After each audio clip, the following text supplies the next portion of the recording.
Hello, hello! So you need trap tunnels updated for 2024 in Twine Peaks for the home base.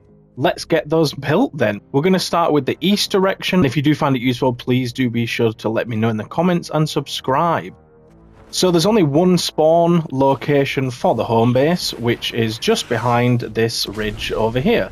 They're going to try come down this lane and then down this main area here. So this is where we want them to come, and this is where we will be killing them. What I've done in the past is made trap tunnels up this ramp here, but it's a wide area. You have to use a lot of traps. If we build them a way up here, like this, so we start just where this ramp ends, we go all the way to the end, and then if we build them a way up, like this, they will actually come up paths like this. So we'll build a connection here just to make sure it stays connected. But the husks and smashers will actually come up half staircases like this. Now the beauty of this is we can put traps next to this which push them off as they come up the stairs. So instead of using full wide, you know, like that, like that wide, if we make it thinner, there's more of a chance they'll fall off because they have less of an area to walk up. And the reason we wouldn't just like ramp them up here is because smashers will charge up it, whereas this way, if they have to turn, all they can do is just charge into the wall at the back here. So that's why we're doing that. And then also, as they come up this tunnel here, we can push them down here, they have to come up the ramp, and then we'll just keep damaging them. So, we want to put a back wall here, as I said, to be able to push the husks down. And then if we do this on this part, we can put some extra damage here, which damages them as they come in. And then after they get here, we'll push them down. There's no point pushing them down here because they're just going to land here and come straight back up. So we push them down, further down, and we can do a bit of extra damage here. And then if we put full walls all the way across the end, we can do damage on these. And then also, if we put ceilings here, we can actually put the electric field traps here, and they will, because they are a ranged attack around the radius of the trap, they will actually affect enemies here and get tripped off by enemies here, as well as the ones below. You might be tempted to put a tire trap here because it will roll down, but I feel like the electric trap is better because it affects everything that comes through the tunnel. But we'll go over traps afterwards anyway.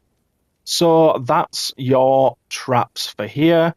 As we go up here, we want to add a ramp here, and then we're going to take the roof all the way across. What this is for the tire traps, for them coming through here. So you could use gas traps and put the ceiling all the way down at the bottom. That's going to be good damage. The tire traps are useful because they can actually push the husks out of the tunnel because they have impact. So it's an extra layer of, you know, knocking them out and reusing traps, which is far better than just using gas traps. Then to the side here, we're just going to add a 2x2 area, which will stop any flingers down there from being able to aim at the home base. And you might be worried about the lava bomb, but don't worry because that's high up. I'll show you now. It cannot be affected. Anything that's this high up doesn't get affected by the lava bomb's hitbox. So we're beautiful. We are sorted there. If you are worried about the lava bomb, you can actually move it back. So if you place floors here and edit these, any further forward and you risk getting hit by the lava bomb. But if you place them here, this should push the lava bomb further over here, so there's no risk of hitting walls, structures, that sort of thing. I am getting damaged by the crack in the floor. And then we want another layer behind this because we don't... Obviously, the husks are going to spawn there. That's a perfect example of the lava bomb being further back. The husks are going to spawn, and they're going to want to just, you know, go straight up here because it's the quickest method for them. So we have to make a double protection here just to make sure they do not come through, especially for smashers, because smashers just want to smash. They want to go up here and smash things. So we do that as an extra layer, and then we can also add extra stuff like ramps. So if we do this, the reason I'm doing it to the side and not straight forward or straight to that side is because we want to stop them from pushing in from there, but also over here, we don't want them to try break through here. So we add that there, and then we add extra layers of walls. And then over here, sorry, we want a wall there as well, actually. And then on this bit, this one will be straightforward, and then this one will be coned again. You sort of replicating the shape of the floor below, which you'll see here on this bottom bit. If I just show you, so this one is going straight forward. This one's a corner piece, like the floor, and then the same for these ones. This one, we will do like that, just to ensure, again, they don't try push through that one, and we'll put a wall there.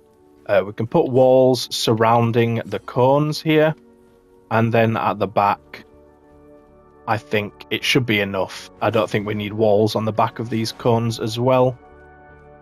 Then we do just want an extra layer at the top here. This is pretty much just for smashers at this point. Nothing else is going to want to come up here at this point. It's just going to be smashers, so we just add that extra layer to ensure they don't come up here. You can experiment and get rid of it and see if smashers still come up, because we are going to build a smasher bait and switch up here. So you might be able to get away with that. Then another block off over here. That's a lava bomb. Is right here. Doing it in this position means we only need 2 walls. If you did it here, you could probably get away with doing it there as 2 walls as well. But if we do it there, then we can add our ramps. The reason this is going to be angled towards that direction and not forward is because the husks could break through the first wall and then drop down here, and you risk them going in some... Oops, that's not right. You risk them going in some directions that you really don't want them to go in. So, you know, we want to avoid that. And then we'll just put some extra walls behind. I don't think we need anything extra after that. So we're just going to leave it with the walls behind. That should block everything off. But when we get to putting down the traps, we will obviously have extra mitigation for that. Now, over here, we want to just block this off. Now, you could go extra here and put, you know, that to try stop them from hitting it even more. I think I might leave it with just the cone. You could add walls as well. I don't think that's necessary, because we are going to be adding some traps onto this to stop them anyway. When it comes to this amplifier, we will sort out this area down here. But if you're just doing your home base and you can't reach that and so on, and you know you're not building it for endurance or whatever, you probably want to just block this off like so. It just stops enemies from wanting to come down here, especially when they get pushed down into this area. They might start wanting to come up here and make their way around to the home base this way. You can block off this. You'll change this stuff when it comes to B, which I'll show in that video. But for now, you know, if you're just doing your home base and you have loads of structures left and everything like that, you can just go over the top with that if you like. But for the endurance sort of build, you know, you won't be needing this sort of stuff. It'll be covered in the B amplifier. If you are finding the video useful at this point, please do let me know in the comments, and obviously subscribe for the future trap tunnel videos, because you're going to need them for all the other locations. I've just noticed that island has some quartz on it that I need to get, because I like to get everything on the map. But also, if you do want to support me and try help my dream come true of making this a full-time thing, where I can make videos far quicker, far more often, then use my code KamiG in the item shop. But thank you so much for watching this far through, and hopefully you do find it useful and obviously use the whole thing. Now what we want to do is just add a cheeky cover here for the lobbers. This will just mean that any lobbers that try to path around to this area won't be able to throw to the storm shield. They won't try to do it from there, so we don't need any, you know, stuff here. If you're really paranoid, you could put a trap on here, you know, the anti-air trap. I'll go over that when I do traps anyway, though, but you shouldn't need that. You really shouldn't need that at all. And then obviously we've covered this area to cover the lobbers from there, and then they're not going to be able to make it over there because we've got the block offs over there. So that should do it for all the structures for the main bit, and then we'll cover the sort of smasher stuff at the end. I just realized as I'm leveling up the metal here, I forgot to show down here we want a wall here, because we're going to put wall lights on here which will knock the enemies off. And then as we go up here, if we put the same here, we can put wall lights here which will knock them off as well with the impact. Now for trap, the anti-air trap 1 range on there for durability. Ceiling drop trap, so we're going for a crit build on this one as well. Ceiling electric field, we're going for a crit build once again, you know it. Floor freeze trap, so for this one we've got 2 impact and knockback. Floor launcher, so for whacking all the impact and knockback on there. Tar pit trap, so for this one I like to go for full durability. Wall darts, another crit build, another all-rounder build. The wall dynamo trap, so for this one I've gone for energy. Wall launcher, so for this one we've got 3 impact and knockback. Wall lights, so another 3 impact, 2 reload speed. Wall spikes here, we've gone for crit build, so 2 crit rating, 2 crit damage. Wooden floor spikes, so crit build on this one, that's pretty much... Alright, now that you've got everything leveled up and you're ready to put your traps on, I mean, you can put the traps on first if you want. We're going to put wall launchers here, so instead of doing something like wall spikes or, I don't know, some damage, this just knocks them off the map down into the water down there, and they'll either try path their way all the way around somewhere crazy, at which point they'll probably just despawn, because when enemies can't figure out a way to get there, they just despawn. So yeah, pushing them off the edge of the map is the best bet forward there. As I mentioned when building this, we're going to put wall spikes on both sides. So obviously they're never going to try break through this side, but by having the wall spikes on both sides, you get double the effect of either healing or building health. So in this case, I go for building repair, because double the repair speed is going to be way faster than they can damage it, you know, if they ever did try to. As we come through here, we're going to want floor spike. Oop, that's not the right. You know, on level 1. Where's my floor spikes at? I did not have any 130 wall spikes ready. Okay, there we go. So I'm putting on both of these two because as they come into the trap tunnel, this is where we want to do the most amount of damage, because this is the part where most husks are going to keep, you know, coming up and recycling. So if we use the floor spikes here twice, we're doing massive damage on them twice. And then when we get over here, we can use the floor freeze trap. So if I grab that, if we place it this way, all the way down, over here, it doesn't really matter what we want to do with that. We'll probably place it this way. But effectively, this sort of canister here, which way you place it, I guess where you're facing when you place it, they're going to push it backwards. So as we place it facing this way, when the husks come in, they're going to be pushed this way and they'll get knocked out. Same with this one, but then over here, obviously they can't get knocked out apart from that little bit there, but that's not going to happen. So we'll push them back and then hopefully they'll get attacked by more of the traps. Over here, for the first two, we're not going to be able to push them out because we have these two here, which let's just go ahead and put the traps on here as well. We're going to put wall dynamos on because that's just going to do massive damage to those coming up. And then on this side, we'll probably go with wall darts if I can get to them. There we are. Because, again, we're not going to be able to push them out. We might as well do damage. I love broadside traps, but in this situation, the cannons are not going to ping back and forward as much as we'd like because there's this gap here. They're just going to sort of bounce down here, and it's not going to be as effective as it could be. And then at the other side, we will also do wall darts. I can't place it from up here, which is annoying. Can I do it here? There we go. Wall darts on these as well. There we go. And then again, as I said, for these, we're going to put the zappy boys over here. I actually had some 144 from someone in a mission that gave me, so I'm using those because why not? Then over here, as I said, we want the wall launchers because these are going to launch them down. Then when we get to here, obviously a wall launcher is not really going to do much here because, I mean, it could try push out this little gap, but it's not really going to do what we'd want it to do. So for this one, it's up to you what you want to do. You could use a wall dynamo, you could use wall darts. I think I'm going to go for wall darts just because it has large damage, and as they're walking up this bit, it should still damage them up to here. So I'm going to put wall darts there. And then here we want another wall launcher. This will attempt to send any that freeze here back through the tunnel to damage them once again. As we come up here, it's only going to be smashers at this point that make it this far.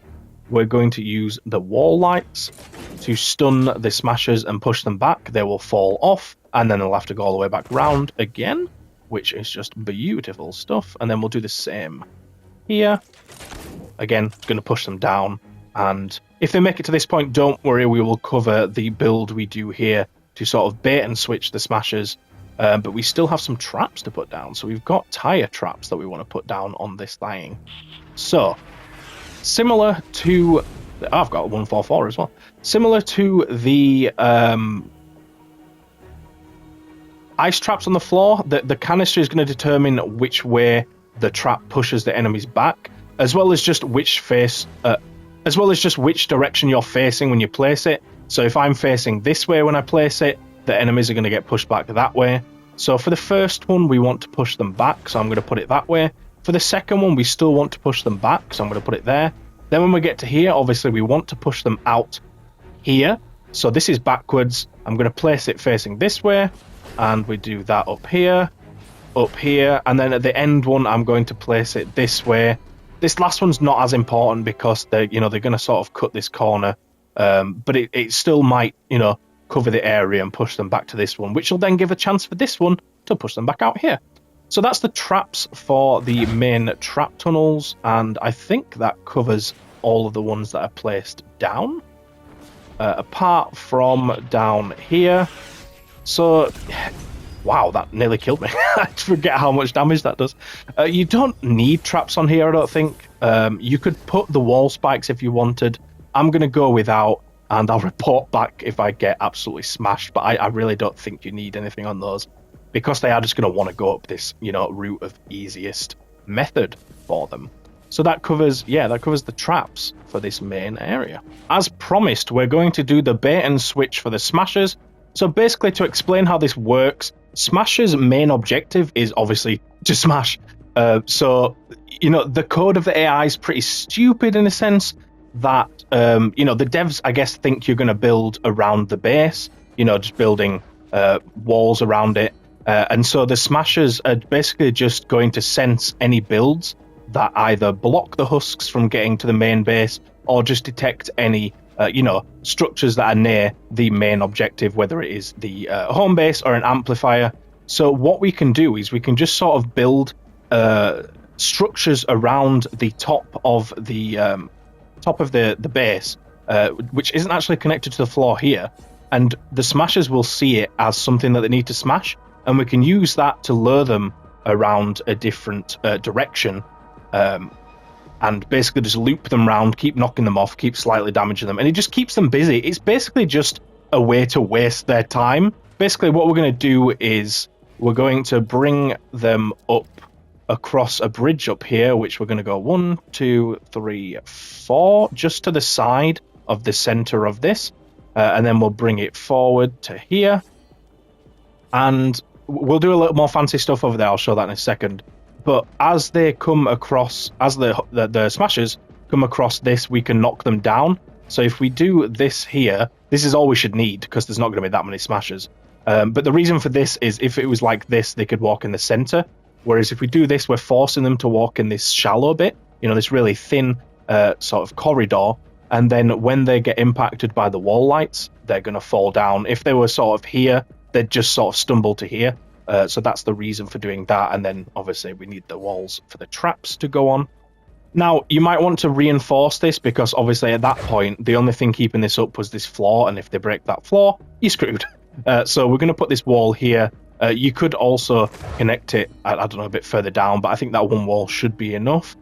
Then once we've brought them all the way over here towards the actual amplifier or home base in this case, what we need to do is we need to connect it across the home base, because obviously it needs to be, the AI needs to think that this is something that's, protecting it from husks. So the AI is stupid and doesn't realize that this isn't actually, protecting the build at all. But we're not finished there. We do also need these bridges round. Do not ask me how I know this works, or that how anyone knows this works.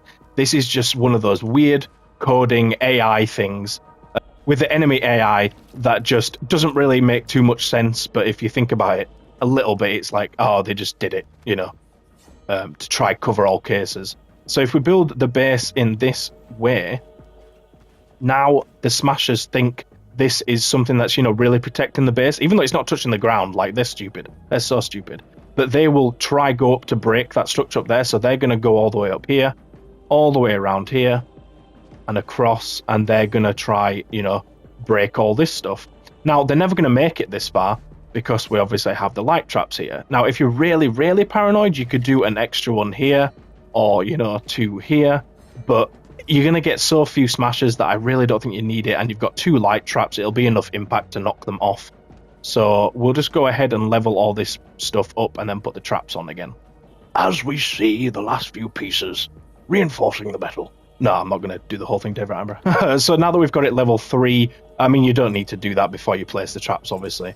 We're going to put walls, these are floor spikes, hello? Floor spikes on this spot here, just to do a little bit of damage each time the smasher comes up to try finish him off. But the main thing you're going to need, and you don't really need the spikes, but the main thing is the wall light traps here. So as I say, the smashers are going to come through this little thin bit. They'll get hit by these, get knocked off, and then they'll come all the way back round. They'll never make it to this bit over here. Like, once I've finished all the amplifiers and everything, I'll do an endurance, AFK for the most part, video to prove that these work. And in that, you know, I can show the smashers, like, never making it to this point. They're just going to keep coming back up here and getting knocked off. It's such a beautiful, beautiful little mess up in the mechanic of the smasher, and I love this sort of thing with games like this, where, you know, there's these little niches in the AI that you can take advantage of. But yeah, that'll finish it for the East build. So hopefully you enjoyed and did make it all the way through to this point. If you did, that means you're a true Save the World hardcore fan and you want that endurance banner. You know, obviously you should subscribe at this point because there are going to be future videos. I'm obviously going to be doing the North direction and all the other amplifiers updated for 2024 tricks with trap tunnels to make an AFK endurance build. Let me know down in the comments if you did enjoy, if you have any, you know, feedback on the way I present things. I try to keep it sort of light and entertaining with the way I talk about things. So I'd love that sort of feedback. And please, if you have made it this far as well, please use my code CAMIG in the item shop. It helps support me. I have a full-time job at the moment. You know, I can't live off YouTube. And this isn't a sob story. This is just, I'd love to do this thing full-time. But yeah, we're going to cover the North direction. So for this one, we have, I guess, technically 3 spawns, but it's sort of just one spawn stretched across this area here. So you'll get some enemies spawn up on the left on that ridge, on the right on that ridge, and then some down at the bottom down there. So instead of building some traps there, some traps as we go up there, and some traps there, what we're going to do is do the main bit up here, funnel them into sort of 2 tunnels that'll come from the left to the middle to the middle, and the right to the middle. That way we use less traps, it's more efficient, and all that good stuff. So what we're going to do to start off is block off 3 of the 5 paths they can take up here. And then in the 2 that are remaining, we will build the bit they're going to come up in, like so. Then down at the bottom, you want to build walls on these ones. And do a bit of that at both sides. We're going to utilize this space for broadside traps. So this middle bit, we just want to block this off entirely, like so. And then here, same again, fully block that off, so that any husks that are coming up from this main spawn in the middle will have to either go left or right. Then we'll put a wall there like so, and one there. One at either side of this sort of ridge area. And then throughout this entire thing, we will want floors. It's kind of less important for floors here. You can still put them. I think, especially the one in the corner, that's probably the least important one. You probably don't really need a floor there, so you can leave that one and save the material and the build count for the area, because you know the enemies that spawn in this sort of area, they're going to come through and they're just going to sort of go like that. Now what you can do, which I don't necessarily recommend, but you could put like a low wall like this, so that broadside traps can still fling back and forward, but you can put extra damage with wall dynamos here, and then you'd put something here on the floor. The only thing is, when smashers come up this central bit, because they have to go all the way around, they're more tempted to just charge through this one, so I'd recommend leaving that open. It might seem a bit less efficient, but that's how we're going to go about it. Put a wall there because we're going to use broadside traps to fling back and forward. Do the same on this side, and in fact we'll go all the way to there at this side, just to stop things from wanting to go down here. While we are here as well, actually, let's block off this bit to stop any flankers. We obviously don't want them trying to come up this way. So what we'll do is just block the floor and then cones on top to really discourage them from coming up. You can also do an extra bit here if you have the build left to do it. That's up to you. I don't think you would need it, because down here on these, you probably want the side covered as well. On these ones, we'll put wall spikes, which will, deter them from trying to go up there. So now that you've got these placed up here, I think that's probably all you need really for the floor. So what we'll do now is build sort of a 2-in-1. So it's gonna, whoops, not there. It's gonna counter flingers, but at the same time, it's going to also be used for tire traps to do huge damage to all enemies as they come through the area. So you're basically just covering the floor that you've placed down at the bottom. So just pretty much matching the pattern that we've placed down there. You don't really need to go for this, but you could try cover it if you're really paranoid. But you shouldn't need to cover that off. What you potentially could do is just put that like that. The reason being is you might have flingers, try to come here and throw from here. In fact, I actually recommend putting that there. Yeah, let's go ahead and advocate for that. Put that there, because what we can do is we can put an electric field trap on that, which will damage enemies as they come by. So I recommend that over any other method for building there. Then, once we have this built, we can extend it out a little bit. We cover this one as well in the corner, just to stop any flingers. But it is also useful because the traps will, don't want to get hit by that. The traps that we place on these, the tire traps will affect things as they walk into the tunnels here, as well as it, blocking off flingers from being, I thought I was going to be able to jump up that. Stop flingers from being able to fling into the tunnels. We get rid of these two that are sort of over the ramp. What we do instead is, if we stand over here, we can probably place a wall down there. And then at the other side, place one there, and then drop down. And if we just get this here, what this will do is, again, as the flingers come up here, they're not going to be able to get any sort of angle. I mean, if you're paranoid about this, but you could put a wall up there, but I really don't think they're going to be able to get it from the angle. But if you do notice them at any point, obviously you can pop that there. But yeah, these three will then drop tires all the way down this ramp. I mean, you could go one further and do another one, like that, and then another layer of, but I really don't think you'd need that much. They're going to be taking so much damage from that, and everything else we place down, that should be plenty to cover the husks. So that's all we need for this bit. Obviously, we've covered the flanking route down there. And again, yeah, you can place a bit there if you need to.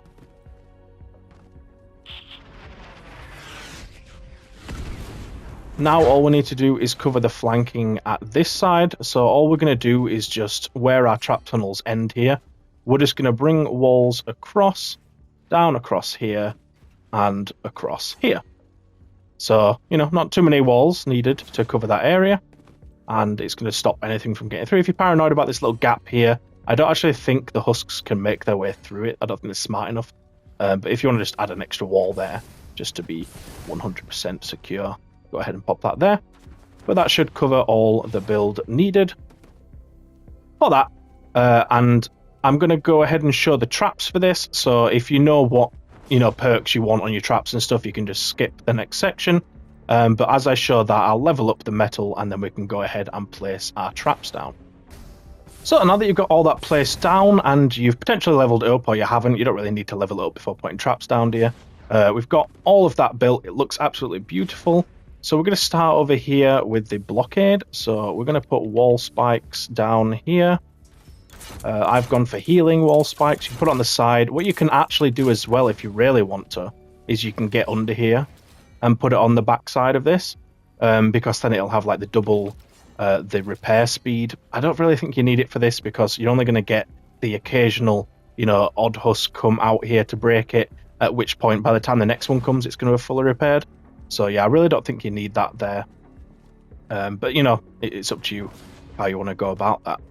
So For floor traps up here, you've got two options. So you can use freeze traps, which are obviously going to freeze the enemies and, you know, halt them in their place and keep them here more longer for the damage traps, or you can use floor spikes to also slow them, but it won't freeze them in place, obviously, but it will keep them slower, but also deal damage as well. So I think what is best is to use freeze traps as you come in. So we're gonna face forward because the freeze traps are gonna sort of knock the enemies back a little bit away from the place you're facing. So for this one, I'm going to actually push them this way, and then here we'll push them backwards out again. Here you could probably start to do floor spikes if you want to do a bit of damage to the ones that make it this far, or you can just freeze them to deal more damage. I think I'm just going to go full freeze, to be honest. But, you know, feel free to experiment with this. Just make sure you're looking in a similar direction to me when you place them. But generally, you just want to sort of look the way that the husks will be walking through as you're placing them. It's a good rule of thumb, because then it's going to push them the opposite direction, i.e. where they came from. Thank you so much for watching to this point. If you are enjoying the video, please do let me know in the comments. But also, I am on the Supporter Creator Program, so if you could please use my code CAMIG, and be sure to subscribe as well to get all future videos. Thank you so much. Now, for traps in here. Basically, the rule of thumb with this is anytime you see two walls facing each other, so this one, for example, and this one, or this one and this one, here and here, anytime you see those, you're going to go for broadside traps. So I'm going to use the highest leveled ones I have, which is 136. So obviously, anytime we see two walls opposite each other, we place these. And that's it for this area. If we go down to this side, we've got two walls opposite each other here, then here, and again here.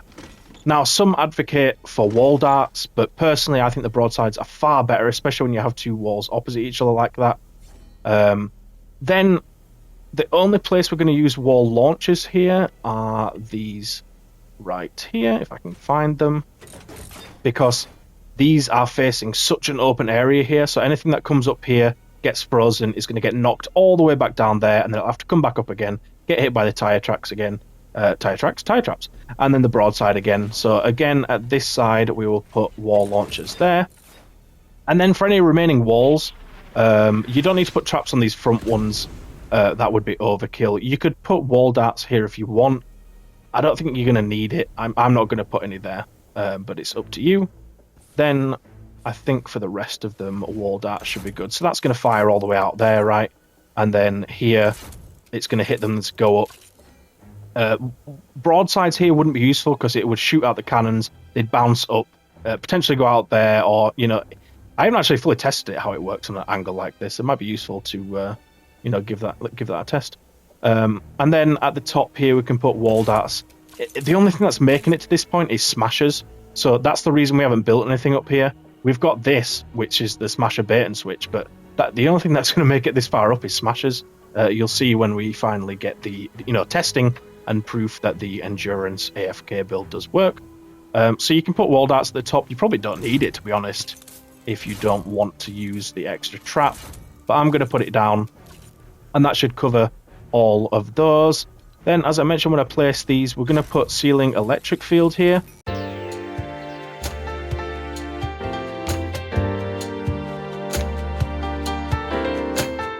The reason being, enemies are going to come up, they're going to come through here. These ones are going to come up and have to go around here, both of which will get hit by this trap, which utilizes the space, and it also doubles as a flinger shield. So the flingers won't be able to use that for getting their their husks through. Then finally, we've got ceiling drop. So again, for this, we want to be facing towards where the husks are going to be walking when we place these. So at this point, they're going to be walking this way. So for this one, we've placed it that way. Here, they'll be coming from here. So we've placed it that way. This one will do... It's basically just the same as the freeze traps, you know, when you saw me place those. I will show you the direction for each one, though, so don't worry. You need to slow this down or go back. Don't worry, feel free to do that. On this one, facing forward. Then here, facing to the side. Here, facing that way.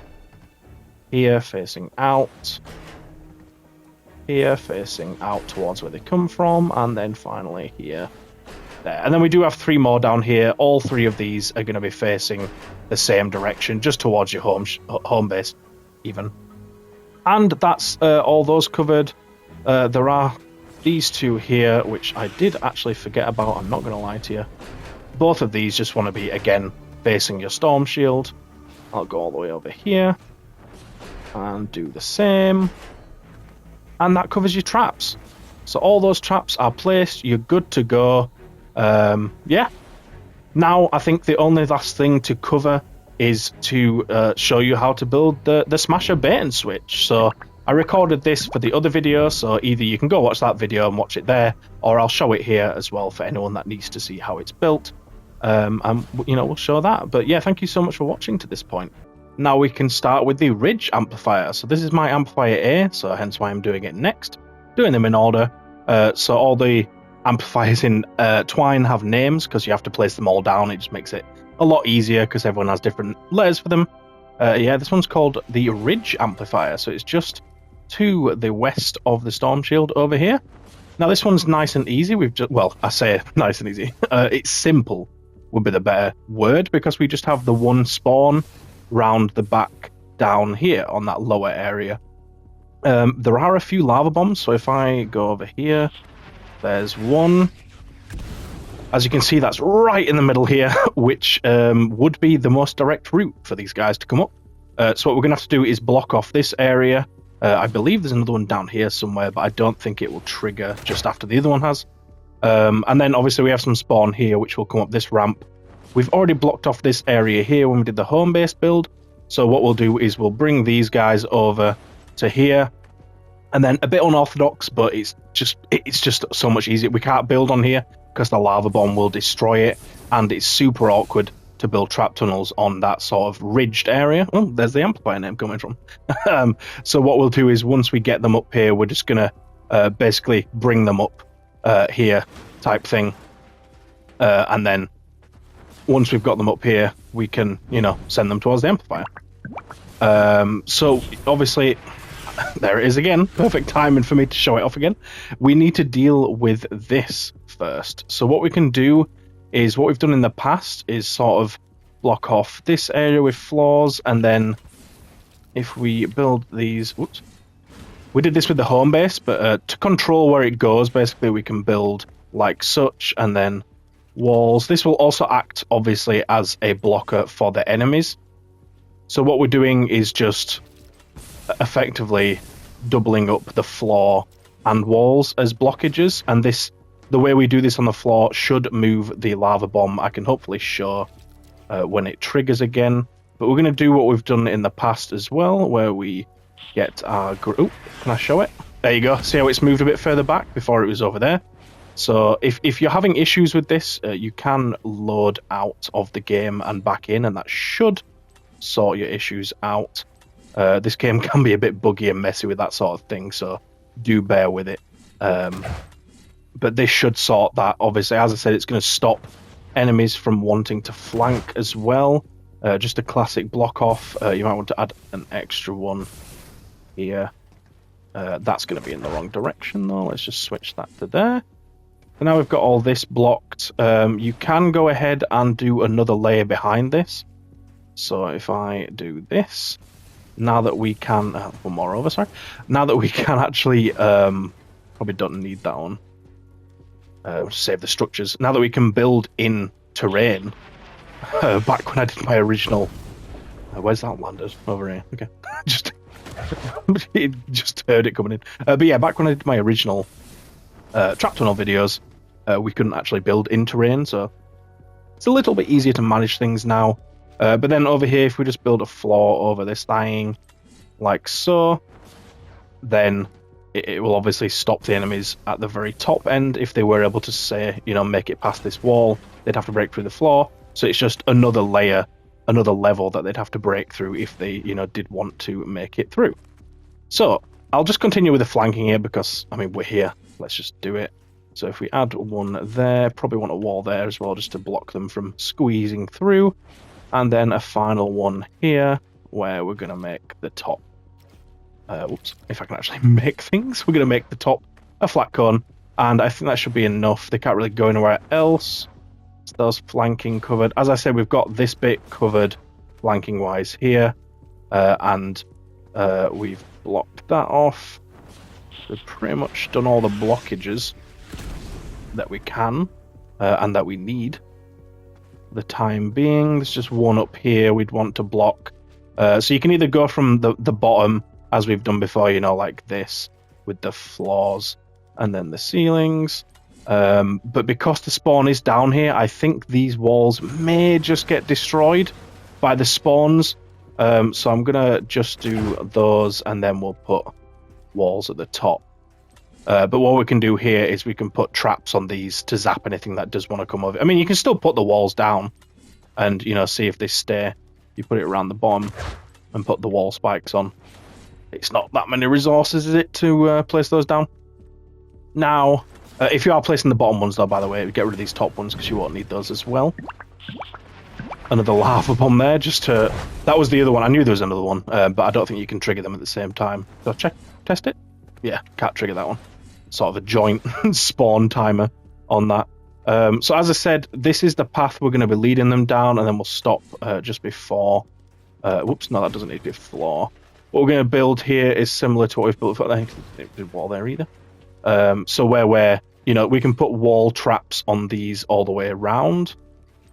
As they come through this area, you know, they can be affected by the wall traps and affected by shorter wall traps with the, you know, dynamos as well.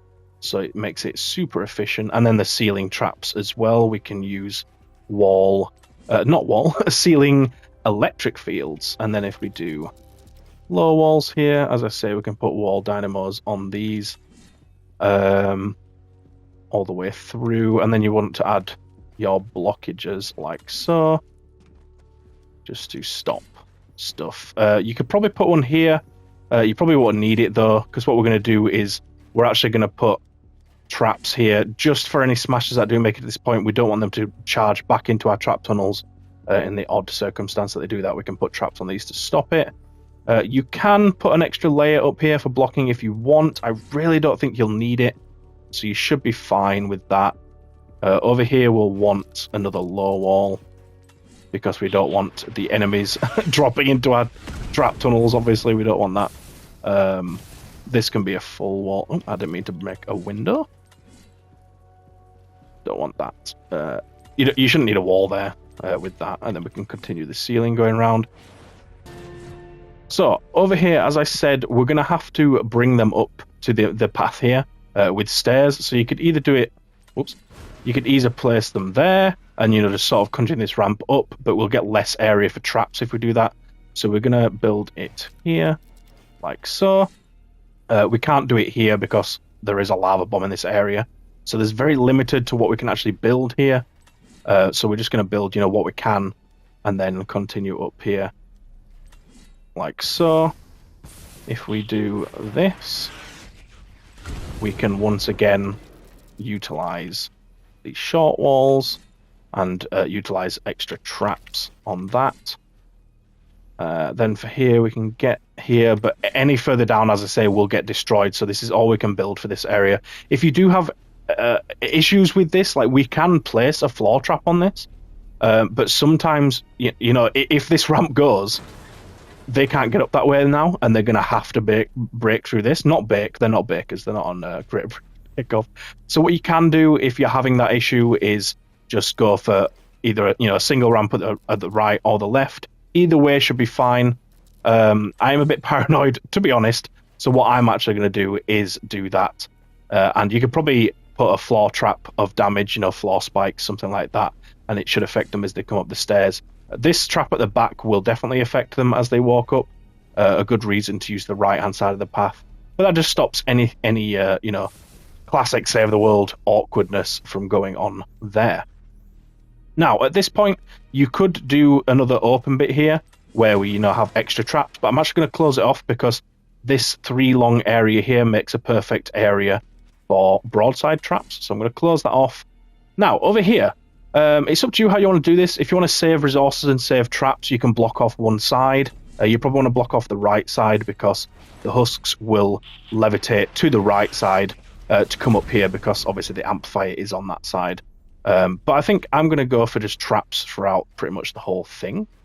So if I do this, as I say, you can alter it to your taste. I'm actually going to do...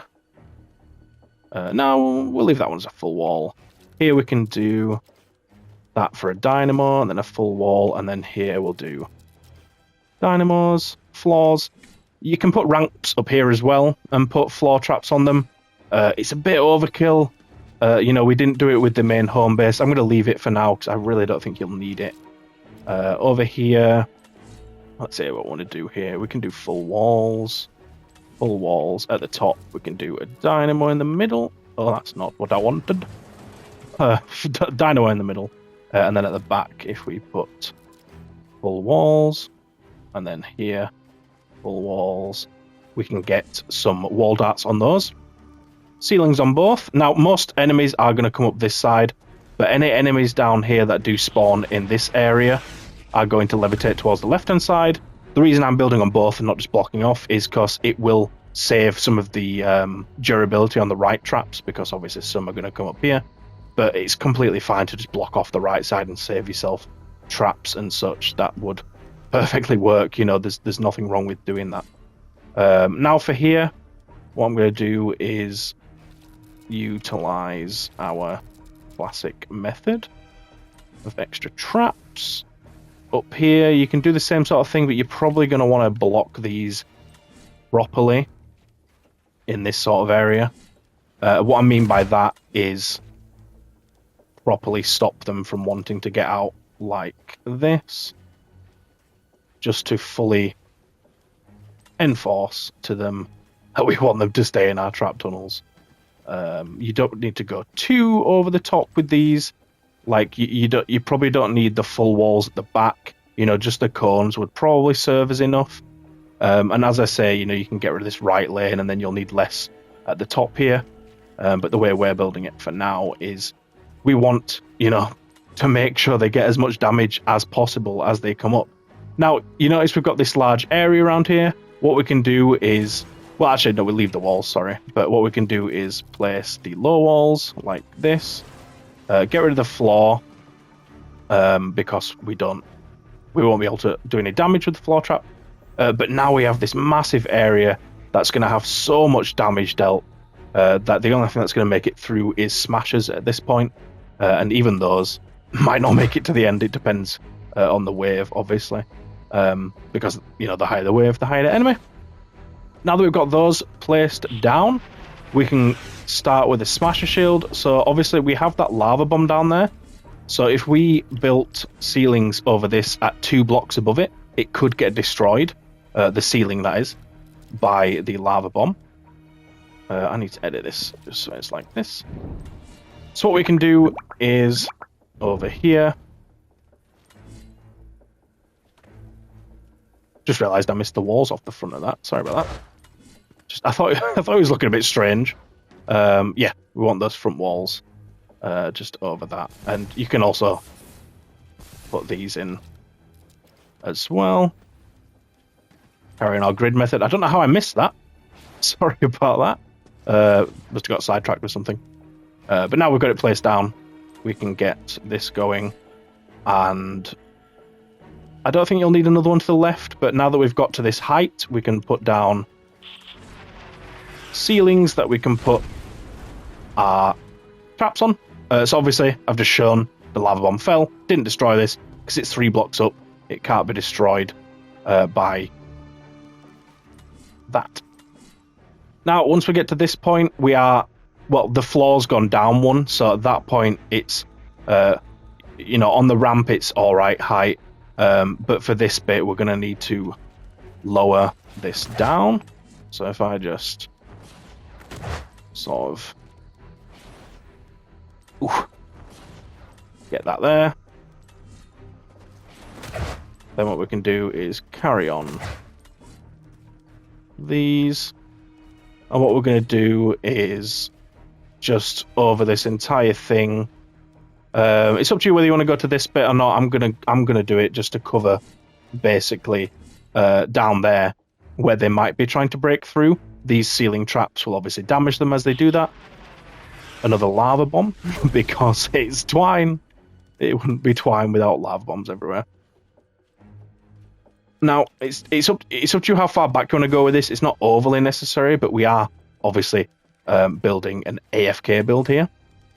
So when we build an AFK build, we want to just guarantee that it gets through any anomalies that come with war games, that type of thing. So by covering the entire spawn with this and damage traps, we can obviously more guarantee that we will not need to step in unless we get something like mist pods, UFO, that type of thing. But that's not something that you can just never build for, because that's just not how it works. Now there is this little gap here, so you can fill this in if you're paranoid. I don't think flingers will be able to get through it with their stuff. As I say, it's up to you how you want to go about that. I don't think you'll need to build it. But, you know, if you do start seeing stuff go through, I mean, if you look where the amplifier is, they're not going to be able to aim for it. So I think it should be fine. Maybe just cover that one, if anything. And you can probably get rid of that side one because they're not going to be able to go through that. And these bits here were just to connect this bit, which obviously connects to this side. So if you want to get rid of some of these or all of it, that would be fine. I'm just going to keep it because I like the way it looks more than anything. So at this point, we've covered flanking over here. We've got the ceiling traps. We've got all that stuff. It's all looking nice. Oh, these got destroyed by the lava bomb. I see. We did actually build for it. All right, so we've got the lava bomb behaving again.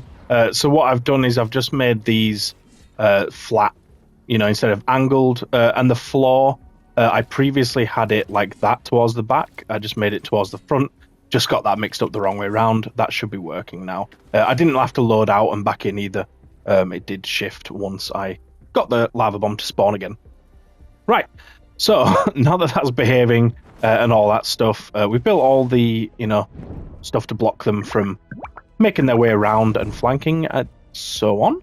So what we can do now is build, the bait and switch that we did up there for the storm shield, the main storm shield.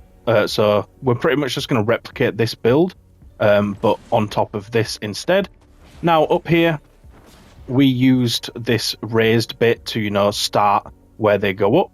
So what we're going to do is just do the same. So you could do it from there if you wanted, and then ramp up and across. But I feel like that's a bit too close to the trap tunnels. So what I'm going to do is start it from here, and this way we don't have to use stairs either. We can just go straight over. Just making sure I get the right place. So I think you could probably do it like that. Give yourself a bit more room to work with as we go across here. It doesn't really matter too much, you know, which way you do it. The main bit is here having the space to knock them off. But if we do it this way, we just get a bit more space, that's all. Now, if we just replicate the design we had on the other one, tiptoeing my way across this to make sure I don't fall off and have to come back up again. And that one there, and then a floor. So, I mean, I probably don't need to explain at this point. If you're watching my videos, you know you've seen them. But what this does is, if we also get our archways going around this, what this does is this structure basically acts as something that the smashers will see and think it is something, you know, that's actually protecting the amplifier and stopping husks from being able to attack it. So what that then means is smashers will want to come and attack this, which means they will have to go up across this and, you know, go across this bridge we've made to get to it. And then once they go up there, we can edit the floors like so and put stun traps on these, which will push them off into their fiery doom. Or if they land down there, you know, they'll just come back up and keep looping till the end of time. Something we want to do though probably is just give it an extra bit of structure. So here we had an extra wall there. I was just looking, but we can't add. Whoa! Genuinely scared me. I thought I'd died. Yeah. So we can't build the structure there. You know, there's a few ways you can go about it. You could do one here. You don't build it underneath the amplifier, whatever you do, because the smashers will just break it. But you could just do this. You know, just connect it there. That'll work. Or you could maybe put a wall there into the actual ramp. You know, that's going to keep it connected, and then maybe go out one as well. There's a few ways you can do it, but I'm just going to connect it with another floor, and pray to God that they don't try and attack that, but they shouldn't do. Another thing we can do with this amplifier, which is pretty neat, because it is a pretty painful amplifier to build for, is if we go under here, you'll know we're like almost under the amplifier here. If we build some walls around here, you don't need too many. I'm just going to build a square of them. So if I try to remember where that is exactly. So that's underneath this bit here, which is obviously directly next to it. In fact, I think I saw the edit thing come up. But that will act as also structures that, you know, smashers, mini bosses and stuff will aim for. Now they can't get down there oh my god, it like flickers if I go to a certain angle. Smashers and stuff can't actually attack those, so they will, you know, mess around and stuff as well, which will save our traps on our loop and such. But yeah, that'll do it for the actual build. I'll go ahead and show the traps that I'm using with the perks and so on, and then I will level this up, come back and place the traps down, so I'll see you shortly. Alright, so now that you've got that looking all beautiful and crisp, leveled up, we can go ahead and put traps down. So up here we're going to put some stun traps in the form of our light traps. So if you want to save, you can do 2 here and sort of edit this one back like so. I've gone for 3 just to guarantee that rhymes, which means it works. That's how that works. Over here, for this one, we don't need to put any on. For this one, we don't need to put any on. Oh, whoops. You could probably put some floors here. That's not floors. You could probably put some walls there as well, just to stop them from coming in the side. But for these, this is where you want to actually put traps to stop them breaking through. You probably don't need it on these side ones. It's going to mainly be these front ones, but I'm just going to put them on all of them anyway. Then leading back to the entrance to the trap tunnel by the amplifier, what we can do here is we're going to get tar pit traps for the very last bits. So probably up to here, maybe here as well. Then once we get to this point, we can start using freeze. I'm just going to face the way the husks will be at these points to make the sort of impact from the freeze move them back a little bit. You could probably get some floor spikes to get a bit of damage as well on some of these. As I said, if you make this a full floor, you can put spikes on that, but just to stop it from bugging out and just reduce any chances of that, we're not going to do that. On these floors, though, oh, that's a wall I missed. Love this stuff. Oh, and I didn't upgrade these either. But while we're here on these, we can put our wall spikes on them to stop anything from trying to break out. We will also have the traps up there, but I'll put them down at a separate time. I'm just going to carry on placing stuff where I am because it's just easier.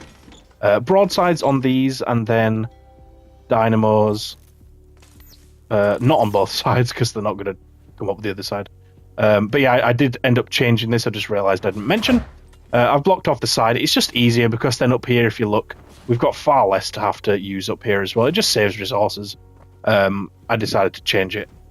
So yeah, up here you can get some stun on these, or you can use broadside. You could probably go for one at either side. If it doesn't let you place stuff, you might just have to place it again, and it should let you put it on, and then you can just upgrade it afterwards.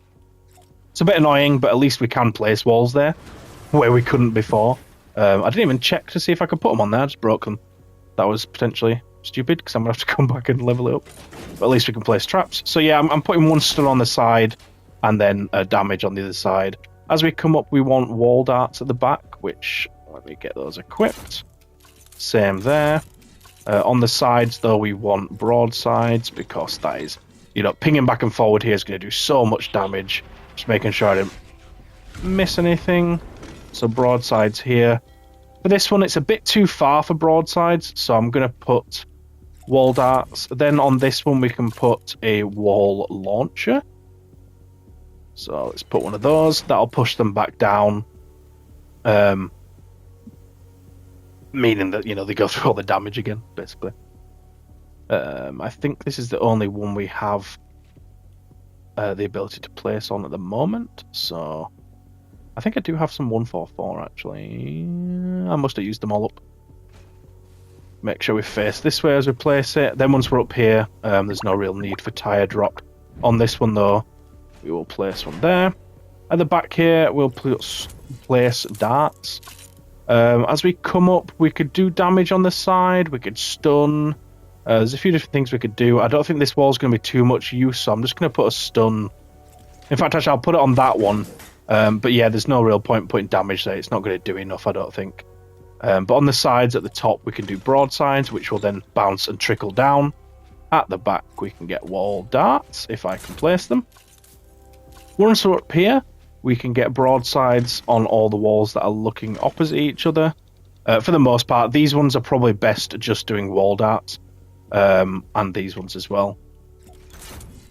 The reason for these two is, these low walls are going to stop the cannonballs from picking around as much. So there's no point doing broadsides on those, really. Same for that one,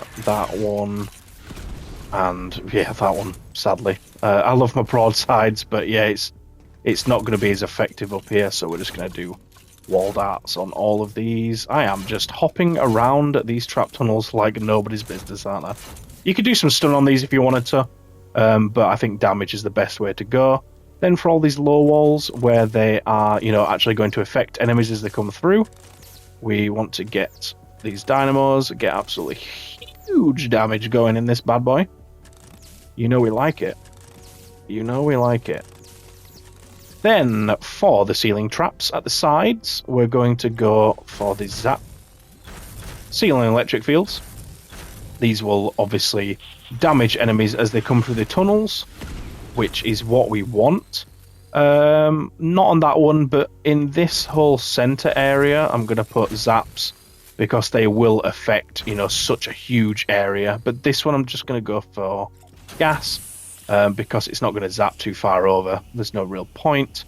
Once we get to here, then we're just going to concentrate gas down the middle to kill any of those smashers that do make it to that point. I think that should cover the traps for this area. Let's just run through and double check. Everything's sorted down here. I think all that we have left to do is the ceiling, which, as I've done in the previous videos, if you've been watching, my trap tunnel videos, which you should be. Come on, if you're not, what are you doing? We could probably put some damage on that if you wanted as well. But yeah, what I'll do is I'll just place all of these ceiling drop traps. But I'll speed it up because you don't need to watch it super slow. But just make sure you're looking towards the storm shield, if I can even say it right, as I am in this. And just make sure the ceilings are above something where the enemies could stand. Right, now that you got that down, that's your build done. That's Amplifier A for me, but the official name is Ridge Amplifier. That is the build done. Quite a lot of structure. As I said, if you want to strip back a little bit, if you run out of structures, or your traps are really good damage. I mean, mine are, but I've still gone over the top. You could strip back that last layer of tar pit. You could probably go 2 layers. This bit here is a bit over the top. But we are, again, trying to make an AFK endurance build. So if you are here just for storm shields, you can build far less than we've built here. But, for endurance, we're probably going to want it. Especially if you have the structures to spare. And we are now working on the ramp amplifier, which is amplifier B for me. So we've done the main bit. We've done the ridge amplifier, which is A. And now we're working on the ramp, getting its name from all of these ramps leading up to it. So without further ado, let's get down there. So the spawn for this bad boy is all across this bottom area down here. So you will get some down in this area. The main bit will be up here.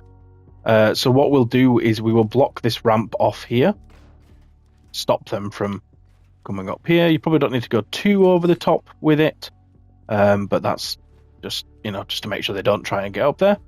And then for the main trap tunnels, we will just bring them up straight up to the amplifier through here and just deal as much damage as we can in that space. So we did block this off here when we did, I'm just going to put a cone on top, when we did our Homebase video. We've left that ramp open because sometimes the enemies might fall down and need to get back up for the Homebase. It stops them from going in another weird direction. Don't worry about blocking off that ramp. So yeah, as I said, the main spawn is down here. There is that lava bomb, so we can put traps above the spawn, obviously, as we usually do. But we can't, do anything fancy down here really. There's not really much you can do in the ways of extra damage. So what we're going to do for the start here is we're going to let them come up both sides, and we put a low wall in the middle. We can do some extra damage. And just get the whole thing sort of bunkered up with the ceiling and walls. We could do damage there as they come. Now for this area here, what we're going to do is in the middle here, we're going to block them. Actually, I don't know why, but I always prefer doing a ceiling and then making it like that. Just I don't like the ridges on the stairs, so I build those instead. What we're going to do is we're going to guide them round this in both directions, and then they will meet up at the end. The reason being is because if they just go straight forward, we're not going to have enough space to do damage. This should be far enough away from the amplifier for any smashers to want to charge it. You should be fine with that. Obviously, we've got the stairs behind and then another wall to stop them from wanting to charge. Now in this area, what we can do, I'll leave that open. Going to do, no, we don't need that one, sorry. We're going to do that, and then lower walls here, we will put dynamos on, ceilings across the whole thing. And then at the other side, we will do a same sort of thing. So what we can actually do if we, it might be useful actually to do this instead. Same at this side, because then we can use another ceiling trap to damage the enemies as they come up. You could try putting a wall here and putting wall darts on. I don't think it would affect much. Probably smashers, if anything. So if you want to do that, if you have the extra resource, feel free to go ahead. I don't think I will, because I don't think it will be too important. Yeah, we'll put it down. I like to change my mind all the time, so we'll do that. Then over here, we will put walls at the back. Keep the ceilings going, and then our low walls. We shouldn't really need to put blockades here like we have in the past, because, well, I mean, where they're going to go from here? Like, they're not going to want to get in those side bits. Same at this side. They're not going to go anywhere. It doesn't look great to have this open, for completeness, but again, we don't need to have this closed off. They're not going to go anywhere, so we can leave that open. Then once they get to the back here, what we're going to do is stop them from going up this right track, force them to go up the middle, and then we don't want to go too close to the amplifier because we'll make the smashers upset. Once we're up here, we can do low walls again on the sides here as well. Get our walls for some wall darts as they come up. Ceilings across this whole area. Walls for wall darts at the very back. And you probably want some mitigation here in terms of low walls for these ones to stop, at this point, stop anything from going to the side, because we are close to this now. And then for this one, we'll just put a cone on top as well. If I can edit that back to a cone. Don't know why I didn't put a ceiling here. That should be covered. I don't know why that was open. You could put a wall there as well if you want, just to close it, but I don't think you'll need it. But yeah, the reason for having the cone there as well is because they might want to come up this ramp here, if a smash is here, for example. But I think the fact that it is a lower level should stop it from charging into this. They don't tend to charge, the bottom of floors, so we should be safe there. You could potentially put a wall there for extra damage. I think that would upset them. Maybe you can go ahead and put a low wall there anymore, and it's not gonna do anything. We put a full wall there though, and put a stun trap on that one, and we'll put a damage one on that one. But that should do for this bit. We can't really do any more because obviously at this point we're too close to the amplifier.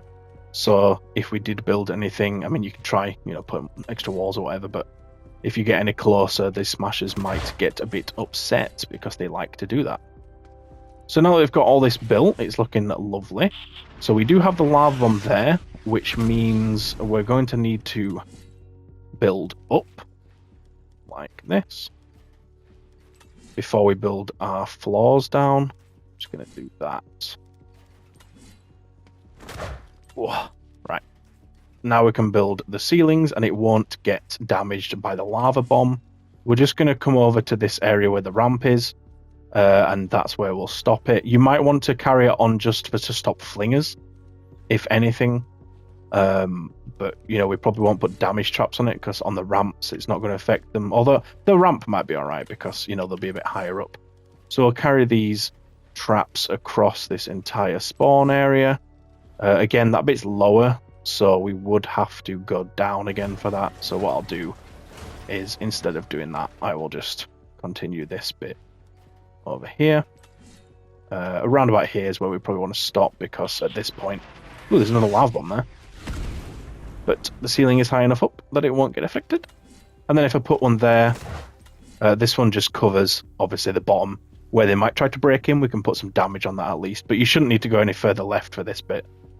So we can leave that as it is. But we can carry on this top bit back. Again, at this point, they're not going to spawn this far back, I don't think, so you don't need to put any traps there. Save your resources. But, we've got a nice, layered over this entire thing. If you are worried about this, you can, block it up. I think the walls here might get destroyed just because the spawn is really close to this ramp. So, ramp, that's, where the name. Anyway, so yeah, you might get stuff destroy that, but at least we can put some damage on it and see what happens. Probably just cover the corner of that. Then before we go, we need to block this ramp here as well, because flingers like to come up here to get an angle. Oh my god, I can't edit things. Flingers like to come up here to get an angle, come over here and throw. So at least that will stop them from being able to do that. Probably want to put side to it. You could put a ceiling, get a bit of damage over any bits trying to get there. Obviously this ceiling has stopped at this point, so that just stops that. And then another flank they can do is, would they try throw through here maybe? If you end up seeing them, throw through this area, I don't think they'll be able to get an angle for it, but you can just block that off like that. Stops them from being able to try, at least. But another flank is all the way around here.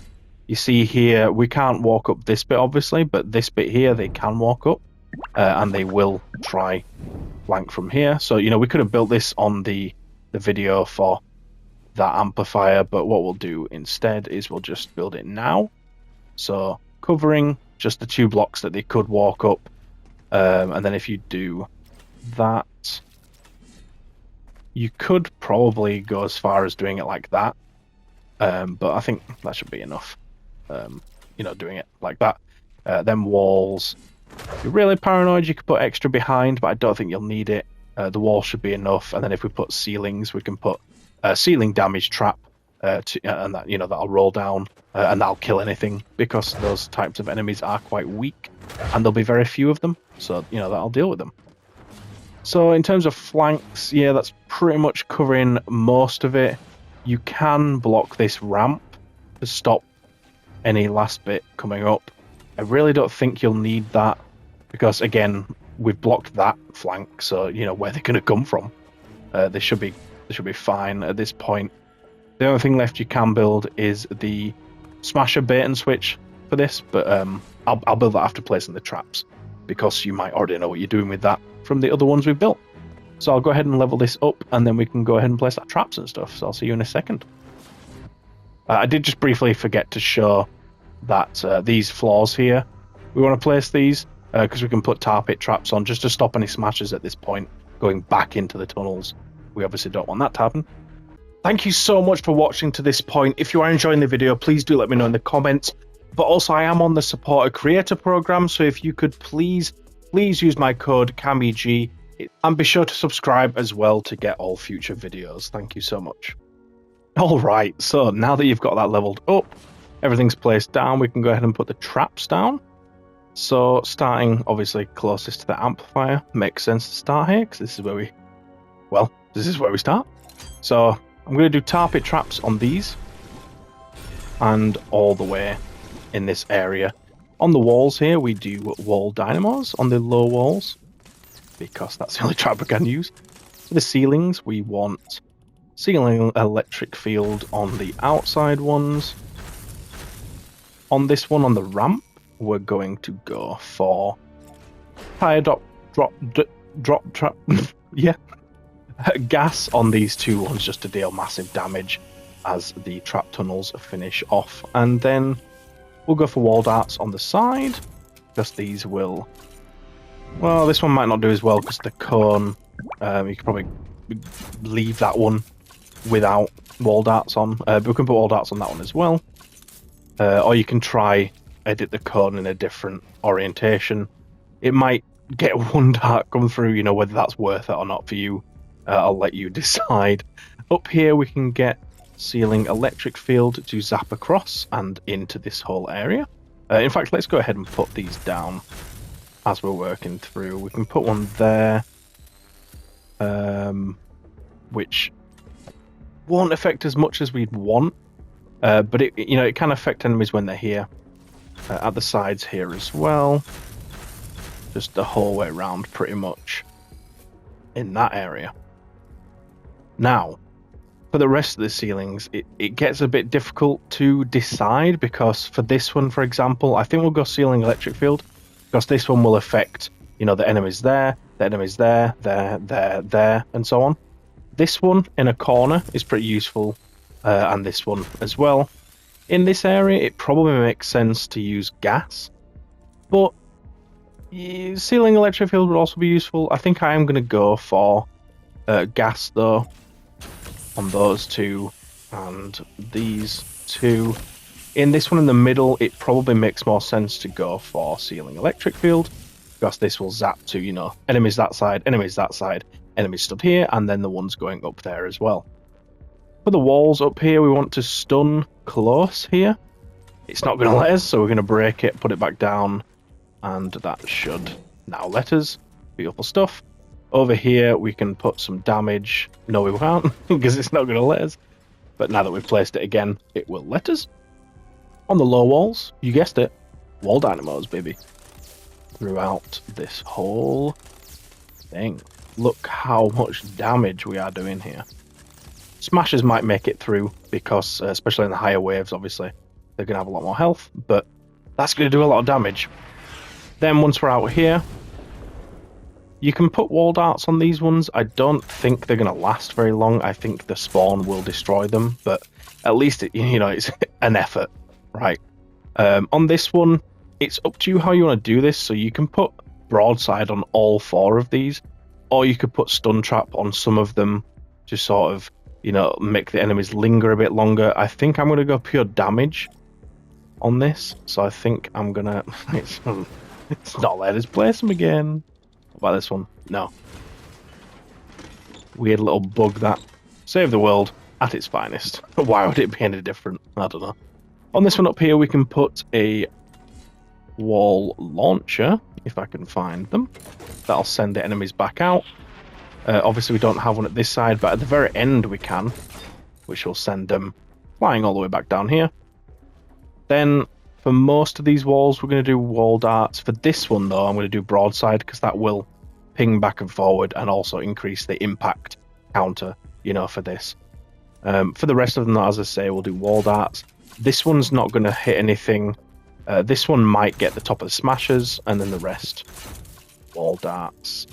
Same for these ones. You could stun, it's up to you, but I'm going to go for wall darts. on those. Again, this one's not going to affect anything. I can put wall darts on that one though. This one will affect stuff. And there. Then we've got all the floor stuff to place. So, as they make their way towards the end of these tunnels, we're going to use freeze. But then for the start, we will go to wooden floor spikes to get some damage there. Down here we can't place anything, but we do have this bit over here where we're going to want to get our wall spikes. And then up here, it's up to you which trap you want to go for. I'm going to go for a ceiling electric field, just because it'll affect them in this whole area, which is what we want. There's this flank down here. Place some wall spikes. I don't know why they're not appearing there, because I have just used them, so I'm not sure why it's not appearing. But okay. Then if we make our way around to here, where we built this blocker, we can place our wall spikes, and then on the ceiling, it's up to you what you want to go for here. I'm going to go for ceiling electric field, because then it'll do an area of effect around here, which is ideal.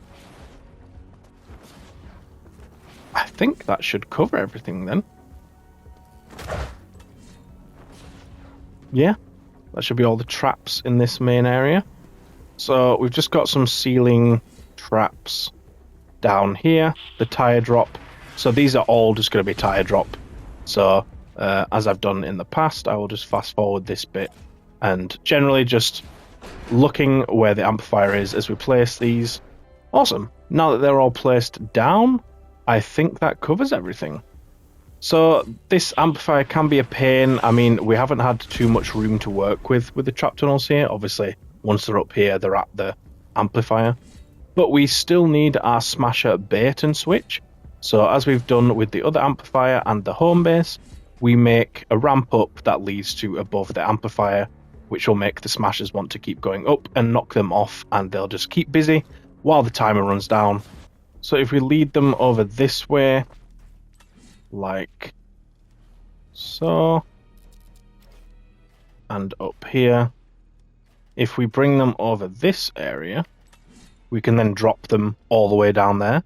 So if I bring it over one more, and then from here, if we just go straight, this will lead us to the corner of the amplifier, which is where we build our little bait. So let's get this built real quick, like so. And then one at the other side. I fell! I've been able to do all those without falling in the past. But yeah, now that's placed, I can actually come down. And then if we build our arches around this, like this, and then get this where the floors are, like that. That'll get that going. And then, yeah, as I said, we can drop them over here. So the places we'd want to drop them are on these two. So if we do that, maybe that, actually. And then over here, like that. Then what we can do is put our, stun traps connecting to these ones. So if I put one there, we have a flash there, and as they come here, they'll get flashed and get knocked off. And then for this one, we want it there, but obviously to be able to place that, actually we could do that. Then we don't need that wall. And then they'll get stunned here, and they can fall off. We don't have to worry about them. Potentially you could add another here, and then get one there as well, just to be overly cautious. And having them all the way down there is a lot better than letting them come up here or keeping them in this area. So by doing that, that's an added bonus. Now we just need an extra connection just to make sure it stays. So I'm just going to put a wall there so that if they do break this floor here, this ramp stays up and they keep going around. And then, yeah, just for the traps for this, I probably should have built this when I built the rest of it, but oh well. We just want to put our stuns on those, and that will knock the smashers off. Beautiful stuff. So, there's your ramp amp build. Look at this beauty. It's so symmetrical, it's so beautiful, I love it. So the storm shield's just up there. If I look on the map, This is the Valor Amplifier. Turns out to be my letter C, but it could be something different for you. For this amplifier, it's pretty simple. There's just one direction, which is to the south. So they're going to spawn down this bottom bit down here. They have quite a few options, so they can come up there. There's this ramp here, and then there's a little bit here. So we're going to try block off a few of them, limit where they can go. Therefore, we'd have to use as many traps. So we'll start off by blocking this side bit over here. So we could, block from the start here with walls. It might get smashers to charge a bit, though, just with the way smashers work. So we'll just block with floors at the bottom for now, like this. And this is quite out of the way. If you look here, this is quite a more direct route, so we don't need to block too much here to stop them from coming up. So we'll just put some floors up here, and these back ones we will edit like such, because the parts they will actually be able to get up is this middle bit here. So these floors here will stop them from being able to walk up, and then these will act as like an extra wall behind that they would have to break through without actually having to place walls, because, as I say, that will trigger smashers a little bit, which we don't want. Then we want to block them from being able to come up this path. So, there's a lava bomb there. So this area here, the husks can't jump like we can, so they can't get up areas like this, for example.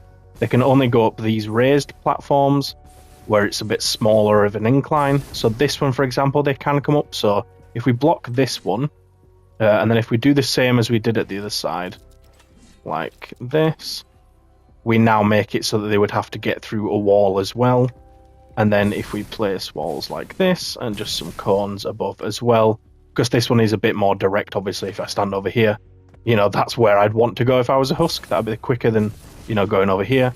So we just need a bit more of extra blockage there. And then there is a lava bomb around here as well, if I can get it to spawn soon to show you, but it stops us from being able to block any more than that. But that'll end up falling down at some point. Anywho, so we're going to allow them to come up here.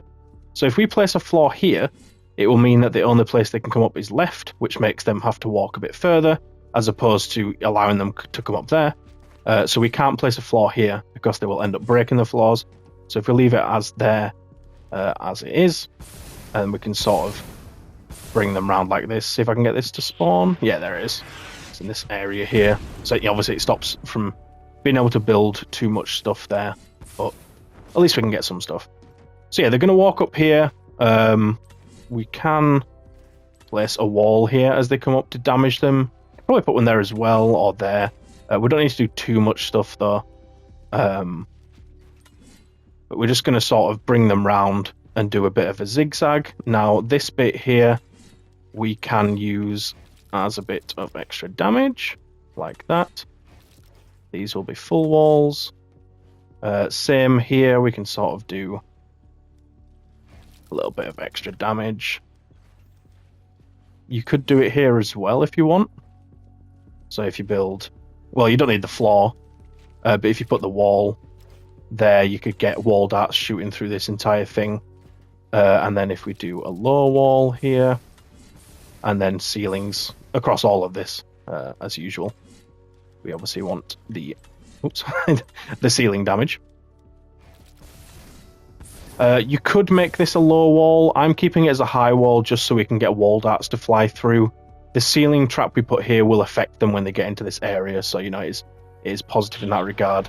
We don't want to build too far out here. Like, you could build out there and do your ceiling zaps if you want to do a bit of extra damage in that area. I think this area here is going to be doing a lot of the damage though, so it's probably not too necessary, but if you want, as I say, you can go ahead and do that. We'll just block that as well.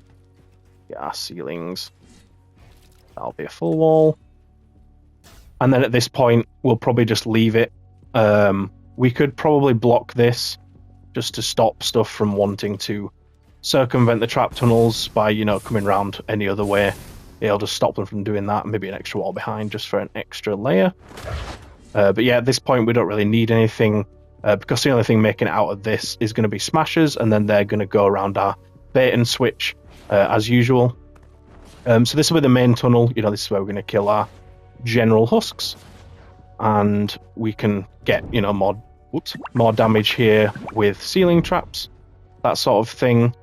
So if we build walls like this, and then ceilings, and if you bring it over here as well, you only need to go up to where they'd be breaking in. No need to go all the way out there because they're not going to wander there. And then for this bit, you don't need to go too far back. Probably just here where you'd want to go further back. And this is another one where, you know, it depends on how good your traps are. If your traps are really high damage, you probably won't need to go too far out with here. I'm probably going to stop in this area. Don't worry about the lava bomb. This stuff's high enough up that it wouldn't get damaged. But they do spawn quite far back, so you can do extra if you want to, if you have the structures and the traps, and you just want peace of mind, I guess, if anything else. But I think that should be enough for us. You could potentially put some walls there to stop the flingers once again. Just avoid them having any sort of angle. You might want to place some here as well. These ones more of, you know, we won't put in traps here because they're not going to be standing there, but just to block the flingers from being able to fling. Then over here we have another option for them to come up. So there's quite a few places up here they can come up here. You can see these raised bits. They've got all these ones. We'll probably just block this one, I think, to stop them from going too far around. So for this, we'll do the floor in the same way again, and then just walls at the front. And then we'll be having ceilings above it after as well. But up here, we're going to be having our main trap tunnels. We'll do walls at either side. Something you might want to do is this wall here, you might want to leave open. So it does obviously make it so that we can't do the darts trap on it. But something chargers might do is if they come up this area, they might want to charge through here. So if we leave it open, it sort of gives that option. It just avoids any issues with that respect. So you can add a bit more damage here if you really like, you know, with the floors, walls, and so on. The husks won't really go that way from here because this is the shorter route. It's, as I say, it's just to stop chargers from misbehaving. In this central area, we will put low walls for the dynamos, as we've done in the past. And if we get a ceiling across this entire thing, we can then do our damage. At this point, you could either get the traps high up like you have over there, by putting, you know, walls, and then getting the ceiling, and just connect them up like so. As I say, it's up to you how much of an area you want to cover here. I'm just going to cover this bit. If anything does try to hit through these, we can damage them on here. But I'm not going to cover this area because I don't think they'd be able to get, you know, flingers an angle from there. And I don't think there'd be many walking there, so putting damage would be a bit of a waste of traps, I think. So we're allowing them to come up here on this block specifically, and then they're going to come through. We can put a wall there and put wall darts on that.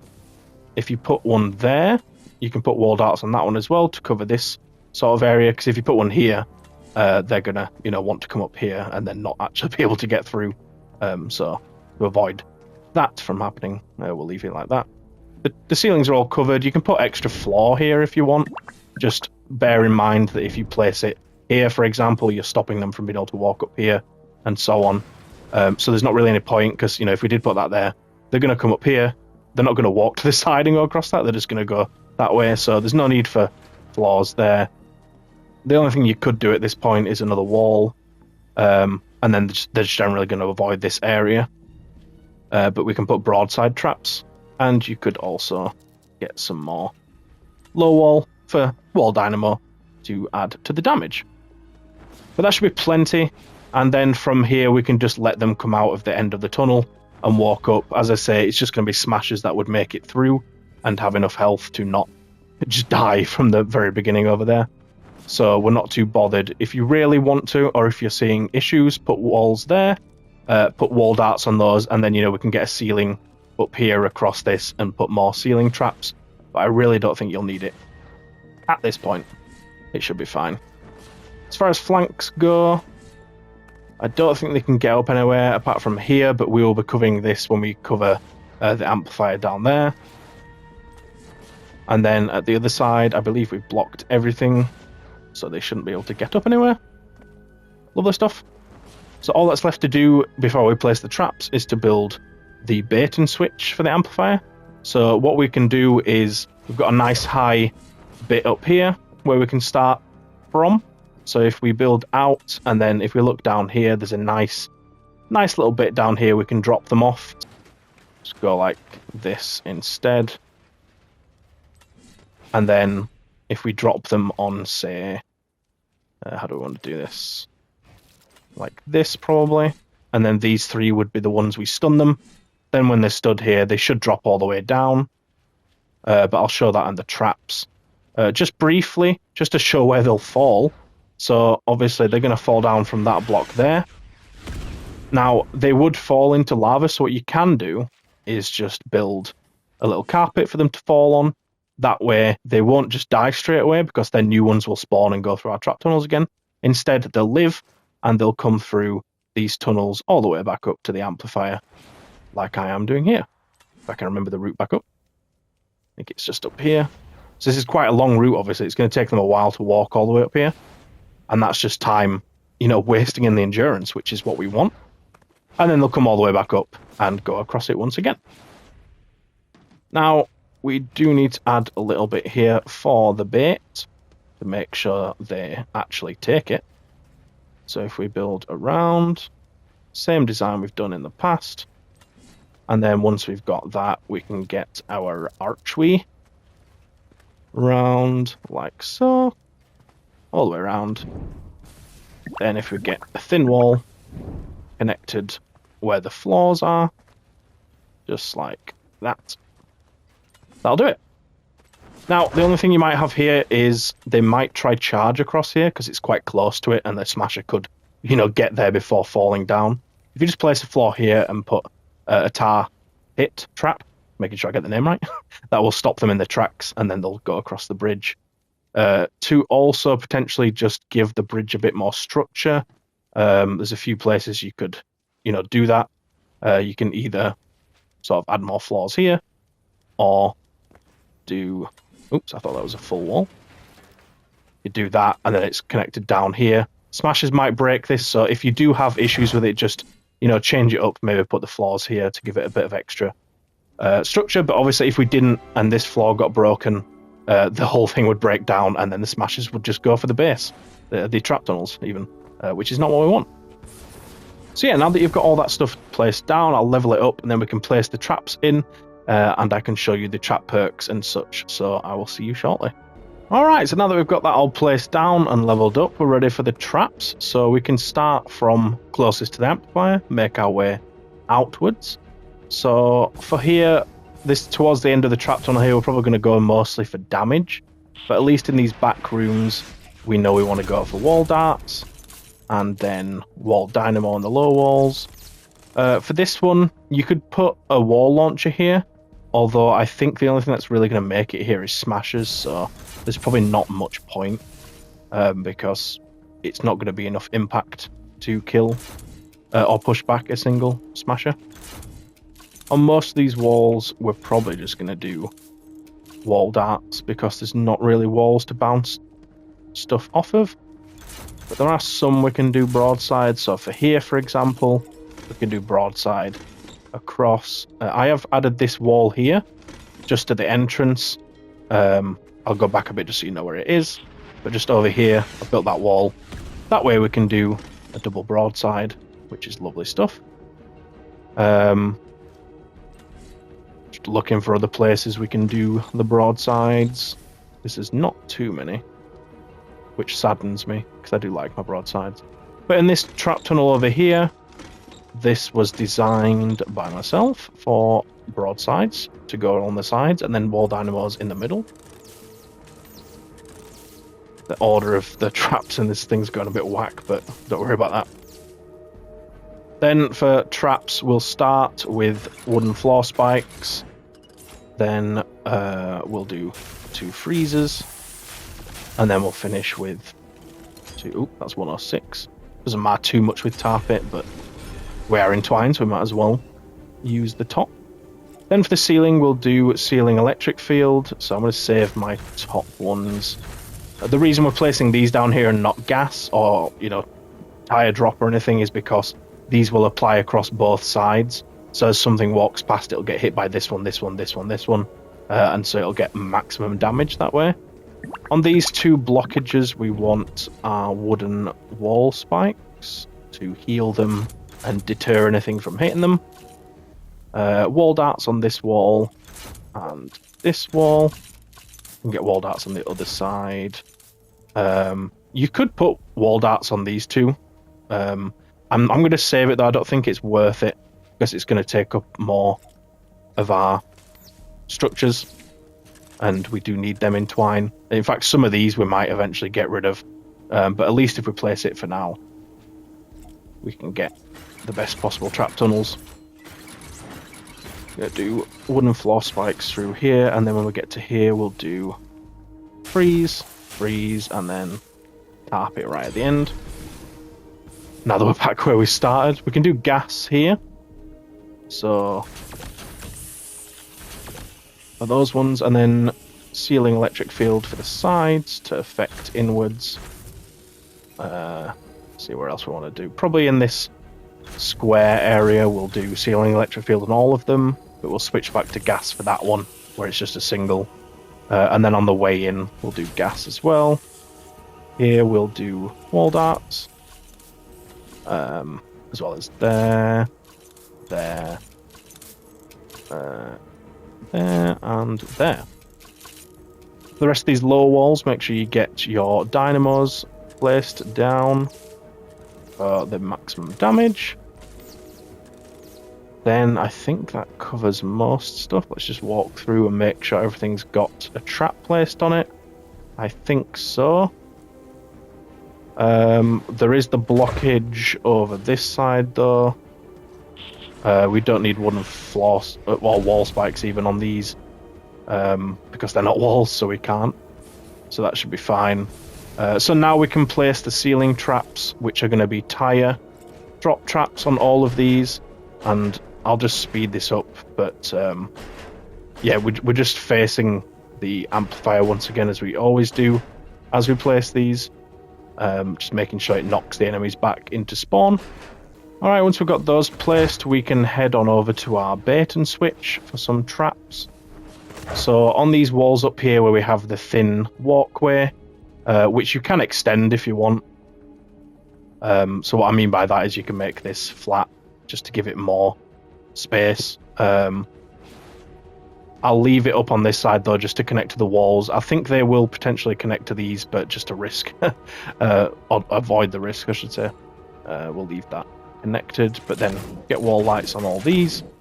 And then just on this first one, well, this one was a tar pit trap, as I said when I placed it.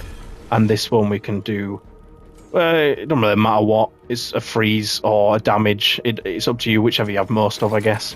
Just avoids the mini bosses and smashers from hitting it as much as possible, because they will get deterred when they take damage from it. Or if you freeze it, it will stop them from wanting to hit it because, well, they got frozen when they stood on it. But that'll do it. So there's your build. We are working on Amplifier down here at the beach. So we have two spawns down here. Just to show the map though, this is all the way down at the southeast, with the home base there towards the middle of the map. This is my Amplifier D, so I'm doing this after C. And we're going to start with the south build over here. So if I move over, I can show precisely where they spawn, which is just down on this sort of middle level here, and then some at the bottom as well. But it's mainly going to be around this middle area. So obviously they could either come up here and round through to the amplifier, or they could come up these ramps and then through. There's a hole just here. So what we want to do is guide them through this one and make our main tunnel here, and then block off the other direction to save resources. We obviously don't want to make two trap tunnels, because that's going to take twice as many resources, twice as many traps, and so on. So the main thing in this area is going to be, as I say, bring them up this path, and then from here we can then bring them towards the amplifier, where we want to just stop just before the amplifier because we don't want smashers to charge on that area. Then up here we can trap them, but at this side we will block anything from getting up. Make sure they can't get up that side. You can even go as far as to sort of block it like this, and even put a wall there if you want. I think I'm going to leave it open because we can put ceiling electric field there, and that will zap across. And we can also put one above there as well to get the double damage. Not sure how effective this one will be, but I think it's, you know, it's an extra bit of damage we could potentially get, which is always useful. As we come up, we could potentially put a wall here, but I don't think we'll be able to do anything with it. Maybe a stun, but I'm not sure how effective that would be. But if we put a floor here, that will just stop the enemies from wanting to sort of squirm their way under there, you know, the little huskies, or any smashers and mini bosses. Blah, blah, blah. I cannot speak. So yeah, this is where they're coming up. This is the main sort of area we're bringing them up. The high walls here wouldn't be necessary because we can't do damage with that. But if we get a wall at the back, once we've got ceilings placed, so I'll just do that now, just so we can place it. Because we can put wall darts on that there, which will then shoot the enemies as they're up here. Up here we can do a little room that we can damage them from with a small wall, like so. It's probably going to be useful to put a floor here and edit it in such a way that it's going to stop them from wanting to break through. Because, you know, this will sort of circumvent the trap tunnels, so we don't want them to do that. It's up to you which side you want to put it on. It doesn't really matter too much. It's just acting as an extra wall, this floor piece. So it's not overly important. Here we can do extra damage as well. If we then do small walls for dynamos. You could also put a floor here. And if we angle it in such a way, it will stop them from wanting to break through this area. Because we don't want them to, you know, try skip this corner. It's far enough away that the smashers shouldn't charge it. But we can do extra damage. We can also put one there to get extra damage, as well as there. We can get two here. This little corner here, we can't really do much in the ways of damage, because wall darts here wouldn't hit the tunnel, and here wouldn't hit the tunnel. So you could probably block it off if you really want to, but nothing's going to be able to get anywhere from up here. So you can just leave it closed. Or open, even. That's the opposite of what I should have said. Probably want to just put lower walls to stop stuff from wanting to sort of break out. I don't know why they would, but, you know, Save the World's weird, and the AI is weird. Full wall at the back there. We're not going to put traps on it, but it'll just stop anything from wanting to, you know, shrivel its way out of this little corner. Important here is to block this with that. Just stop anything from wanting to break out this corner. This is where we blocked the floor. So you can probably get away with less, like perhaps just the cone, or get rid of the back wall. But I'm just going to add the extra, just to be safe. But as you can see from over here, they can't get up here anyway. It would just be sort of flingers that would want to try and get out there. You could potentially put a cone here, like that, to stop them from wanting to break out of this little area as well. That shouldn't be needed though, because we have blocked this off. So I'm going to leave that without. And if you do need structures back, you can probably feel free to get rid of some of this, as it shouldn't all be needed. Then throughout the trap tunnel, we're obviously going to need ceilings on this, so we can do damage from all of these, which is the beauty of trap tunnels. Throughout here, we can then do wall darts at the sides, and low walls here for dynamos. Keep the ceilings going. Now, when it gets to here, I tend to avoid building too close to the amplifier. Even roofs can sometimes, you know, trigger smashes and stuff. If you put roofs here, like, they obviously can't break them because they're in the sky. Like, they're not going to be able to reach those. So you should be fine putting damage on there if you need to. We'll leave them in, but just don't build any walls this close, because that will trigger smashers to smash, and we don't want them to do that. So we can leave it like that. But here, we've plenty enough. And then, now that we've got that built, we can sort of cover the ceiling traps down here. So you can add one here if you want. just to cover if they, you know, wanted to try break into this area. But the main bit is going to be sort of over this area. How far back you want to go is up to you. Some will spawn down here, so you can do another layer. You could put some here as well, but the main spawn is going to be sort of central to this ramp here. So, you know, we don't need to go too far over to each side, because, like, traps here, for example, wouldn't affect as much. You could put ceiling zap traps on them, you know, the ceiling electric field, because that will jump over to the middle. But it's just extra traps that we don't really need. So I'm probably going to stop at the ramp. As I said, if you do need more, you can add it in that position there. I'm not going to be able to get up there now. I get back up to break that. You know, if you don't have the absolute best perks, for example, on your traps. We can't build any walls down here because these will get broken by the spawn. So that's all we can do in terms of damage for there. Now we can block off the other areas. So as we've shown before with these sort of cliff steps, the husks can't get up the bigger jumps, like they can't hop like we can. So they will only be able to get up these bits. So all we need to do is just cover those, like so. And that should cover there. And then if we edit them like so, they will act as walls as well. And then if we place actual walls behind, and then cones, which should be facing where they're coming from, like that. That should be enough, and then just walls at the front, and then we can put wall spikes on these to deter the enemies. And then there's one more over here. As you can see, there's a little step here, so we need to cover this, which does cover 2 blocks. Sadly, we can't just cover it with 1, which would be nice, wouldn't it? But yeah, when does that ever work out? And then if we just have these cones facing in towards each other to stop them from breaking out around the sides, and then you can put walls on them as well.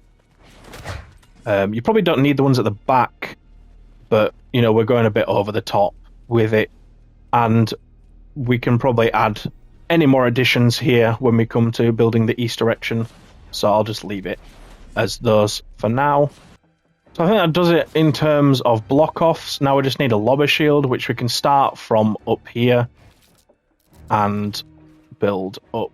That's the wrong angle now. Like so. And then if we do this, we're basically just going to go as far as we have built here. So we turn it here by editing the cone, if it'll let me. It really won't. Okay. Then we can carry this on over here. This is going to act, obviously, as the east direction. We might as well build it now. If we go all the way over here. And probably one more, because we're going to be bringing them through here. So we need to make sure we block that.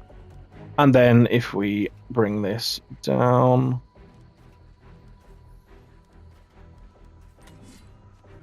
and then get the corner here, like so. They shouldn't be able to get through this bit. You know, they're not going to be able to get an angle from there. This bit just needs to cover, obviously, them standing there. And then at the top, we just want another layer here to stop them from this direction. Which takes quite a lot of structures, but, you know, it's just what we've got to do. As far as how far over you need to go, you probably don't need that one. If you just look at the amplifier, you can see where they'll be able to throw from, and up to this point, that should cover it. This is obviously only connected by the one tile here. The enemies won't be able to break this, so don't worry about making another connection anywhere else. And when we build the bait and switch for this amplifier, it will connect up to this as well, which will give it extra support. So don't worry about that. But that's everything you need to build for that. Well, we can build the bait and switch now, I suppose. Yeah, why not? It kind of makes more sense to build it after East, I suppose, but I don't want to make the video too long. So we want to get them above the amplifier, so we're going to go up to that hill up there and then cut in. So if we start from this area here, we can bring them up like so. We're going to make them corner like that. We're going to bring them up here like this, and then this will be where we do our design to trick them into thinking there's something actually protecting this thing, even though there's not going to be. because they are stupid. Like that. And this is obviously where this bit is connected, so it's important that this piece stays in one piece, basically. So, you know, that's important. Then if we connect this over here, that gives them a way up. This is quite far away, though, especially for enemies on that side. So what you can do is, from one of these, it probably makes sense from this one over here somewhere to give them a staircase up, because it stops them from having to go too far out of the way, because this bit here will be trap tunnels, and then out here they'll come out, and then they can go up and come across. So just to finish this off, we just need to get our archway underneath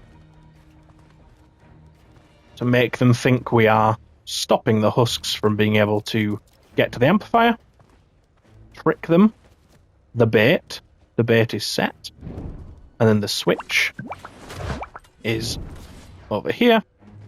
On any of these, really, it doesn't matter too much which ones, we can drop them down. So if we have 2 walls there, we can do our stun on these. You could do 3 if you want. 2 should be enough, though. So if we edit it like this, the enemies will have to come right to the edge here, and then the wall lights will knock them down into this gap down here, and then they'll have to walk all the way around up there and do it all again. So absolutely beautiful stuff. That should be enough for this direction, so I'll go ahead and level all that stuff up while showing you the perks and such, and then I will be back in a second. Alright, now that you've got all that stuff put down, I did actually miss 2 ceilings here. I just forgot. You didn't make sure there's ceilings throughout the whole thing, so make sure you place those down. I have leveled all this stuff up to level 3. You don't need to. Like, this stuff can be wood if you want it to be, you know, if you don't have as much material. I have loads of material now because I have an infinite map grinder, which I can link the video to that if you do want that, because I like the look of it all being level 3 metal. I don't know, it feels weird to not have it that. But now that we've got all this stuff placed down, we can trap it. So we'll start near the amplifier. So in this area, we're going to do high damage on the last ones through here.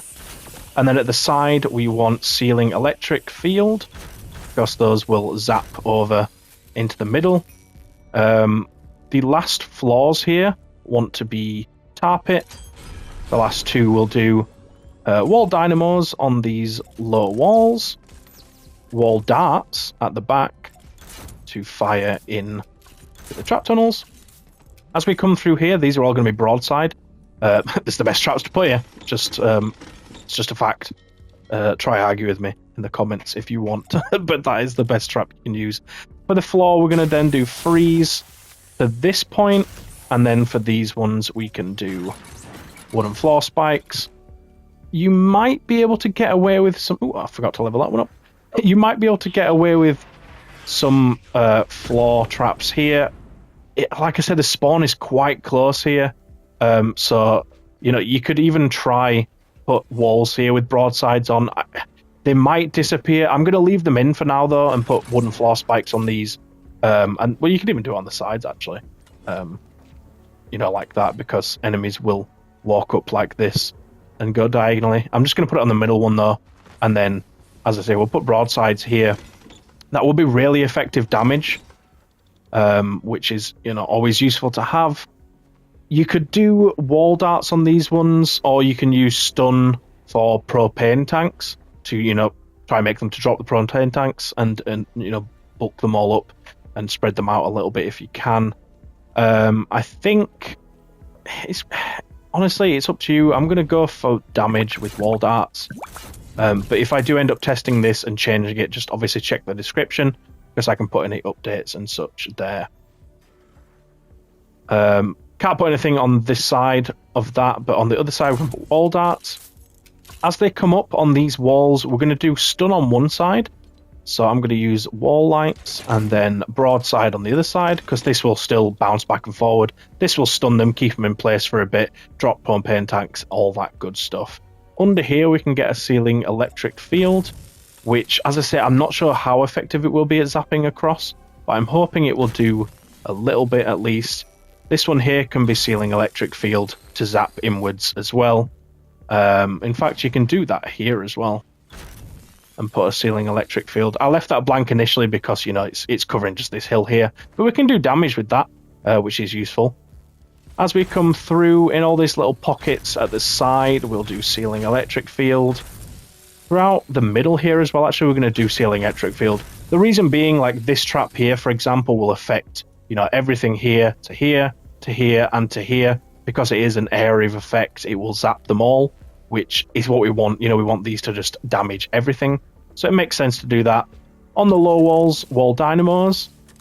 Throughout this. There's another wall that hasn't been upgraded fully. Interesting. On these walls, further back, wall darts. I'd love to use broadside, but, you know, the low walls makes them not as effective as they should be. And then on here, we want a wall launcher. If I can get one prepared. Don't use these as much as I used to. What you can do to help that wall launcher out as well is just put an extra wall here.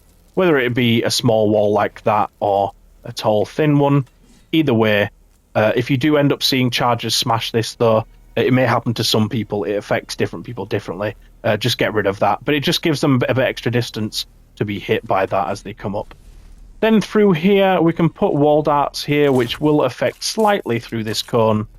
Can't do anything on that wall. And then here, it doesn't really make sense to do broadside, so we're just going to put a wall darts instead. I haven't done this ceiling. This one's going to be a gas trap. And then I'll just do these two. Well, I'll do all these ones while we're here. There's not that many, so I don't need to fast forward through it. We're just going to do tire drop trap on all of these. And as I said before when I placed them down, don't know what's happening to my accent now, but as we go further down, you can add more. You can add another layer of 3 here if you want. If you're seeing, you know, high spikes of enemies that aren't dying because your traps aren't leveled up or don't have as higher durability as they should. My accent's going so weird in this video. Don't know what's happening. But yeah, if you start seeing that, obviously, feel free. I might get rid of this cone at some point just to get the wall darts to do more damage. We'll see how it plays out. But yeah, you should be fine if you have, you know, high level traps, you know, maxed out tier 5 with gold perks and the perks that I show. You should be fine, so I wouldn't worry about it if you do have that. Then what we can do is put down our traps for our bait and switch. So, oh, actually, one thing I did forget to mention is just put a wall there.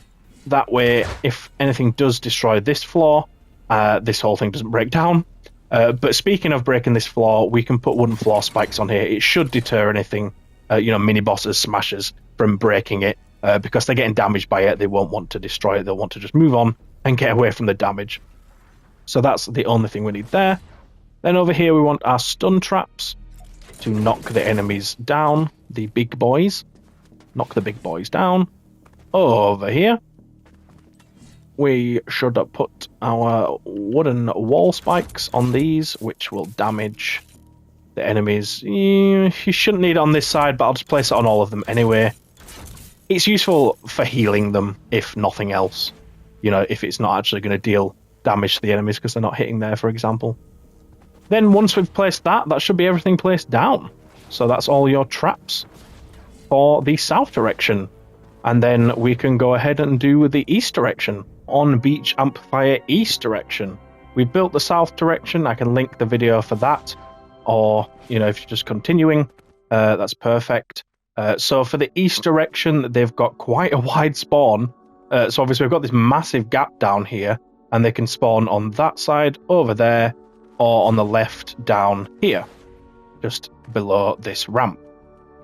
So what we're going to do is bring them just right next to this gap on either side, and we're just going to drop them down, and then they have to go all the way down there, up there, and they'll have to go all the way back up again. Now, smashers and mini-bosses might make it through, but that's fine. That's why we have this bait and switch here built, which we went over last time, which will take them up, and they'll keep dropping down here. But for the main build, as I said, there's a spawn down here, So what we're going to do is just make them go through the center of this ramp instead of being able to go through all of it. It means we will have to use fewer traps and save that way. So you shouldn't need to use cones on top of this. You know, the enemies shouldn't really be wanting to go through the sides. So you can probably avoid doing that. Once they get to the top here, we're going to then shift them to the left, bring them through here. You may have been noticing there is a lava bomb here, though, so we can place what we can, but the lava bomb is obviously just going to destroy some of it, which can't really be avoided. You can shift it somewhat, but like these two, for example, will pretty much always get destroyed. But you should be able to keep the walls. They shouldn't be hit. So we can have those, which is useful because we do need that. We can get ceilings across this. Obviously, as I said, this bit we can't, but don't worry about lobbers and flingers. We have that sorted already. We need to make sure we are getting walls throughout this entire thing, though. Once we get to this point, it's not as important because by this point, we will have knocked off all of the smaller enemies or just killed them, you know. Either way, it's a success, right? But I can eventually get this thing to spawn again and show. But we do need to block this path up here because they could just walk straight to the amplifier by going up here. So what we can do is just cover this ramp, cones on top, and we've already got a wall covering it as well. So there's where the lava bomb. Obviously, we can't place anything here. What you can do is go up 3 blocks if you want. So that's one more on top of where I am now. I just got knocked off by placing that. And then you can do some damage there if you want. That is quite a lot of extra, you know, resources just to damage as they come through this area. It's up to you if you want to do that or not. If you are seeing issues or your traps are low durability, any of that stuff, then please feel free to go ahead and do that and put tire traps on top. But otherwise, you shouldn't have any issues. For this bit, they shouldn't be wanting to break through or out. You know, this is a pretty direct route we are taking them on. So having these cones and floors should be enough, but should you need to place any more, just put walls behind them. Stop them from wanting to go. But as I said, that should be plenty enough. Yeah. Place some ceilings on these. So, I mean, at this point, you can probably get rid of some of the lobber shield if you want, but I'm just going to leave it because obviously when lobbers get to this point, they would be able to target it otherwise. We can just do damage on this bit at least as the enemies come through. What you can do is add more ceilings to the side because we can put ceiling electric fields on those as they come through. You can do the same thing over here as well. You know, all these can be damage. Even walls, you know, with darts on, if you really want to go over the top with it. It depends how, as I say, once again, I feel like I repeat myself every time, but if your traps aren't, you know, perfect gold perks and everything like that, you may need, you know, these extra walls for some more damage. I might do a few just in the key areas. So by that, I mean, this one looks across this entire, you know, corridor. Same with this one, it looks all the way through. So I'm going to put it on those ones. The only thing that might be worth doing here is if you have really, really high impact wall launchers, there's a chance they could end up flinging them onto the other side, which is, you know, where they're trying to get knocked down as well. So putting walls here would help in that circumstance, because then they get flung into the wall and then fall down instead. The damage is useful as well for smashers and such. So, you know, go with your gut, I guess. Or just perfectly copy what I'm doing. That's perfectly fine as well. You know, with sorry, we need that one. I was just thinking we can do extra damage, but this one is where we're going to be knocking them down, so make sure that is remained there. And then at this point, I mean, you can add extra stuff. I think I'm going to avoid it. This one maybe as well. The reason being is this one here, the smasher might see this as a threat and charge it. So I'm just going to leave that one blank, and then we'll probably leave that there. As I say, the small enemies are not going to make it through, you know, with all the damage we have. Because over here where the spawn is, didn't mean to overjump there, we can add extra ceilings across this. across the spawn, which will have, you know, tire drop traps and such over them. I don't think you want to add any more than this, because any more to the side, you're not going to catch many enemies with it. You could go back one if you want on where the actual grass is. I don't think there's going to be too many spawning this far back. You know, it will generally be a bit closer over there. So it's up to you if you want to add more in. Feel free. I'm going to leave it as it is for now, though. Then over here, the other spawn, as I said, was back here. So we've already blocked off this path when we built the other direction, but we didn't add any more here. So what we want to do, there's a few ways you can go about it. So you can just bring them across like this, which is I think what we'll go for. Or you could let them come through this area and, you know, get rid of that wall. And when you get over here, just carry them on, you know, through this bit. As I say, either way works fine, but we need to avoid them coming into this area here, because we're going to use walls here to knock them down. So we obviously need these walls. But if we bring them all the way across with this bridge, as I've done, that means we get five blocks here. 1, 2, 3, 4, and 5. 5 blocks where we get to push them down. And then if we place walls, that will obviously stop them from doing that. So what I'm going to do is just reinforce. Just wondering whether to get rid of that wall or not. We can reinforce this. If we adjust that, we can put a floor there as well. And edit that the same way. It's not letting me do it. Like that. And then a wall behind. So this now blocks off the entire way and acts as extra blockage. Now you might want to do more behind to stop them, you know, from coming through here. So you can add another layer here, like such. Any more behind here is probably unnecessary. But if you do notice them hitting this stuff more than you'd like, then obviously add more blockage. But that should be plenty, because they're not going to really want to come down here because they just go straight there to the amplifier. But what we can do is block from here as well. Just like that. We'll do that, actually. At this point, you can do it the whole way if you like. It's up to you how you want to do it. If you want to save structures, you can build less. But this will be good. All of these will obviously, as I say, act as ways to knock them down into the pit, just like we have at the other side. What you might want to do as well, as we've done before, or well, I said before, at the other side, is just add this. It will act as extra damage, but it will also act as a way to stop them from going all the way to the other side. Although obviously you can see we have the walls from that side, which would stop them in that case. But I'm gonna do it like this. Any build here is gonna get broken by the lava bomb. Then once we've built the entrance to our tunnel here, what we need to do is build high up like this. Because of the lava bomb, our tire drop traps will be up here.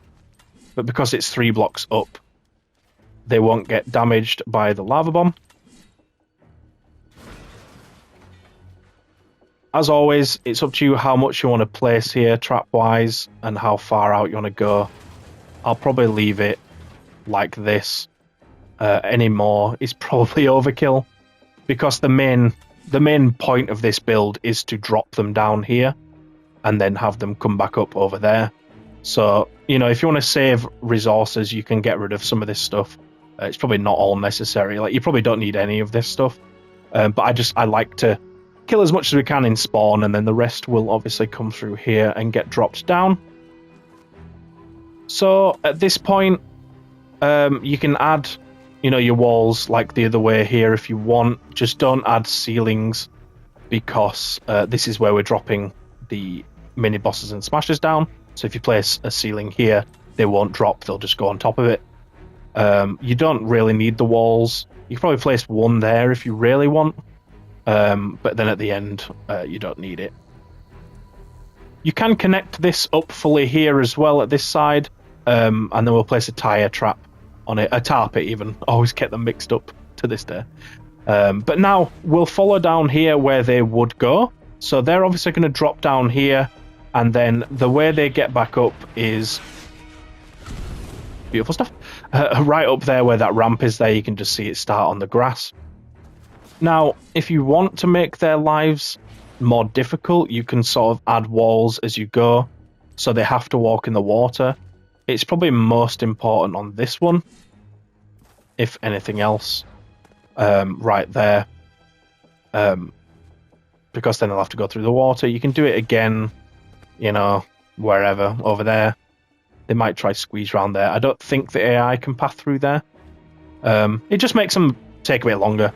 It's up to you whether you want to do that or not. Then as they come up these ramps, we can do some damage if we want. It's not overly necessary to do it, because, you know, as they walk up, they're going to come through these tunnels again. So it's up to you. I'll leave that up to you. I'm probably going to leave it without traps. If you were to put any traps, though, just to show you, if you were to, you probably want to do like that. Just do a damage on that one, and then a tire on that, which will fall down and roll all the way down the hill. I mean, I can leave these two on, just so that you know how it works. At least, then you have that. Then they're going to walk up this hill. Again, you could do something like this at the top. They won't really come up that side because, well, it's longer. So you just do the same sort of thing. Damage there, ceiling, tire drop, and then they'll walk all the way over here, come up this ramp, which is, you know, near where they spawn anyway. So once they get up this ramp, they're going to get hit by these traps, so we don't need to build anything extra there. So as far as, you know, structures, that should be plenty of stuff. The only thing you want to watch out for is the enemies may try come up this side here to flank around up there and then across to the amplifier. So what you can do is just cone on top, wall like so, add these, and that should be plenty of deterrence to stop them from wanting to get through. It is a bit of a longer route that way anyway than the one we've built them through here, so they shouldn't be wanted to wander too far. But yeah, now that we've got all that stuff placed, this is a lot for one amplifier, I know. As I said, you can strip back some of it if you need the resources and you need the structures. But I'll level this stuff up and then I can show you where the traps go. So thank you so much, and I'll see you in a second. Right, now that you've got that stuff leveled up, we can go ahead and start placing the traps. So on these ones right next to the amplifier, we want to be putting tar pit traps. I mean, throughout this whole thing, really, you want either tar pit or freeze. I guess it probably depends on which one you have the best durability on when it comes to the end of the day. So I have 49 on the freeze and 90 on the tar pit. So I'm going to go ahead and put the tar pits down on these. This one here is a damage block, so we're going to go for wooden floor spikes.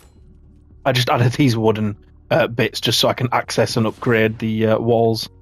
That's the only reason they're there. Don't worry about worrying that you missed them from the first bit.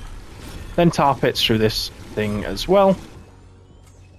Probably should have mentioned when I built it, but you know, this is probably one of the builds that you could strip back the most from, because the build is centered around dropping them down and having them go up and all the way back round.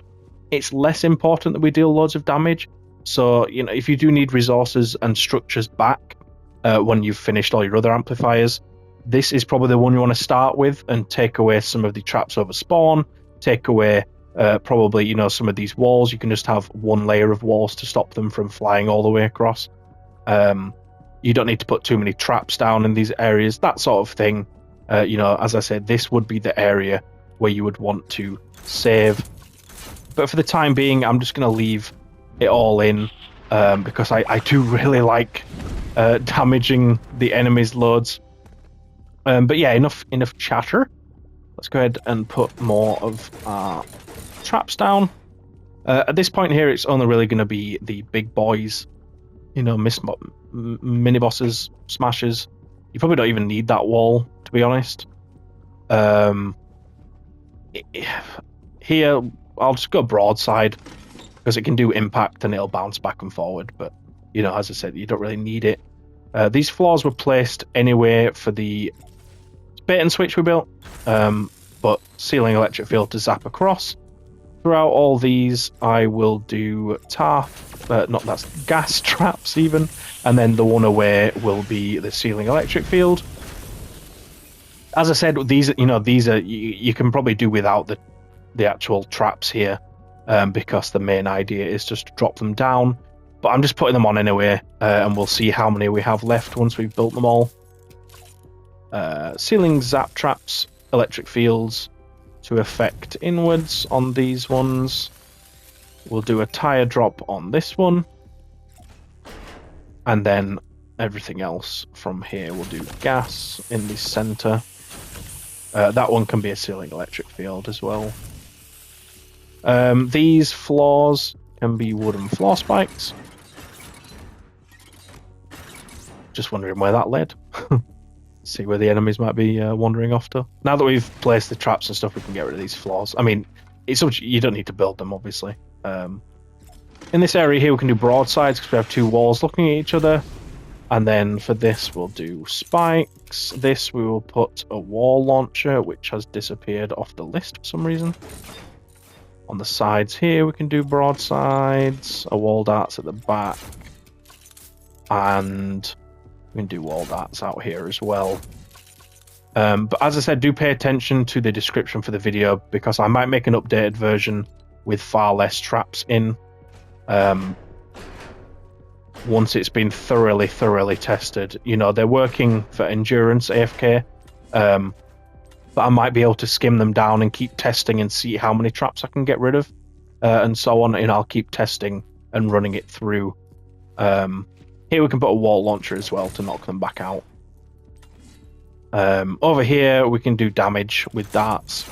Don't really need it, but we'll put it anyway.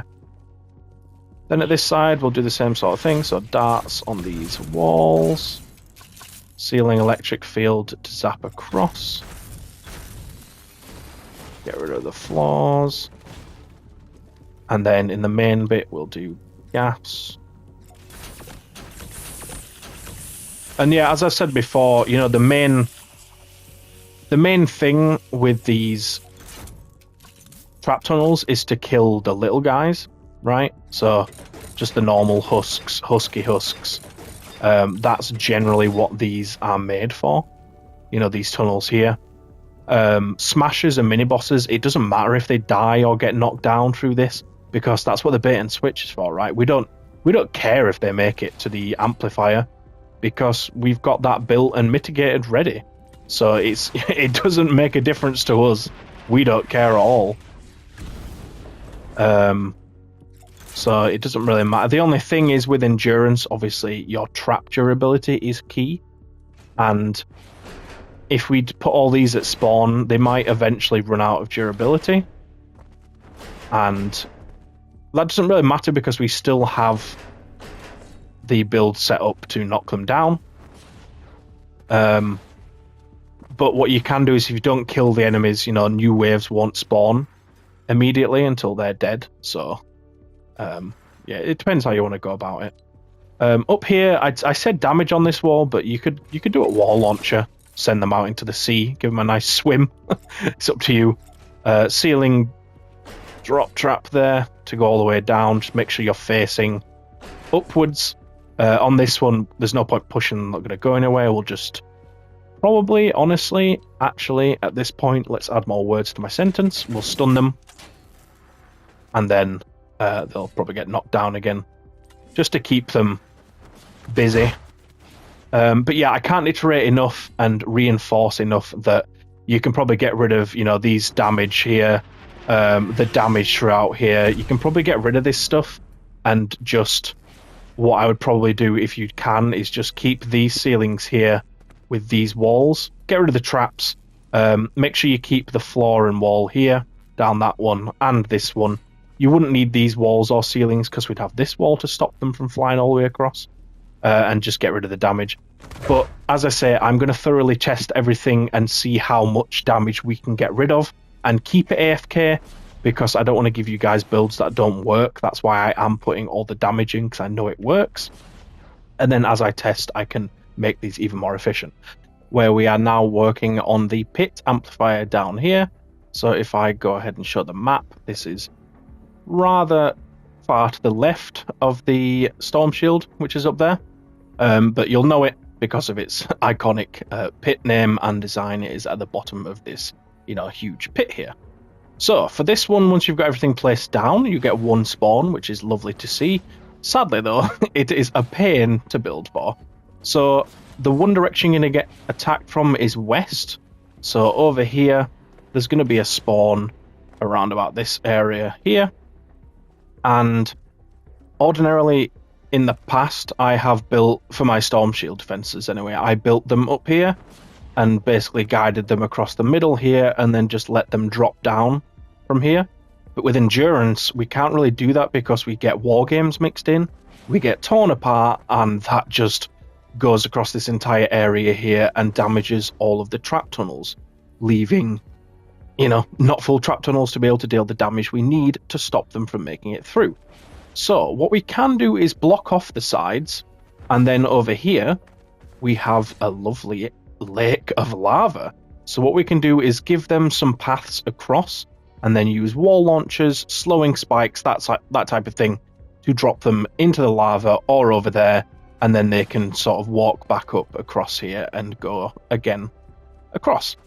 Now, we're not as bothered about smashes and mini bosses because, we're going to make our bait and switch as we usually do over by the amplifier. But for the actual trap tunnels then, we're going to start from here, like this, and then build a bridge across to here. And then from here, we'll let them go towards the amplifier. No normal husks are going to make it past all of our wall launchers to here. So it's just going to be smashers and mini bosses, which is fine. And then what we can also do is make a secondary path underneath. The reason being, well, I will explain in a second. If I can edit a cone, we go down, we can build them.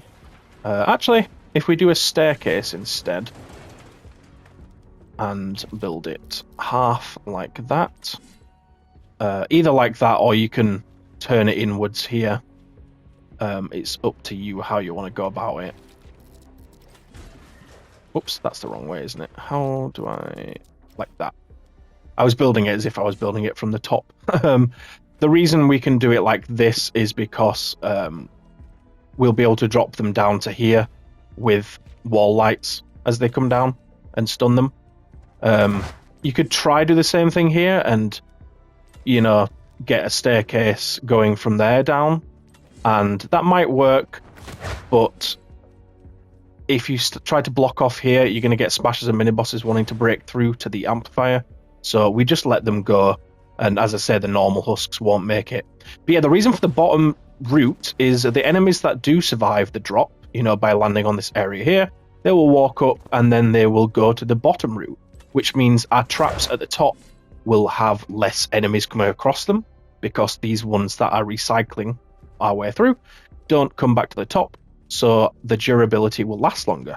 You'll also get some enemies that spawn over here in the spawn just naturally go to the bottom area. It won't be that many. Most of them are going to take the top route because it is shorter and quicker.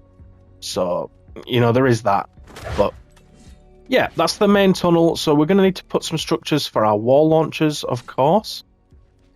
And then here we're going to have to block off this area heavily because it's a big ask for the husks. Can you go all the way around there, mate, and go to the amplifier that way instead of just going straight through here? Sure, pal, but you're going to have to incentivize me by blocking off, some of this area.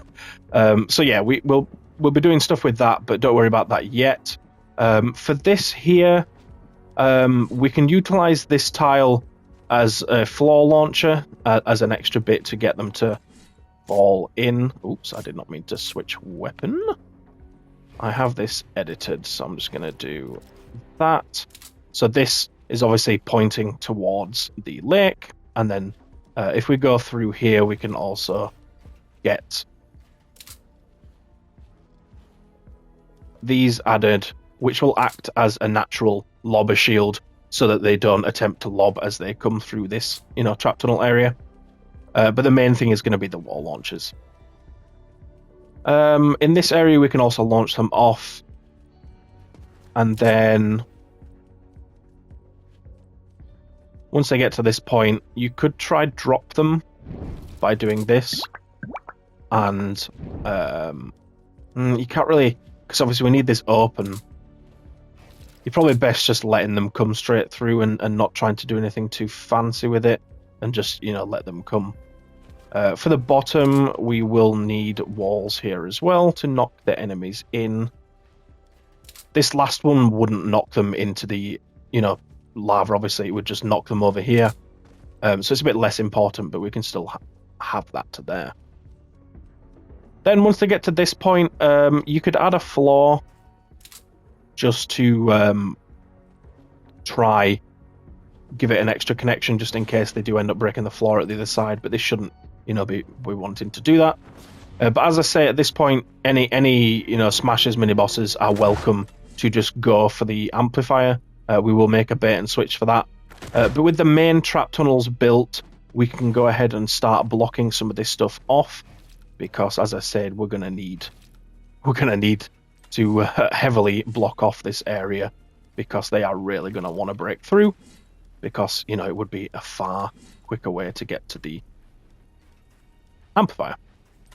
So we're gonna need to do our usual method of blocking, get the grid going. For this bit, you could also add floors underneath the... Whoops, didn't mean to do that. You could also add floors underneath the cones as an extra layer. So I'll just show you on this one. Like so, and then edit one side of it. It doesn't really matter which side, just so that it has that extra bit of wall. I don't think you will need it. I will obviously extensively test this build to see what we can add and take away to save structures and so forth, but this will stop them. And once we get to this area over here, we also need to block this, because this is another route they can take to get to the amplifier. So we need to properly block this, like so. And then, once again, get the usual design going, making sure we fully grid out this with walls in every location to give it the extra blockage. And then we're going to go for one more layer behind, I think, because we really need to is that a word? Disincentivize them from coming through this area. So, just gonna do that. The reason I did these as non-angled cones is because these are sort of blocking them from coming from here.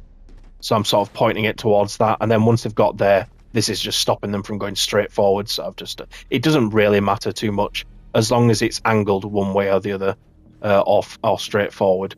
It will block them. You can add another layer at the back here if you are seeing smashers trying to break through the front, but I think there should be plenty for this area. We also have this route round here, but if I can get it to trigger, I think it did just to come down actually. There is a lava bomb down here. So while we're waiting for that to trigger again, so we can push it to where we want, we need these walls. Oh, that's that one there. Great, now we have to wait even longer. But yeah, we've got these walls here. Now, what we can do is block these. Like so. Now that we can place structures in the floor, make sure you get the grid as always. And, oops, that shouldn't be there. For this, you can angle it if you want. As I say, it doesn't really matter. I'm just going to keep it flat like that. Mainly because the way the floor is here, if I angle it towards the corner, less of it comes out the ground. So there's this sort of bit here, and they might change the AI to work differently with that, but this way at least it is definitely covering you know, there's a gap underneath that they will have to break through to get through. So as I said, there is a lava bomb here, so we need to shift this. So we should be able to place a floor around this area to force it into a certain location. So if we place a floor here, edit it pointing towards, and then if we surround this area like so, if I can get it to respawn again, we should see it fall within this 2x2 area, and then we can build around it, blocking off. There we go. Perfect. So now we can obviously add the block offs where we can. We won't be able to add it everywhere, of course. Don't know what's happening with the accent again. We won't be able to add it everywhere, but at least we can do that. So if we bring this over here, like that, and get our ramps going again, we'll go all the way up to the end, and then in front of it as well. Whoops. Make sure we get all in here. This is obviously going to cost a lot of structures, which is annoying, but there's not much we can do about that. For this bit, I don't think you really need to be as extensive with the gridding we usually do. Maybe just in front of where we can't, you know, block anymore. But these front layers, I don't think you'd need to grid as much. But if you are seeing issues, you know, just put some walls here. But we're going to try save the resources because we need the structures for elsewhere. Then back here, we can just do one last layer. Don't need a wall at that side. And then just walls behind. That should be plenty enough to stop them. What you can do is add an extra one if you are seeing issues. It should be enough. What you can do is add a few down here. So for here, if any did make it through this bit and dropped here, this would obviously block them from being able to get towards the amplifier. So that's another disincentivize. You can add another layer here to stop them from wanting to break through and come out the side.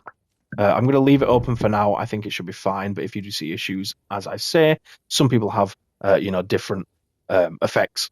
You know, there's a small percentage of people that might get issues where other people don't. So if you are one of those small percentage, you know, add a block off here as well. Over at this side, I think we've blocked this off plenty enough. What you can do is add a wall there, though, because they might want to just break out to the side, you know, and come down here. Speaking of here, we can add a block off here to deal with that situation. So this, again, disincentivizes them from wanting to come through, because if they did, they'd have to break through this as well. Behind here, we can get another block as well. So this doesn't necessarily have to be angled that way. I just placed it because of the ones up there. This is quite a hot spot for them to try break through, because this is like directly to the amplifier. So for this one, we'll probably want to place the floor, and you could potentially do it on the one behind as well, just to be on the safe side. And then it should be enough to stop them from wanting to break through this area. As far as block-offs go, that should be enough, because, you know, we're letting them get to this point, so there's no need to block off this area, because we're letting them get here anyway. The smashers and such, anyway. Not the other enemies. They're not allowed. So, now that that's built, all your block-offs are done. We can check over here.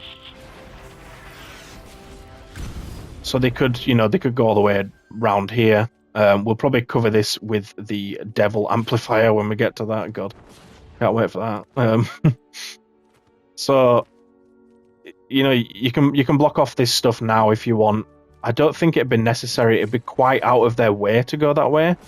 And, you know, if you were going to block anything, it would be down here. Because... oh, they're not edited to default. My bad. But yeah, by blocking this bit, we don't have to do all of this area here. It's just this area. I don't think you'll need it. As I say, it's so far for them to go out of the way to want to go around, but at least it covers it. Now we need our Flinger and Lobber Shield. So we have this one built, which covers, you know, the actual tunnels. If we keep extending it from here, so if I get this up, we can bring it, whoopsie daisy, bring it across, and probably want to go one more, and then just try to see where they could fling from. Probably there should be plenty. The reason being is because they can stand all in this area down here. We need to make sure they can't, you know, access a shot to the amplifier, which should be covered by all of this stuff. You can obviously add anti-air traps if you need to, if you are seeing stuff, but the only angle they might get is from there. You know, if you are seeing that, just add a blockage like that. That will be enough to stop them from being able to get a shot from there. So we'll leave that there. That'll, you know, that can stay. There's no need to get rid of that. We can leave that as the flinger bait. Not bait. That's because I'm moving on to the bait and switch as the flinger shield for that area. Now, the bait and switch. So obviously, looking around here, there's not many places we can drop them down to make them have to walk all the way back up again. But one place we can do it is up here. So right here, if they drop down to here, they're going to have to walk all the way over here, up here, and then back here to get access to the build that we're going to build around the amplifier. So for this amplifier, we're going to have to do something a bit weird. I've just been trying this for like 10 minutes here, trying to get the best way to do this. We're going to have to go across the center of it, which is a bit unorthodox and not what we usually do. So we obviously do it in the corners usually. But because we have this platform here, that there, you know, there's multiple ways they can drop down to get onto it, which would mean they wouldn't follow this path here, which is where we want them to go. So if we do this, we can then connect it down here, which is where we will build the ordinary bait and switch. But we're just going to have to do it along the side instead of diagonally, which makes me feel gross inside. But it is the only way we're going to be able to do this. So if I do it here, obviously if we look up now, that's the only way they'd be able to get on that cliff, but we've blocked that so they can't do that. And then if we build the rest of it like we usually do, so if we get these like this, and then for the thin tall walls, we'll just connect them like this, and this one here. So what the enemies should do is come here, because from here they can access it all. They're obviously not going to ever make it to this bit, because what we can do here is edit these floors, be like so. We'll do it like that. The reason being is because if I did it like that, they could just walk through this side. So we need to block it, so they have to come to the edge here, and then we can use the wall light traps to drop them down. You can add a third one here if you want, if you don't have enough, you know, impact or durability on your wall lights, but 2 should be plenty enough, as we've used in other builds. Then the only thing you might want to do is connect this somewhere else to stop it so that they can't destroy, say, this floor, for example, and then the whole thing breaks. So you can probably just put walls here, and that will keep that ramp intact if the floor did get broken. We will put a trap on here to discourage them from breaking it anyway, but that should be enough to make them want to go there. Then at this point, if we adjust these stairs actually to be coming to here instead, we can put a wall here with the wall lights. We do it that side. We need something to connect this wall though. We should just put at the bottom. this wall lights will knock anything off down here, and then it'll have to figure its way round. You probably don't need this floor here, by the way. I'm just adding it as another connection to make sure these trap tunnels stay up. It's kind of overkill at this point. You won't really need it, but you know, I've just put it there just in case. We do still need the lobber shield though, which I obviously got rid of. So what we can do is just do a bit of that. Then if any are stood here, they won't be able to get an angle onto the amplifier. It's just for if any make it onto this platform here, any flingers or lobbers, we avoid them being able to do anything. But we still have this gap here we can push them out of with the wall lights. So that should be everything you need built for this. What you can do if you want is, as I said, this is the path they'll take back up to the tunnels. So you can place, you know, a little bit of low damage here or slowing, you know, tar pit trap something to keep them busy a bit longer. You shouldn't need it. It's mainly if you are struggling with, you know, durability on traps, that type of thing. If you are sort of in the situation where you don't have God roll, I guess, on all your traps. But other than that, everything should be good. It's disgusting how much blockage we need on this. I absolutely hate it, but that's Twine Peaks and Endurance for you. So yeah, I'll go ahead and level all this stuff up using about 5 stacks of the metal I have been recycling for the past week, and then I'll go ahead and place the traps down for you. Now that you've got all that stuff leveled up and you're ready to place your traps, we can go ahead and do that. As I said, I will be testing this. You know, it takes a long time to test. You know, if we can strip back any of this stuff and it still be effective, I will be doing that. But obviously with Endurance, you can't just specifically select an amplifier to test. So it takes time. But if you do need structures back, you know, be on the lookout for future updates on that. But with the traps, we can start over here at the entrances to our, you know, sort of block-offs. Knockoffs works better. So for the first one, we're just going to do a little bit of damage with a wall launcher. I have loads of low-level traps. One sec. When I use the recycle perk to get all my metal, I also put on the, you know, the supply drop. So I end up getting loads of low-level traps because I do it in stonewood, where I've got these structures to spare. As we come through here, we're just going to be putting wall launchers on all these to knock them down. As they come across here, which will just be smashes and mini bosses at this point, but in case your durability does run out as well, there is also that. We're just going to put a wall lights. You shouldn't need to place any traps on this. What we can do though is put a freeze. So what this does is it does have a little bit of knockback backwards to the way you face when placing it. So make sure you face this way, because if they freeze here, there's a chance they will knock down to there. And then if you want, you can put a wall launcher on this for anything that does drop to this area. But I really don't think you'd need it. And I don't think it'd do much good for you anyway, really. So we're going to leave that. For this one, we don't really need a freeze trap. It's not going to do much. We can put one here, though. Or we can try and angle...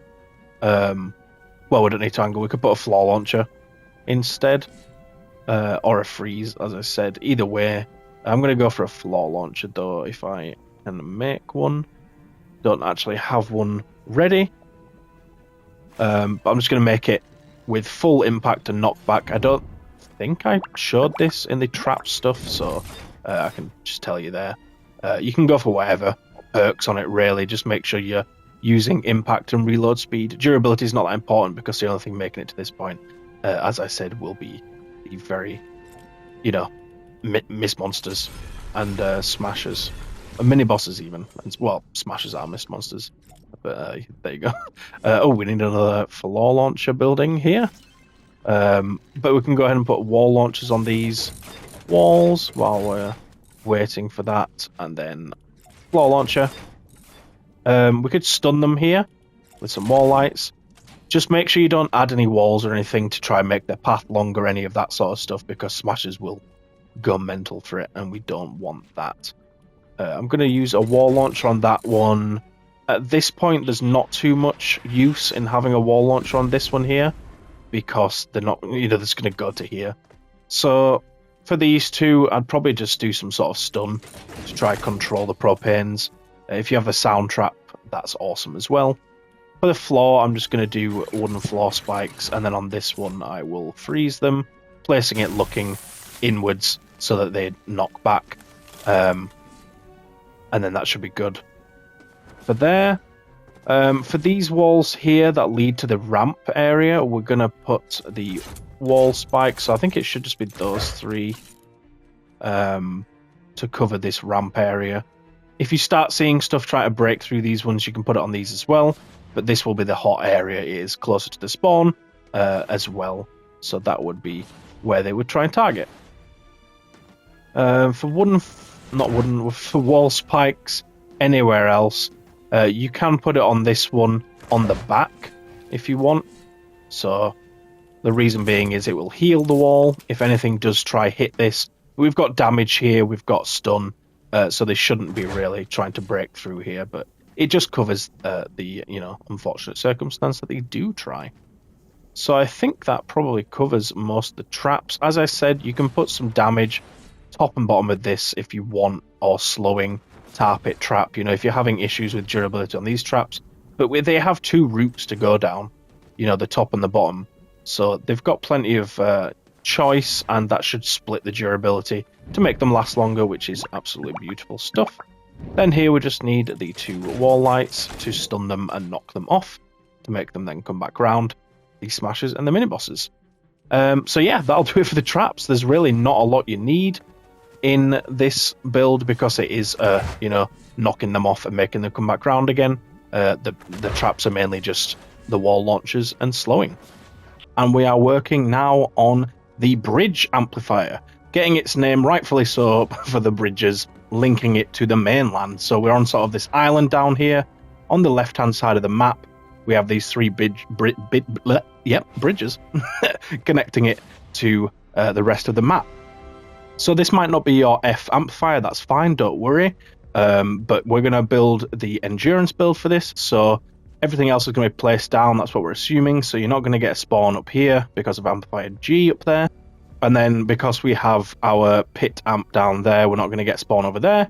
So it's just going to be the one spawn over here, which is going to be right down here where I believe a lava bomb might fall.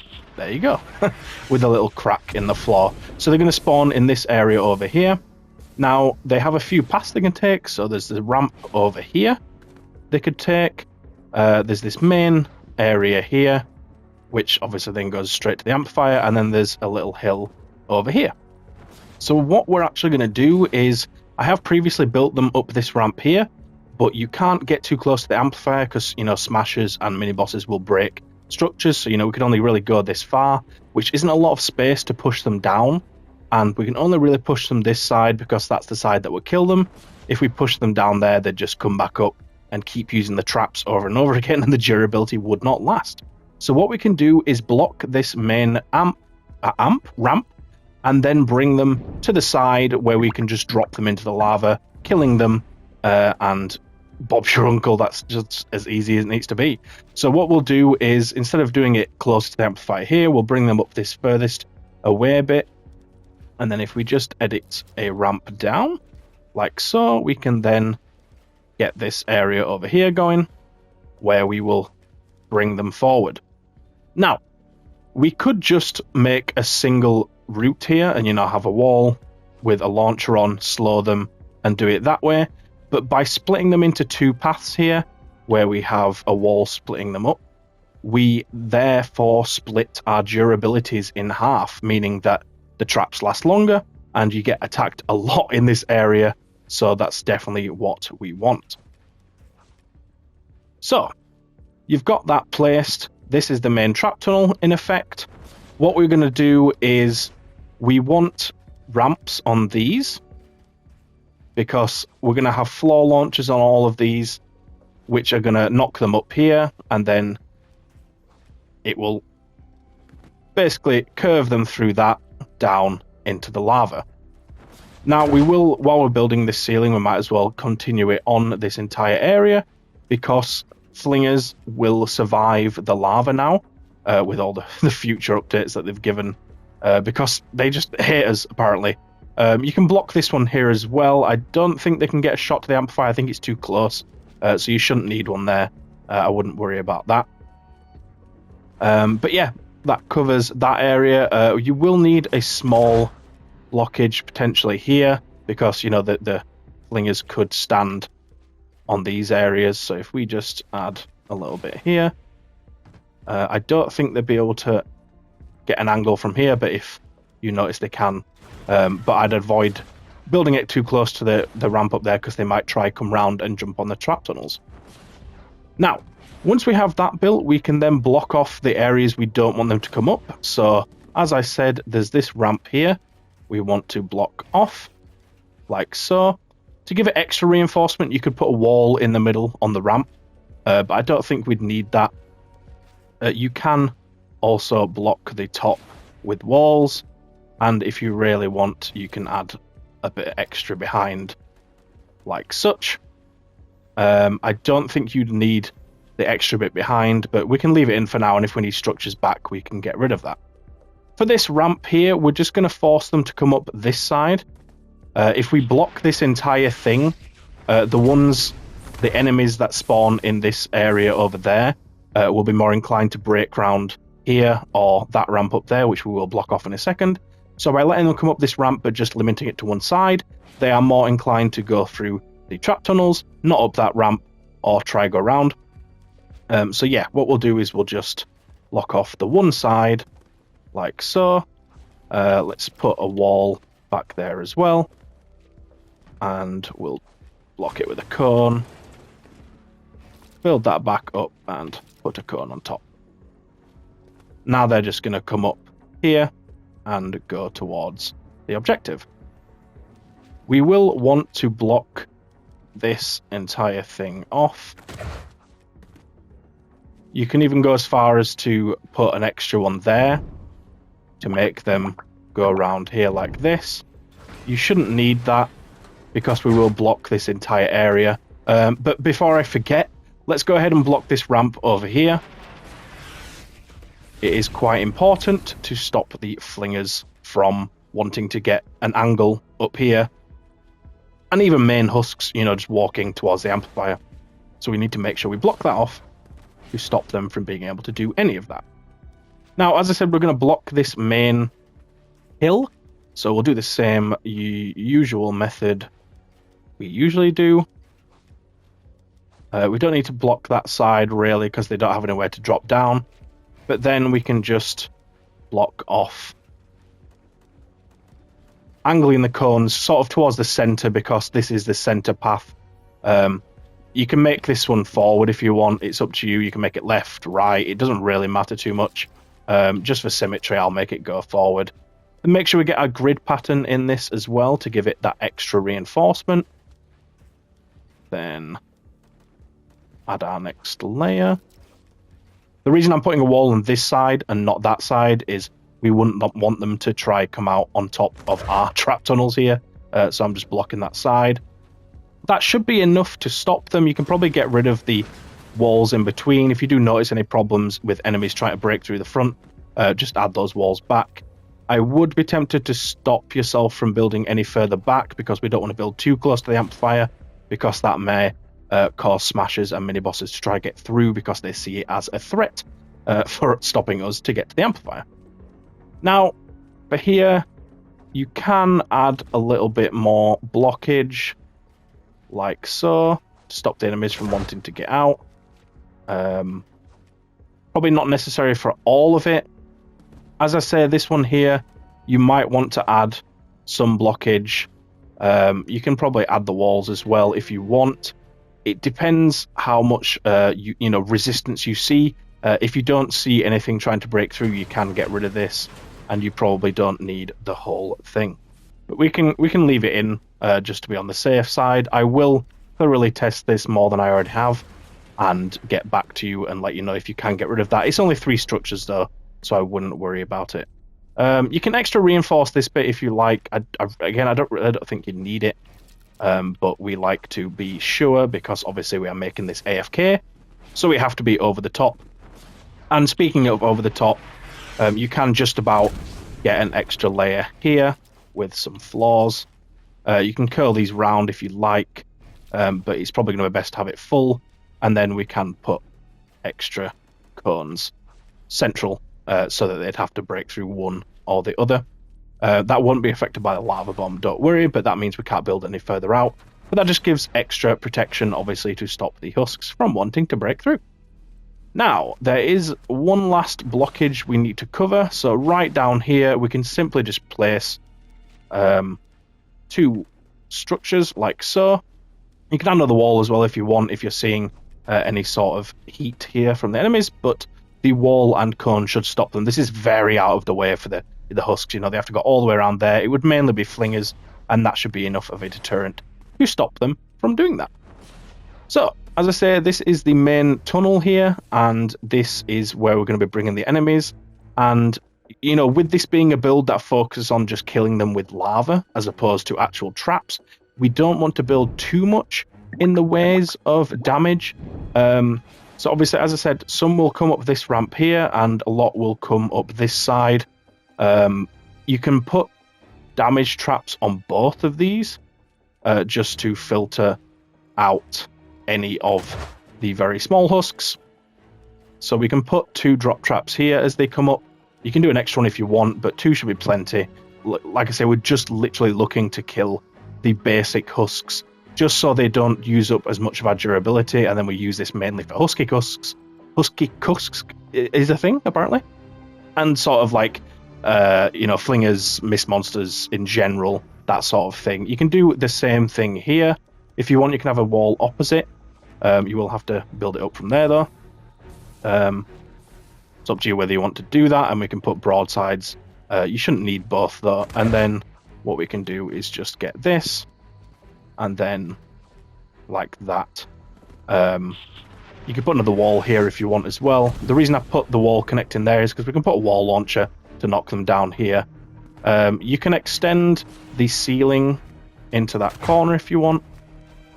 This way, whether they come, you know, across this top ledge to go up that hill or down here, they will get damaged. You know, if they come around this bit, they'll get damaged by this one. Again, it's not, you know, it's just to do a little bit of damage. It's not overly complicated or anything. It's just a simple mini husk killer. Now, what you can do is extend this main tunnel out 1 block if you want. We can have a wall here for any husks that sort of wander this way, because, you know, we can put a wall launch here which will knock them down.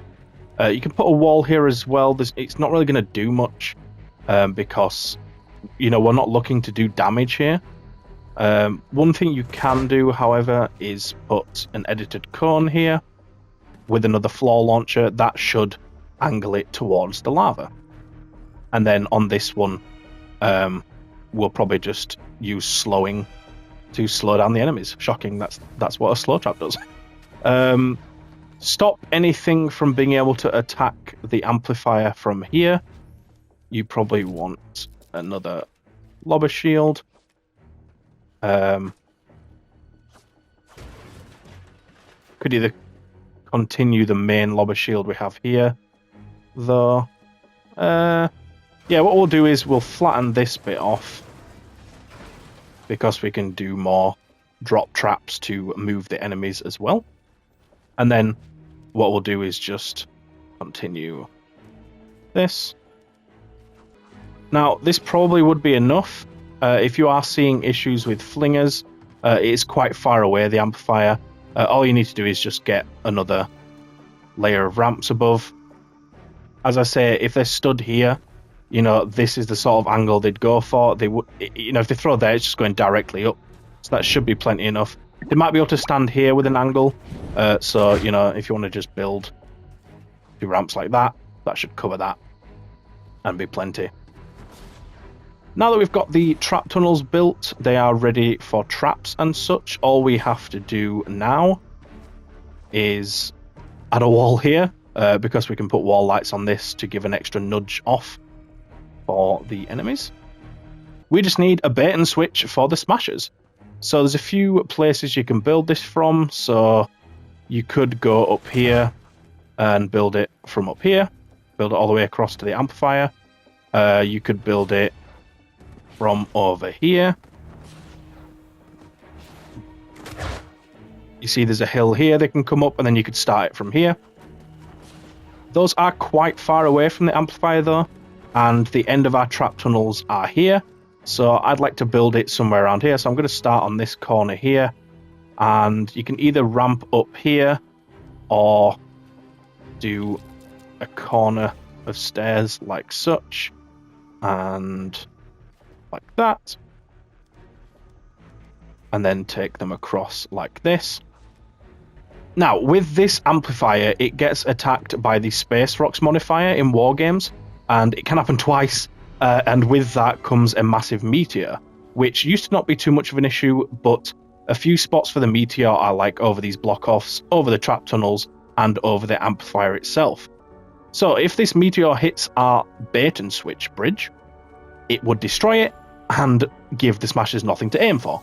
So what you want to do is build on either the left, middle, or right here, and then whichever one you build on, we're going to do the usual method, and build opposite the amp. So on all three of the builds, we would have this over the amplifier, and then whichever one we build for, whether it be this one, the corner, or the other corner, we'd build the other one at the opposite corner or side. Now, everyone's Wargames and Meteor are different. So for me, I'm going to build it in the middle because it spawns at the sides. Now it can change, so obviously you need to keep an eye on this. You can also connect it somewhere else as well, which does help, which we may end up doing.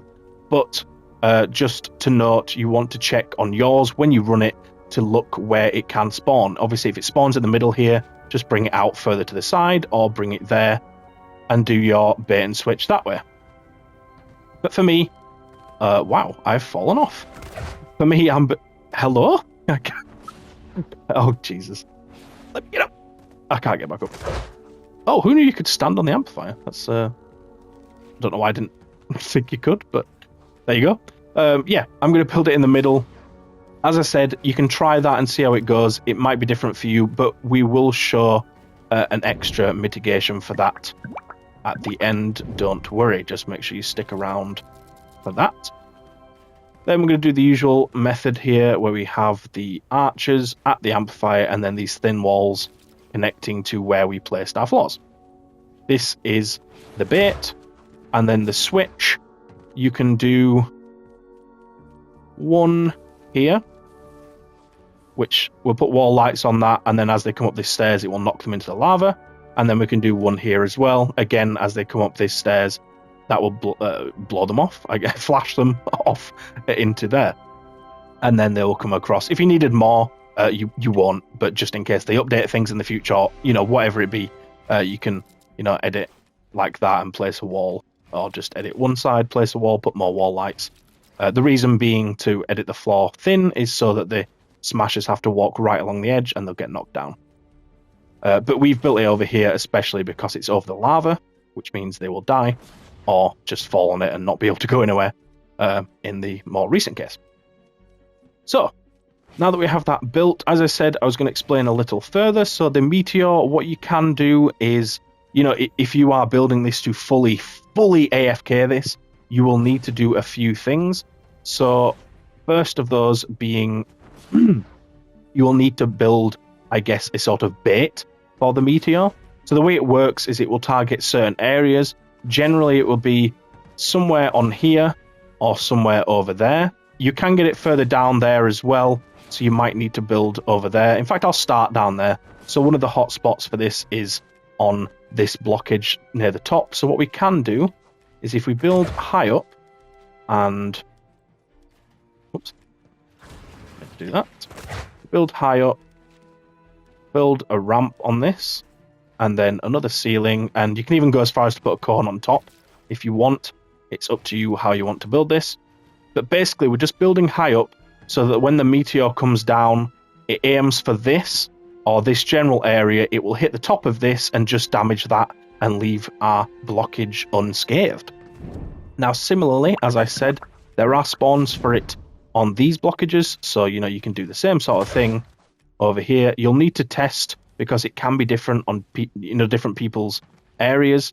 You will need to test where this stuff drops and place them. You'll probably need a lot on this because we do really need these ceilings to stay intact for flingers and for making the husks, you know, fly into the lava. So we can add some of these over here. And then once you've tested it, just note the spots where it can fall and move these with respect to that. I'm just going to build a few, and then as I keep on testing, I will add more and more. But obviously, when I do it, I tend to be there semi-actively, just watching YouTube or something as it comes down. And then when the meteor falls, I generally shoot it, which is what you can do, or you can actually knock into it with your body. You can do a whole bunch of things. It's not easy. It's not difficult to shoot down. But if you are wanting a fully AFK build, which is what I promise, you need to build these sorts of things. But I can't tell you where your meteor is going to spawn. Only you can find that out by testing it, because as I say, it is different for everyone. But I can give you at least the methods to stop it from damaging your tunnels. So that is the method. As I said, a mitigation for this is if you build this sort of thing a bit further over, or you can just connect this one. All we're going to do is basically connect this here to our bait and switch. Now, the enemies won't try and get up this way because they can't. You know, there's no way for them to actually get up. But if any of these blocks here were to break, this bit would stay intact because it's connected over there. You can connect it anyway. You can connect it from the left there. You can connect it, you know, wherever you like. Just don't connect it with like ramps from the floor, because then the smashers could just walk up to this. We need them to want to come up here. But yeah, it's quite a complicated build. I appreciate that, and I apologize for changing a few things, but it is, as I said, it's such a difficult build to build fully AFK, and having to test this sort of thing, it still changes, and with updates, I will obviously update you on that. But as far as this goes, we can update all this, I've said update way too many times now, it's in my head. We can upgrade all this stuff and then place traps down, so I will see you shortly to do that. Thank you so much for watching to this point. If you are enjoying the video, please do let me know in the comments. But also, I am on the Supporter Creator program, so if you could please use my code CAMIG, and be sure to subscribe as well to get all future videos. Thank you so much. Oh, now that you've got that leveled up, to tier 3, make sure you get it all leveled up to the top tier, mainly because of that meteorite in this case. I guess you don't always need to level up to tier 3, but I mean, it is Twine Peaks. We're doing Endurance, we're doing FK, so you're going to want it level 3. We can go ahead and pop our traps down. So, what we can do on this top one here is either a tar pit trap, or I like to go for a freeze. We're going to face this way, as it will push the enemies back. The main reason for this is to stop smashers and mini-bosses from hitting it. We do have other connections for these trap tunnels, obviously, but I like to place that. Then we're going to go for wall lights up here to knock them off the ramp. You can place freeze on the ramp facing this way, but I like to avoid it to avoid any issues, because that is an important ramp. If this goes, they can't get up this way, and they will try breaking through our block-offs up there, which on Endurance in Twine Peaks is not going to take them long, so I wouldn't mess around with that stuff. Over here, we can get a wall launcher. You can put a wall launcher on this one too, to knock them all the way back out. On these, we want wall launchers. This one as well. This one here, you can do a wall launcher as well. That'll sort of bring them over here and recycle the whole thing. Now, the important thing is on these ones here, we want floor launchers, which I don't have available right away. And I apparently don't have any made. So let's just make some of those. Generally not a trap we use too much. It's mainly just for when we do builds like this, where we're knocking them into lava, or just, you know, to the bottom of a pit or something. Now for this last one, you could use slow here as well if you want. That's absolutely fine. You can swap it out for some floor spikes, freeze trap, whatever you want. The only reason I'm putting a floor launcher as well is because I want them to go in the lava as opposed to going back out into the tunnels down there. So that's the reason for that. Over here, I'm going to put 2 wall lights. Now, you don't need these, The reason I am using them is I want to try stun some enemies, slow them down in this area, so they're more likely to be knocked over. That's the main reason for it. You don't need any traps on this side. Doing another wall lights would do nothing because they'll have the same reload speed and so on, so there's no need to do that. On this side, this is where we can use some wall floor spikes. Now, if you want to use lower level ones, you can do that because these will damage the enemies. I don't think it'll really kill them. I don't think it has the ability to. But in these two spots, we're going to use floor spikes. On these two, we're going to use freeze, just making sure that we are facing the wall launchers. The reason being is that it will knock them slightly out and then hopefully onto the floor. Over here, you can do the same thing, or you can do a tar pit to stop any sort of charging smashers. I'm going to go for freeze, but that's up to you if you want to switch that. I will not be offended, I promise. Now, that's the main traps done. That's a voice break. I'm actually going to do the tire drop traps now, because it's part of the main tunnel as opposed to just a carpet over the spawn in this case. So obviously for these ones we can't place any because the ramps are used to, use the floor launchers to knock them up into the lava. But in these spots we can use tar pit traps to push them into the lava.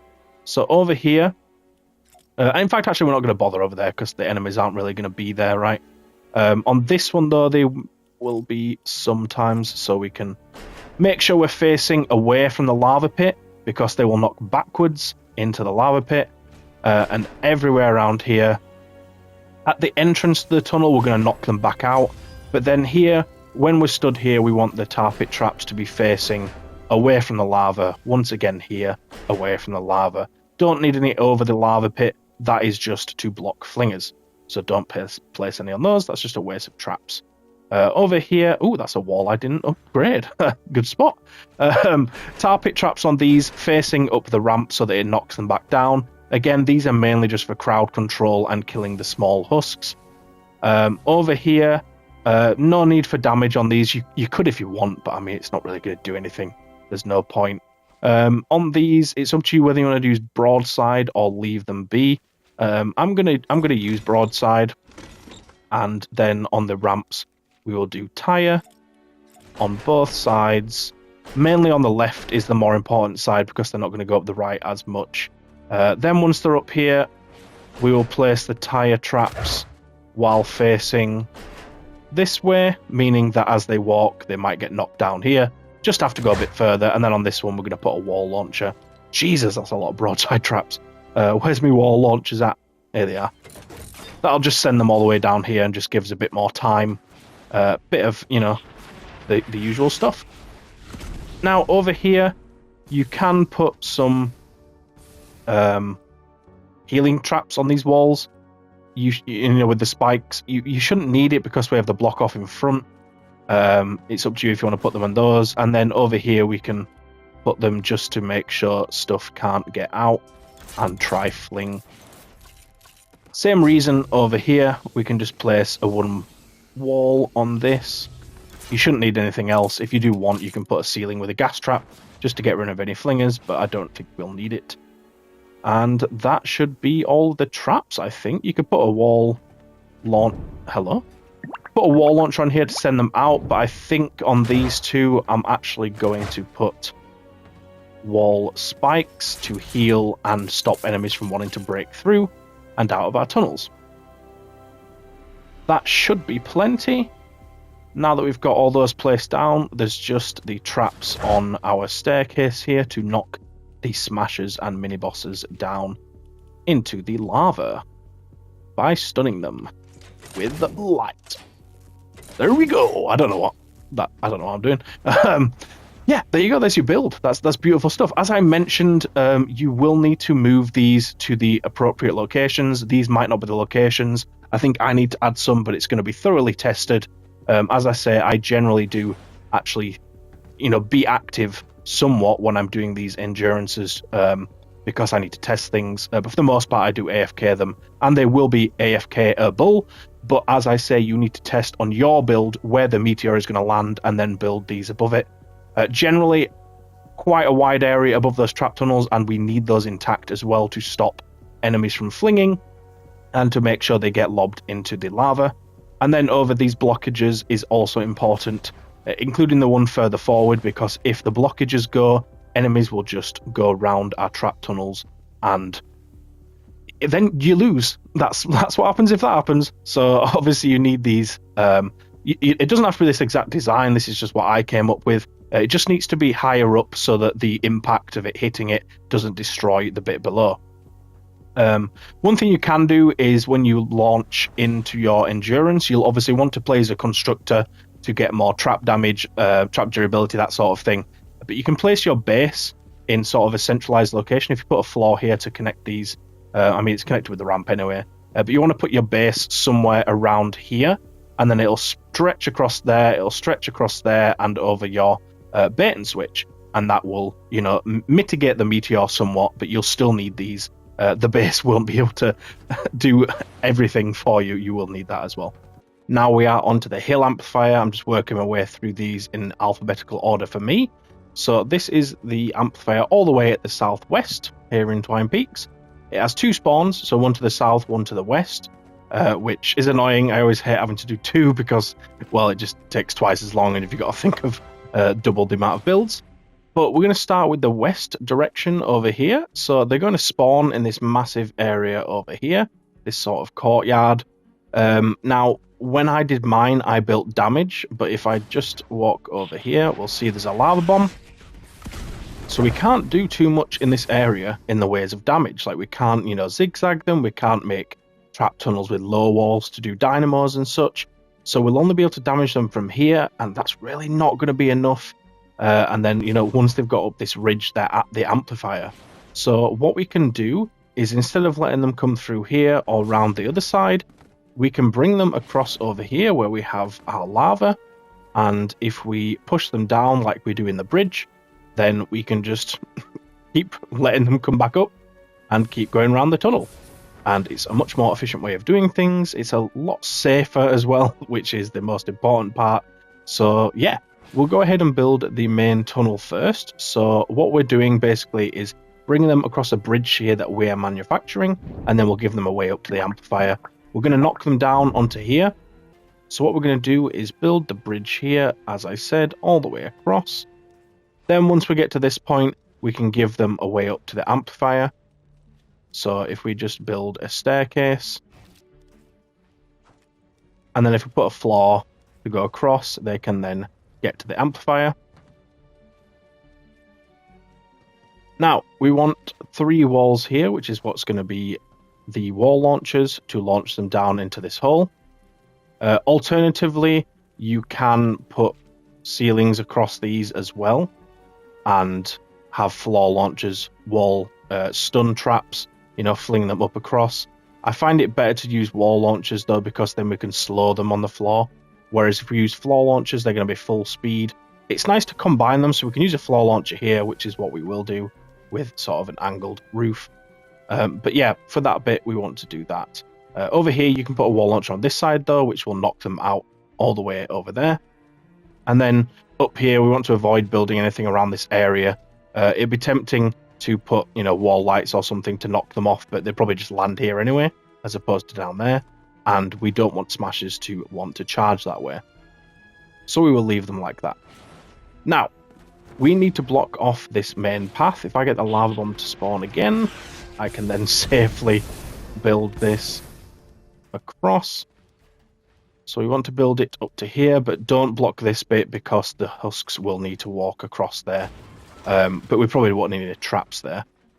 But they will need to walk in this spot to get to the tunnel we have just built.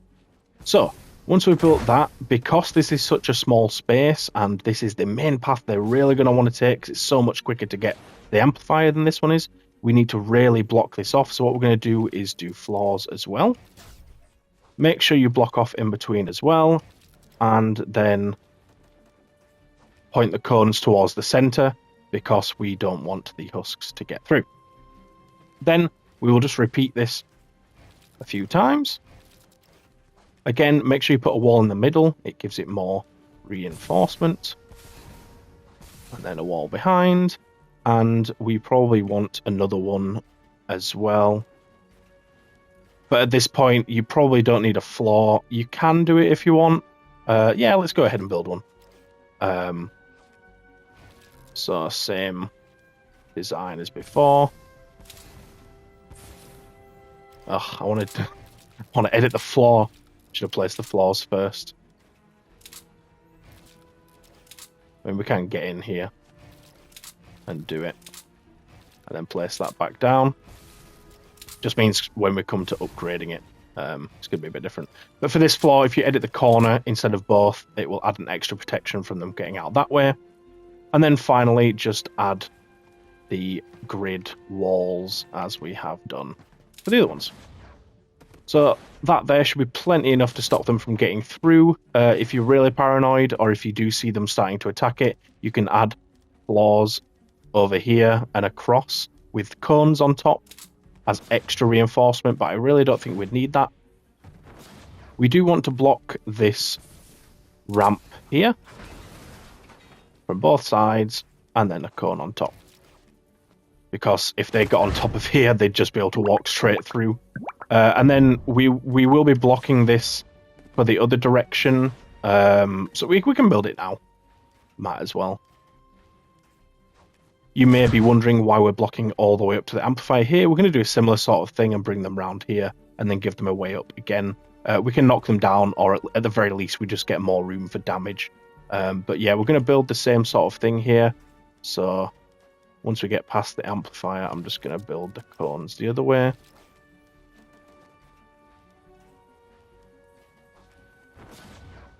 And then get your grid going.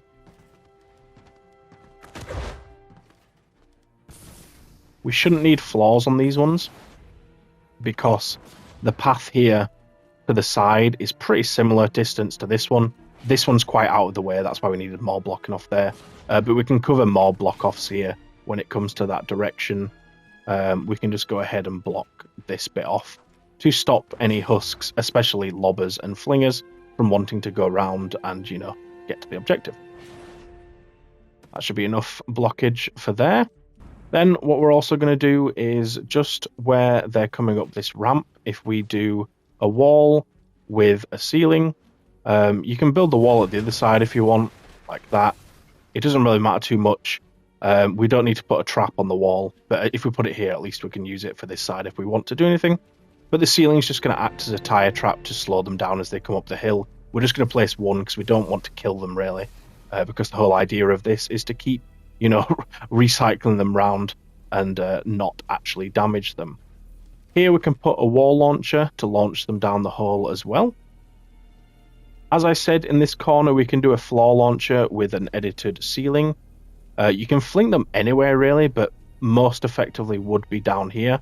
But you do kind of risk flinging them up onto here if you do that, unless you block it with walls. So we'll probably throw them down to here, which will be... well, we can't place it right now, but we can place that when we come to the flinger shield anyway. Which we could probably do next, as we've got pretty much everything placed down. So for the flinger shield, we're going to start it here. This will actually be a nice place for it to, you know, connect to the floor so it can't be knocked down. And then what we're going to do is cover this to cover this gap down here, because if flingers and lobbers land down there, they could actually aim for the amplifier. We can then turn this here to cover the other direction. Bring that back down to flat. This will act as the lobber shield for this side. We bring this over here. And then if we turn it here as well, we can just get a little bit blocked here. Oops. And then at this point, we'll have stuff built when we do the south direction, but that can, you know, cover most of that. Now, over on this side, we do need to make this a little bit higher, because if we look from here, we can see all this area down here where the lobbers could walk to. They can aim at the amplifier. So if we extend this over and then up, bring it all the way to here. That should be enough to stop them. If you do notice them trying to fling from there, some people may get that. It does differ from person to person. That's just the lovely part of Save the World. Or if, anywhere they tried to get to, they shouldn't be able to get to this area because they would have been knocked off the trap tunnel. But yeah, this just covers all the lava, all the bits down there. But as I say, if you do notice them being able to fling, as they can't in mine, but if they can in yours, just make sure that lava shield goes higher. What you can do if you want to is make this lava shield flat from here on instead of these roofs, because then what you can do, wow, I nearly fell down. What you can do is if these are flat roofs here, you can add them anyway, I mean, if you want. But yeah, if they're flat roofs, you can put tire traps on to add more impact to knock them down. The wall launchers should be enough though, but it's just an alternate build. And if you ever did see, in the future updates, the impact not being enough because of any sort of bugs, you can add that in and that would sort those problems. What you can do here as well is just add an extra link. It will stop any, flingers and lobbers being able to fling from that area through the gap as well. And it just also acts as another connection. We can then make this curved. And what I think I'm going to do is make this fully that direction. Reason being is because we have this floor here, and then the floor launcher will then be able to send them out, and they can sit over there and then come back up. It's just another layer of the recycle. So beautiful stuff. That covers the main trap tunnels and block offs and such. Now we just need the bait and switch. So there's a few ways you can do this. You could probably build it from here. So if you wanted, you could build stairs up off this floor. The reason I wouldn't necessarily recommend that is because this is where it leads up. You might get mini bosses targeting this floor here. And if that floor goes, the enemies do not have a way to get up. What you can do though, if you want, is you can add another way up here. Like such. This will let enemies get up, or at least it will give them something they can see forwards that lets them get up, and it's just sort of a backup in case that ramp ever did go. You shouldn't really need it, but as I say, it's just a backup, so don't worry about having that. But yeah, we're going to avoid putting it from here, and what we'll probably do is build it from somewhere over here. So if we can get somewhere that's over a large drop, that would be ideal. So maybe this one. So if we go up here, then turn them, and then turn them again, what we can do is on these stairs here, we can put wall lights on there, knocking them down all the way to the bottom. And then once they're up here, we can bring them to the amplifier. And then if we build the other one at an opposing corner, for the other direction, because obviously we've got two directions, so we need two ways up, because the enemies from that direction to the south are not going to waddle all the way over here to this way up. Now you might want another way to knock them off, so ideally you'd have it there, and then when they're on this staircase, they'll get knocked down there. So that should be plenty for that. If we bring this over one more and take it to the center of the amplifier, we can then make the other direction the opposite of the center. So we can build it now, the top of it at least. And then when we do the south direction, we will build the bait and switch for that side. But we can finish this up by getting our... Whoops, edited that wrong. Getting our archways over this, like so. And then where we have the floors, we just want the thin walls, as we've done in all the other builds. This will act as something for the smashers and mini-bosses to aim for, and give them a reason to go up our bait and switch, which will then switch and knock them down. Perfect. Yeah, there you go. That should be everything you need to place. With flanks, there's a few more routes they could come around over here, but we'll cover that when we do the south. But yeah, that's everything you need to build. And let's get up to leveling this stuff up and putting traps down. Actually, before I do that, we can slow the husks a little bit more here. You add a few floors. You don't have to do too much. You can do more here if you want. You could do one there, so you have 3.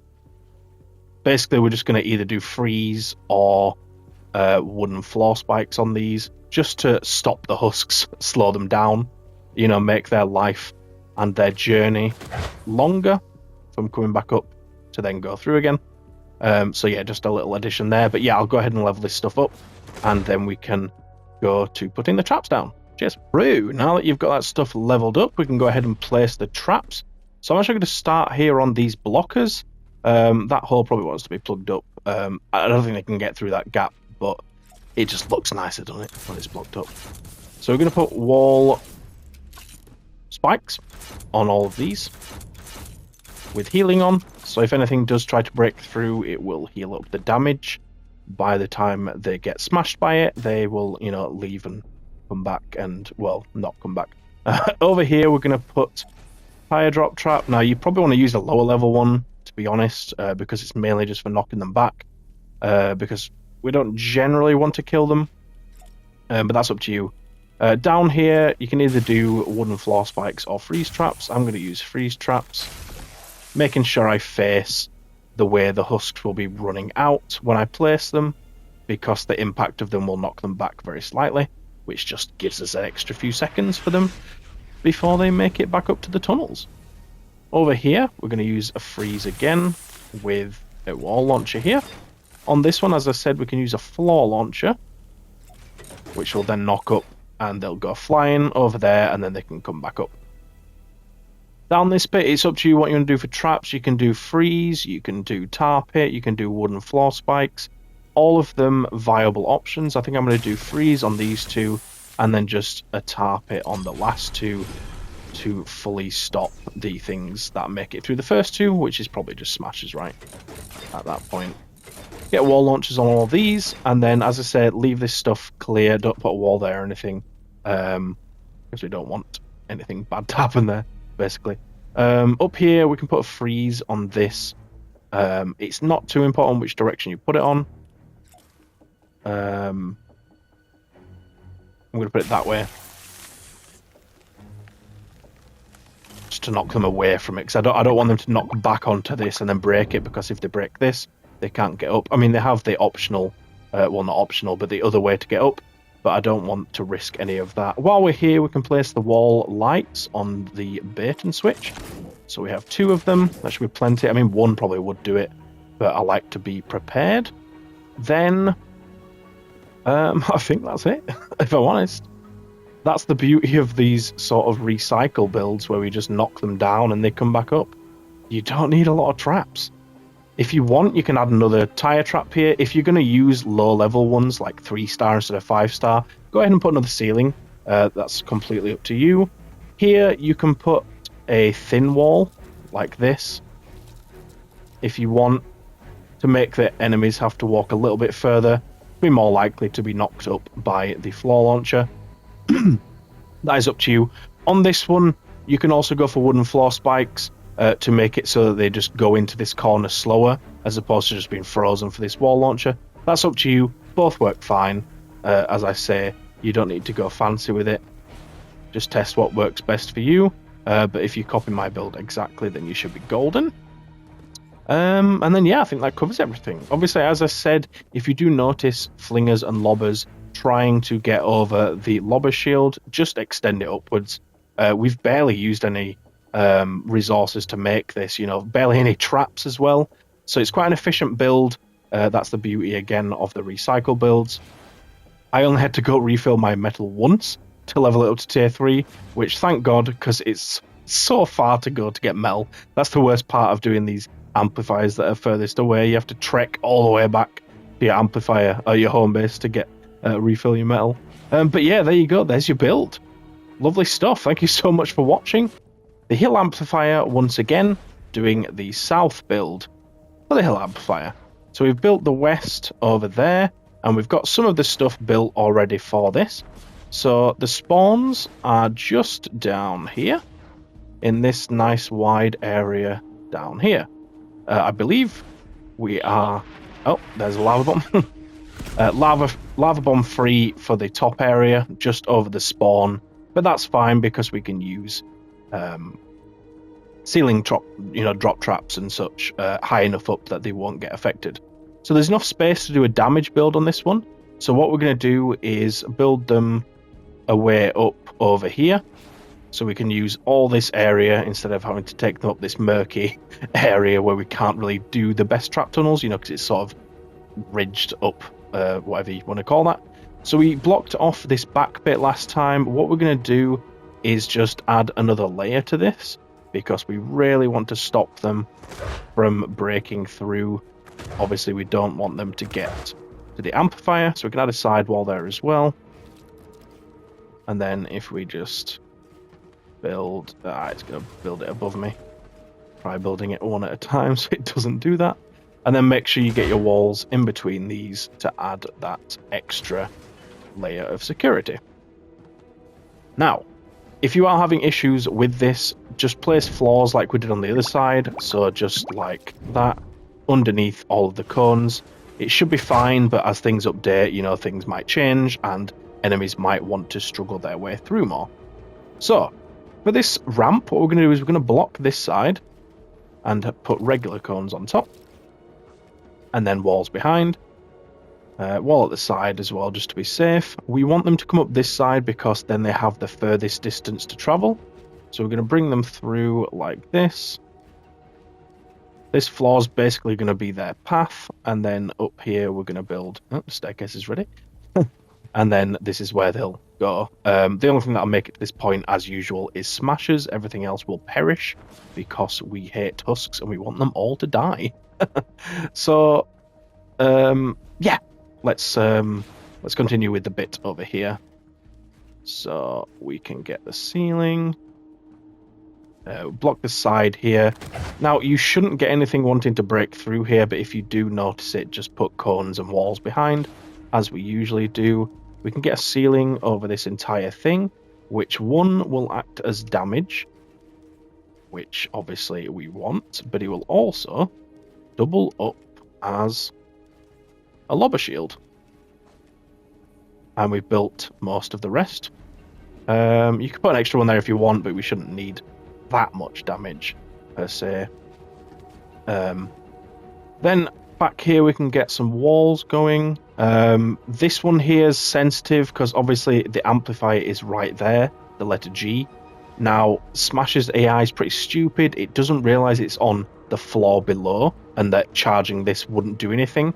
It may charge this. If it does, just get rid of the wall if you notice it. I'm going to leave it in for now, but it is a known issue that can happen. These other walls should be fine. And again, with this staircase, they may try to destroy it, so you can just give them another way up, so they have a backup. And then if they really, needed to, they could come all the way over here. But yeah, that should be good. Now, on these walls, what we can do is add walls at the back, including here. What we're going to do on these walls is knock them down, any enemies that do get to this point. And then they'll just come up this ramp again. Like I say, it should just be smashers, but just in case you get anything like that, they will do extra damage, and we can do damage there. And then as they come up, we can do damage here as well. That wall there, you can move to there instead if you want. The only reason you might want to leave it as the back one is because that ceiling there, if we do a ceiling electric field, could zap into more, but I think a tire trap would work better. So we're going to get rid of it, and we're going to use the wall there. We can put a wall here as well. You can block off this. They don't really have anywhere they can go that's useful, so we can just leave it open. We will be blocking this with low walls, which I'll just build now. Same with this area here. We can do this and this, and what I'm going to also do in here is build floors edited like such. This won't block any of our damage traps, but it will make the enemies not want to break through even more, which is useful. Now, the only other thing you can do is on this ramp up here, you want to block these with full walls. We can build on this entire staircase, so if you want to put more traps, you can do. We're going to have a ceiling over it. The only thing you might want to do is just maybe get some walls towards the bottom. You can block this side as well if you want, because then we could put damage on those. Make sure you leave this bit open, but you can build on the sides as we go up. We've already blocked that off. And then if we can just sort of do a ninja jump up here, we've mantled anyway, never mind. We can then build this over the spawn. Don't need to go too far that way. Connect it up. Just looking down to make sure where you're placing it would actually affect enemies. That should be plenty enough. I don't think lobbers and flingers will be able to target from here. Anyway, it's too far away, I think. So you should be fine. These are just going to be for pure damage. And it's 3 blocks up. Make sure it is 3 blocks up and not 2 blocks up, because the lava bomb will destroy it if it is 2. I'll just show it here. There you go. Still intact. Beautiful stuff. You're welcome. Yeah, okay. So, another thing you can do as well here, if you are, noticing not enough damage on your tunnels. My god, that is awful to edit like that. You can put ramps up here, or a stairs. Whoops. Not like that, though. Make sure the stairs is just standard. I just used the ramp. I did get asked, actually, why I used ramps instead of stairs. It's literally just because I like the look of it. It's smooth. It doesn't have the ridges. But yeah, I tend to avoid doing that on ramps. I don't want to cause any unintentional weirdness with enemies trying to hit it or, destroy it with propane tanks, anything like that. So I generally tend to avoid that. But it's up to you if you want to test it out, be my guest. Right, I am running out of breath. I think that should be plenty. If you want, you can add damage down here for the husks that do get knocked down, but as I say, it should only be mist monsters like smashers or the mini boss that do get knocked down and need to come up. So there's no real point in putting damage down there. Even these ones are a bit over the top. If you want to get rid of those, please feel free. And if you are experiencing smashers charging in this area much, just get rid of the walls. That is usually what causes them to charge. Or you can edit this to be like that. That might stop them as well. But as I say, this should work, but they like to update things and change the way the AI works. And I hate that because it makes my job harder. But, life. So, at this point, all we have left to do is to build a way up to our bait and switch for this direction. So for that bait and switch direction, all we have to do is just bring them out here like this, and then loop them round, and then just go straight forward. This will bring us to what we built last time. Look how perfectly I planned ahead. Subscribe for that beautiful planning ahead. Thank you very much. But no, if you don't want to subscribe, you don't have to. But please do. Also, I'm begging. Thank you, please. Okay. Then just 2 walls here. I'm so sorry for that section. For wall lights to knock the smashers off, and that will knock them all the way down, which is what we want to do. That should conclude the meeting for today. Now, the only thing you might want to do over here, now we have blocked off this area so enemies shouldn't be able to get here. So you can probably get rid of this one. If you do notice enemies trying to break in, you can just add another one next to it if you really want, just to block that area. But as I say, we have walls blocking it off, so if you want to get rid of it, you can do. And this should be enough because it covers this side. But yeah, I'm going to go ahead and level all this stuff up. We've used far less metal than we've done in the other videos again, so I'm only going to have to stock up once, which is absolutely beautiful stuff. But I'll see you in a few minutes when this is leveled up to place the traps down. Righty then, now that you've got that stuff leveled up, or it's just about finishing, we can go ahead and put the traps on these. So one thing I didn't mention is you can strip this back if you want to save that last row of traps and structure. If your perks are amazing and god roll like mine are, you probably won't need it. But I'm just going to leave it in because we're making an AFK build and it can't hurt, right? So on these we want to put wall darts just to give extra damage into the spawn. As we come up, we're going to, on the walls, do... Oh, it's doing the bug where it doesn't let me place it. That's fine. We'll just level it up after. But if we put broadside on one and then on the other side, I'm going to put wall lights, if I can find them. There we go. Is it going to let me put it here? Nope. Do the same here, so one wall lights, one broadside. Then on the higher up ones, we're just going to put broadside on both. Absolutely massive damage. On the back, we will do wall darts. I'm just going to do these ceilings while I'm here, because there's not many. I don't need to speed my way through it or anything. We're not like we're carpeting loads like we have in the past. So just while you're placing these, just make sure you are facing the amplifier, basically facing where the enemies will be walking, as this will knock them a bit further back into spawn, make them take a bit longer, and they might get hit by the trap again. Lovely stuff. For these ones here, the only one you need to do is this one, because those two aren't actually over the trap tunnels. We can go ahead and level some of these up as we come up. Might as well. And then one final one at the top. Then once they're in this area, we'll carry on with some ceilings for now. So I'm going to use 130. At the sides, that's a ceiling that hasn't been upgraded. At the sides, where we don't actually have the enemies walking, we want ceiling electric fields.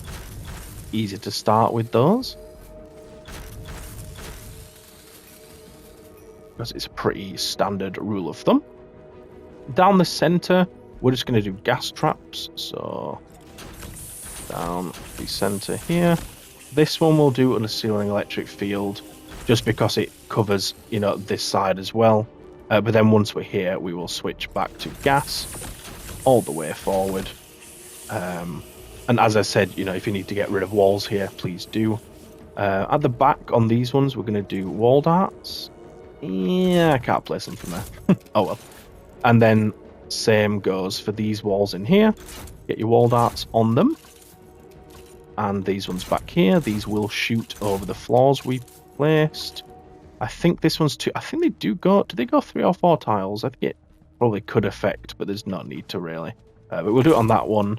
And then on these two here. You could venture to put a floor there, but I think it would get destroyed. Just an excuse to come back down here so I can level these up. Thank you very much.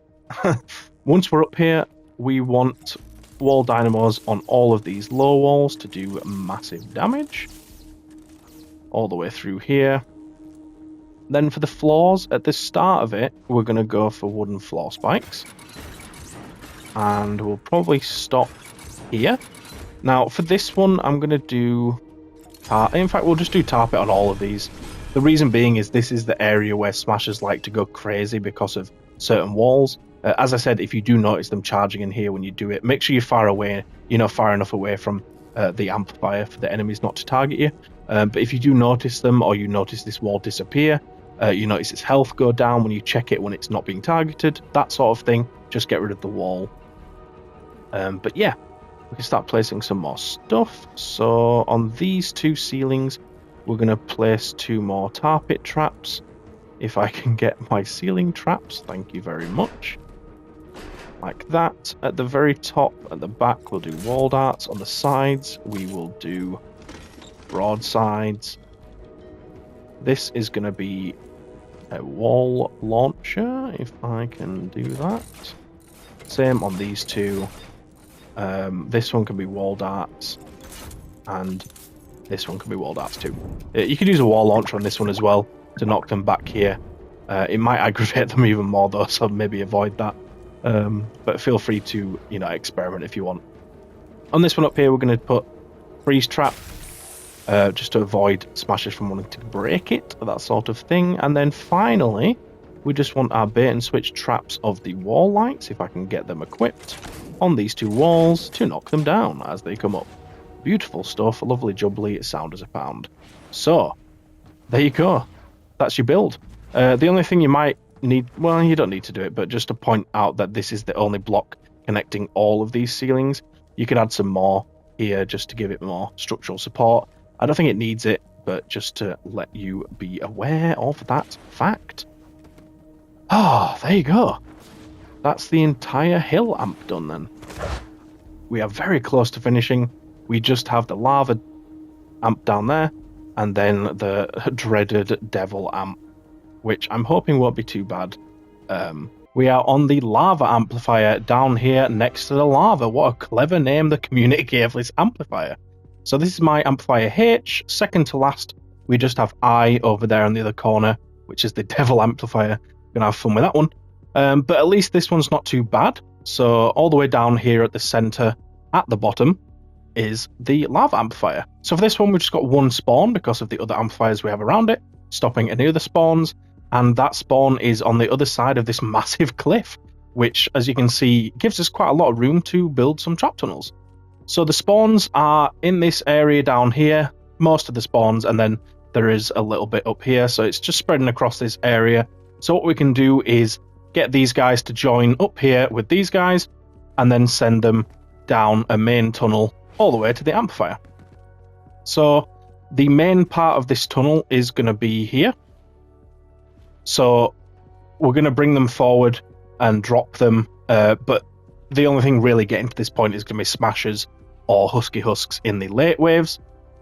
So what we're going to do is bring them up the paths next to it and block off the one here. Reason being is that then when they get to the top, we can put wall launchers to knock them back down the tunnels, whereas if we bring them up this center one, we can't, put a wall here because that will stop them from being able to progress towards the objective. So if we just block like that, that should be plenty enough. There is a lava bomb down there, obviously. You can see that. So as they come up, we can... Whoops, didn't mean to place that one. We can place traps around them like such. And then here, walls either side, then above. And we can do the same on the lower level. So like this. You could put walls here as well. Not overly necessary. We can't do too much with it. It's up to you, really, if you want to or not. But what we can do is place ceilings on these and put ceiling electric fields to zap to the sides. And then if you want, you can place walls at the bottom of these and put wall darts on them. Not overly necessary. And as I say, you can place walls here, especially to stop the enemies from trying to break in. But when they're not going to be able to get anywhere because we blocked it off so much. So that'll be plenty enough. Just to show that the lava bomb doesn't break these walls, so they're good. Perfect. So as with the other builds, like you can build ramps here if you want. I tend to not like it because I feel like it's something that future updates could really mess with me and mess up my designs, so I don't want to do that. So I'm going to not do that, basically. As we come up here, we can put ceilings on these top ones. There should be one over that as well. And like this. This will be a wall. And we can just block this off as well to stop them from, wanting to go there. If we block this off, we want to make sure that we fully stop them from getting through. And then as they drop down here, we can do a little bit more damage to them as well. Now, you can put more block-offs behind this to stop them once again, making sure you do the grid method where you place a wall on each place. You shouldn't need any more here behind it, but you can if you want, if you're paranoid. Just make sure the cones are facing, like the tip is facing towards the spawns. But any more than this would be overkill. There's no need to do any more than that. Now, as I said, there is a spawn up here as well. Right about where that lava bomb is, actually, which spreads, across this area. So we're going to bring them into these tunnels. So we need to block off this. And then, obviously, we're going to need a bit more than that. So if we face these cones again towards where they're going to be spawning, get the grid method going, as we have previously done. Now, again, here you can place more behind it if you need, but you shouldn't really need any more blocking than this.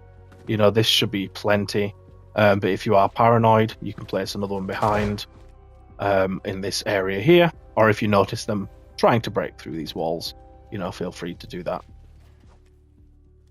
You get a ceiling over this area. Now, you can't go too far out, obviously, because of the lava bomb, so it's up to you how far out you do want to go. And some of these walls may get destroyed by the spawns. It is pretty much random chance, as we've seen in Stonewood with the gameplay there.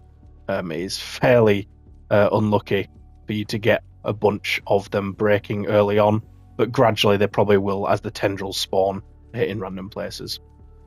Now, there's not really much more you can do here. You can add floors. I'd probably advise just placing one here.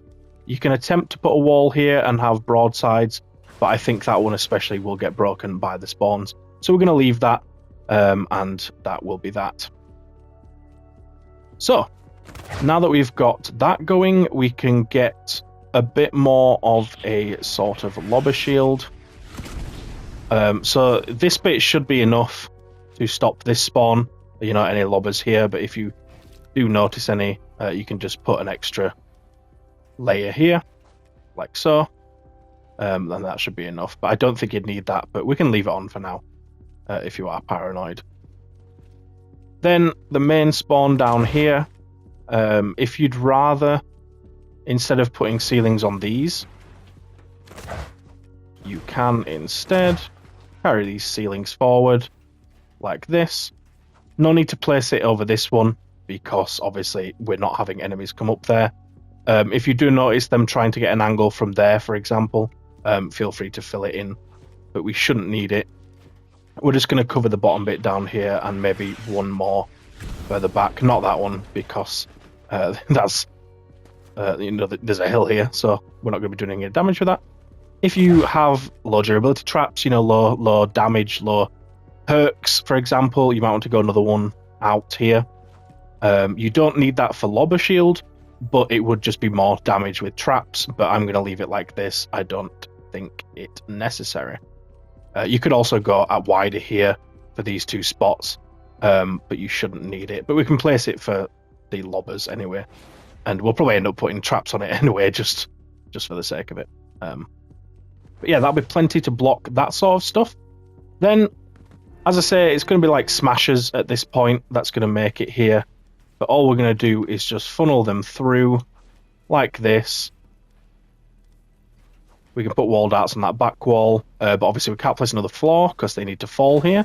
So we're going to allow them to fall, build another catching thing here. We can't build a ceiling over this because they need to be able to fall into this box. So if we just build another wall there, we can then build a ceiling off of that. Do the same thing, and then they will land here. And you can just do a last bit of damage there if you should require, and another ceiling as well if you need. At this point, you really shouldn't need anything because, as I say, it'll just be smashers. So you can get rid of the end of this tunnel if you really want. You shouldn't need it. But if you want to keep it in, that's also fine. It's not that many structures, but if you do need structures back, this is one of the places you to come to first, as well as the other ones I mentioned in the other videos. Now, should you get any force through the sides of these, suggesting that there's not enough block-offs because they do update the game, change the AI, that sort of thing, just add block-offs like, say, a wall here like this, and the other side like so. That will be an extra deterrence to stop them from wanting to come through. I mean, you can leave it in now if you want, if you have enough structures. I'll leave it in, just to show that that voice break, just to show that it is a positive thing. But you shouldn't need it unless, as I say, they update the AI and that changes. Now all we've got left is the smasher bait and switch. So there's a few places you can do this. Obviously, in the past, we've brought them over lava like this and knocked them in with light traps. The only problem is we're really close to the lava now, and it can damage your structures. I think I just heard the sound. You can see all the cinders coming up. It can damage it. So what we can do is potentially use one of these geysers. But as you notice here, there is a lava bomb here, so we're going to avoid using this one. Just to show you what the geyser does in case you never actually use them. But there is one here as well. So what we can do is if we start our bait and switch here, like so, perfectly demonstrated by our Norman Reedus himself, they will get flown up, and then we'll just go straight towards the amplifier from here. I know it's a bit unorthodox because we usually build it on the corner, but as I say, if we're going close to the lava, that might burn it. and there's no point like zigzagging back to the left to bring it to the corner. We can just build it here like this. Same sort of design where we build to the opposite side to make... Ooh, fell onto the amplifier again. Where we make these smashers think that we have, you know, a super duper powerful protection over the amplifier, when in reality it's not stopping anything from getting in. But the smashers are stupid, and we're going to take advantage of that. So same build as all the other ones. This is a bit different, obviously, as it is not in the corners. But these thin pillars always connect to the floor that we place. So now that we've got that, we obviously need to angle them to make them fly over there into the lava. So if we go up a bit, probably just go up here, and then do this. Oh, if we place a wall there, and then you can get, yeah, it's already built like that. If we do that, now we have it built like that. If we walk over it like the smashers would, bang, we get sent. It's a bit more annoying because they can obviously come into this bit as opposed to the lava. It doesn't matter because the lava doesn't kill them anymore anyway. If they land here, they'll just end up walking around a long path somewhere to get all the way back up to the top. Not overly important. If you did truly want to only send them into the lava, what you can do is just edit this like so. And then if we walk up again, bang, we're in the lava. But you may notice it didn't send me quite as far, so they might land here, in which case they're still close to it. So what I'm going to do, and what I recommend to you, is to just do a standard ramp. Perfect. This is a bit more efficient as well, because we don't need to use any light traps, so it uses slightly fewer structures. Beautiful stuff. You might, obviously, as usual, get stuff trying to break these stairs, but this is where they get pushed, so I'm not worried about them breaking it, and you shouldn't be either. Now the only thing left to build is there is a tunnel, which you may have seen down there, but the entrance to it is all the way over here. Now we have a spawn here, and this tunnel leads down to the amplifier. So what I've done in the past is blocked this in my SSD videos back in the day, all those years ago when I was just a child. But that actually, when you do endurance and higher, you know, level SSDs, it ends up making smashers charge them and mini bosses dealing with it, and even flingers can sometimes go to break them. So instead of blocking it, we'll just make some tunnels down here. So where we have a turn here, we'll just build a nice cheeky Tetris zigzag like this. Don't need too much because they're quite easy to kill, and we're not aiming to kill smashers in here, right? We're just damaging and killing the flingers, and the smashers we don't care if they go through because they'll get flinged by our bait and switch. That's a bit of an issue, I just realised. But I don't think you should need a flinger shield here anyway. As I said when I built it, it's not overly necessary, we just need this bit. But if you do see them flinging from here, you know, if they do update the AI or whatever, just build higher up and then build the shield over it 3 blocks up so the lava can't break it. Perfect. So that's all your structures built. We can level this stuff up and then start placing our traps. Alrighty, now that you got that leveled up, we can go ahead and put our traps down. Something I did want to show a bit more closely because I didn't really specify when I placed it. Just to be clear, this is one below the top of this wall here, the ramp that we've placed to move the husks, well, smashers and mini bosses. Just wanted to point that out. So for the traps, I'm going to start in this tunnel over here because I just know I'm going to forget about it if I don't. For the floors, you can do what you like, really. It doesn't matter too much. For the floors, I'm going to do 2 spikes and then 2 freeze at the end. For the ceilings, I'm going to go pure damage with the gas traps. On the walls, for these 2 here that are looking at each other, we're going to do broadsides and these ones because that is just the most damage you're going to be able to do there. Efficiency is key. Right, let's get our darts. So here and here. And then that'll do it for that area. If you do notice, you know, anything making it through here, just add more traps, but that should be absolutely plenty for flingers and lobbers. They aren't very difficult to deal with. Right, over here, we're going to go for broadside, as that's facing this wall. And then on all the other ones, we will just do darts. In fact, we should probably do wall spikes for these, the healing wall spikes, just to be on the safe side, as it can heal them. Wall darts would be nice, you know, to deal damage in the spawn area, but it's better to be safe than sorry. With those, we will do spikes. On these ones at the top, we're going to do freeze, to stop the enemies in the tracks, and then the wall launcher can fling them back down. Here, it's dealer's choice, really. Either the spikes, freeze, or tar pit trap will be effective here. What I'm going to go for is tar pit, just to freeze stuff in place, and then actually throughout the whole thing down here, I'm going to use tar pit traps. For the ceiling up here, the ones that are in the corners, we're going to use ceiling electric field. So ones where we, you know, they might not necessarily walk through. And then once they're here, we will go for gas traps. For these ones, we'll do gas as well. But then as they come up the ramp, we want to do the tire drop traps, because this will knock them back down the ramp, which is perfect.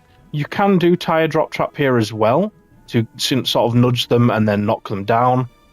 That is perfectly reasonable if you want to do that. That's up to you. Wall launcher on that, and I've just realised I placed wall spikes on that, but we want a wall launcher on that one. Apologies for that. I was getting a bit too keen with the wall spikes. As we come up these ramps, we're going to do broadsides on the high walls, and we'll just replicate this at this side.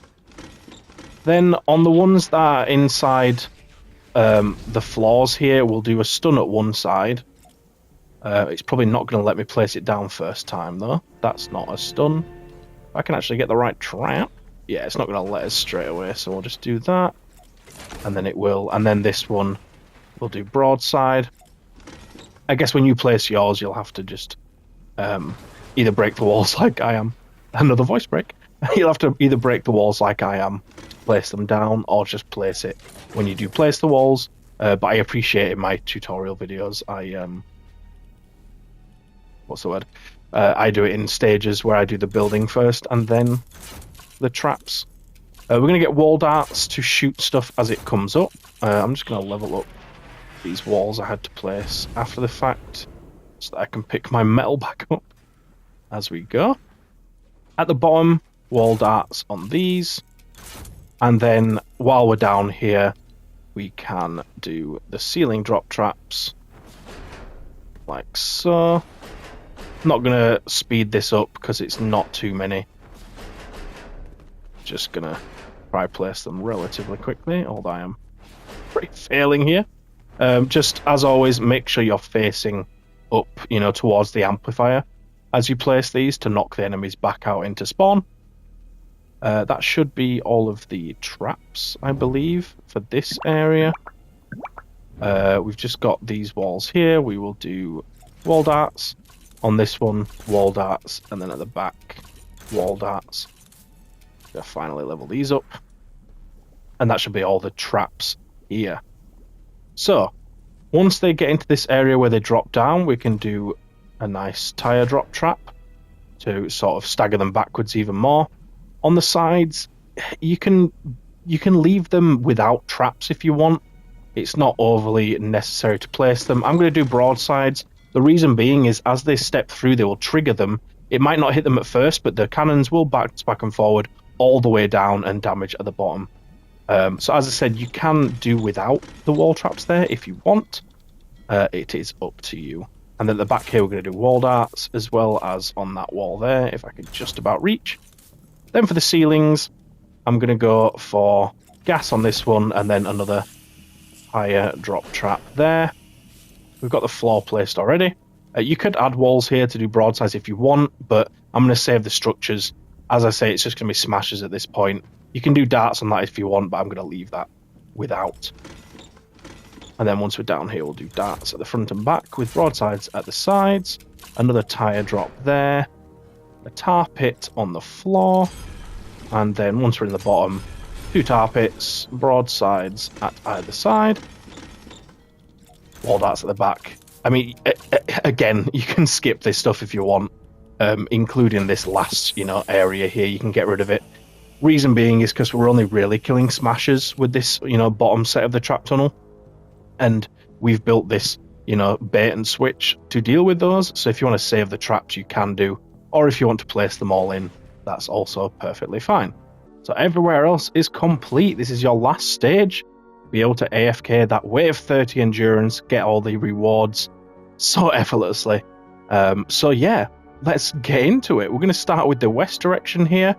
So it's not actually as bad as some people make it out to be, as much as I've complained about it in the past. It is a bit messy when you get towards the amplifier, but the spawns are quite far back, which is nice. The game's being a little bit gentle to us.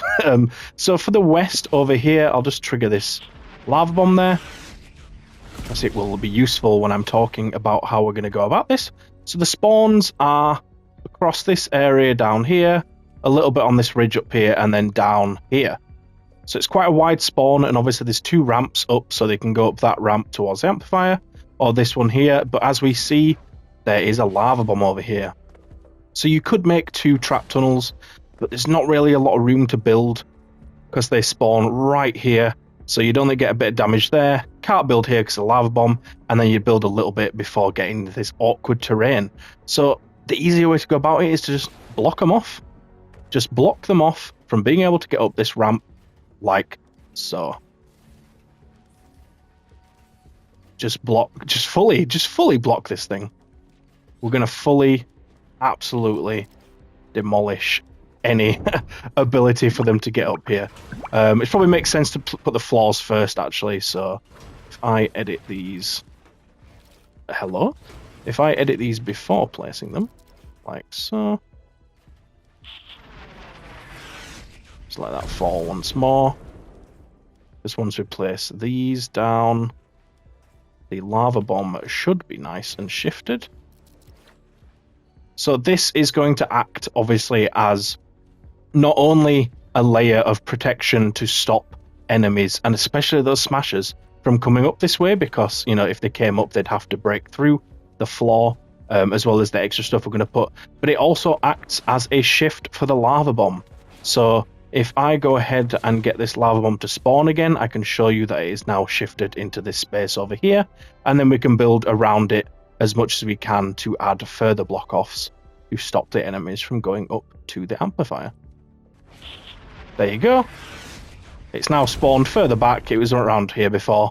So now we can place the full block-offs. So what we're going to do is basically angle in such a way and get the grid method going to block every possible part. For this one, I'm just going to do that for symmetry more than anything else, as I've done in the past. So if I can get on top here, we're just angling these cones basically towards the center of the ramp and towards where they would be going for the amplifier. And then we can add another layer here. So screw it, just place it like that. And then edit these ones. This. And then keep getting our grid method going throughout this. There we go. Perfect. Alright, so I was starting to run out of structures, so I'm just going to have to go to the other amplifiers to just strip some of those back. So when I've covered those videos, it's mainly the beach amplifier because we are mostly just knocking them down. I've just taken the damage off of that because we don't need it. It's just the wall launchers and tar pit traps that we need. And then on some of the spawns, I just stripped back the last layer of tire drop traps. That should be plenty enough to get us going with this amplifier. So we've built this block off and moved the lava bomb. So now we're just gonna, yeah, that works. I thought it was gonna be regular cones. We're just gonna continue round where the lava bomb is, and for this bit we can make it straight in the middle, and we're basically just going to go up to where the other block off is, just to create a sort of courtyard, in a sense, I suppose, around this, like so. And then once we've done that, we can place another layer of floors. So either way, just to make sure these are acting as little mini walls. Whether it's on the inside or the outside, it's not too important.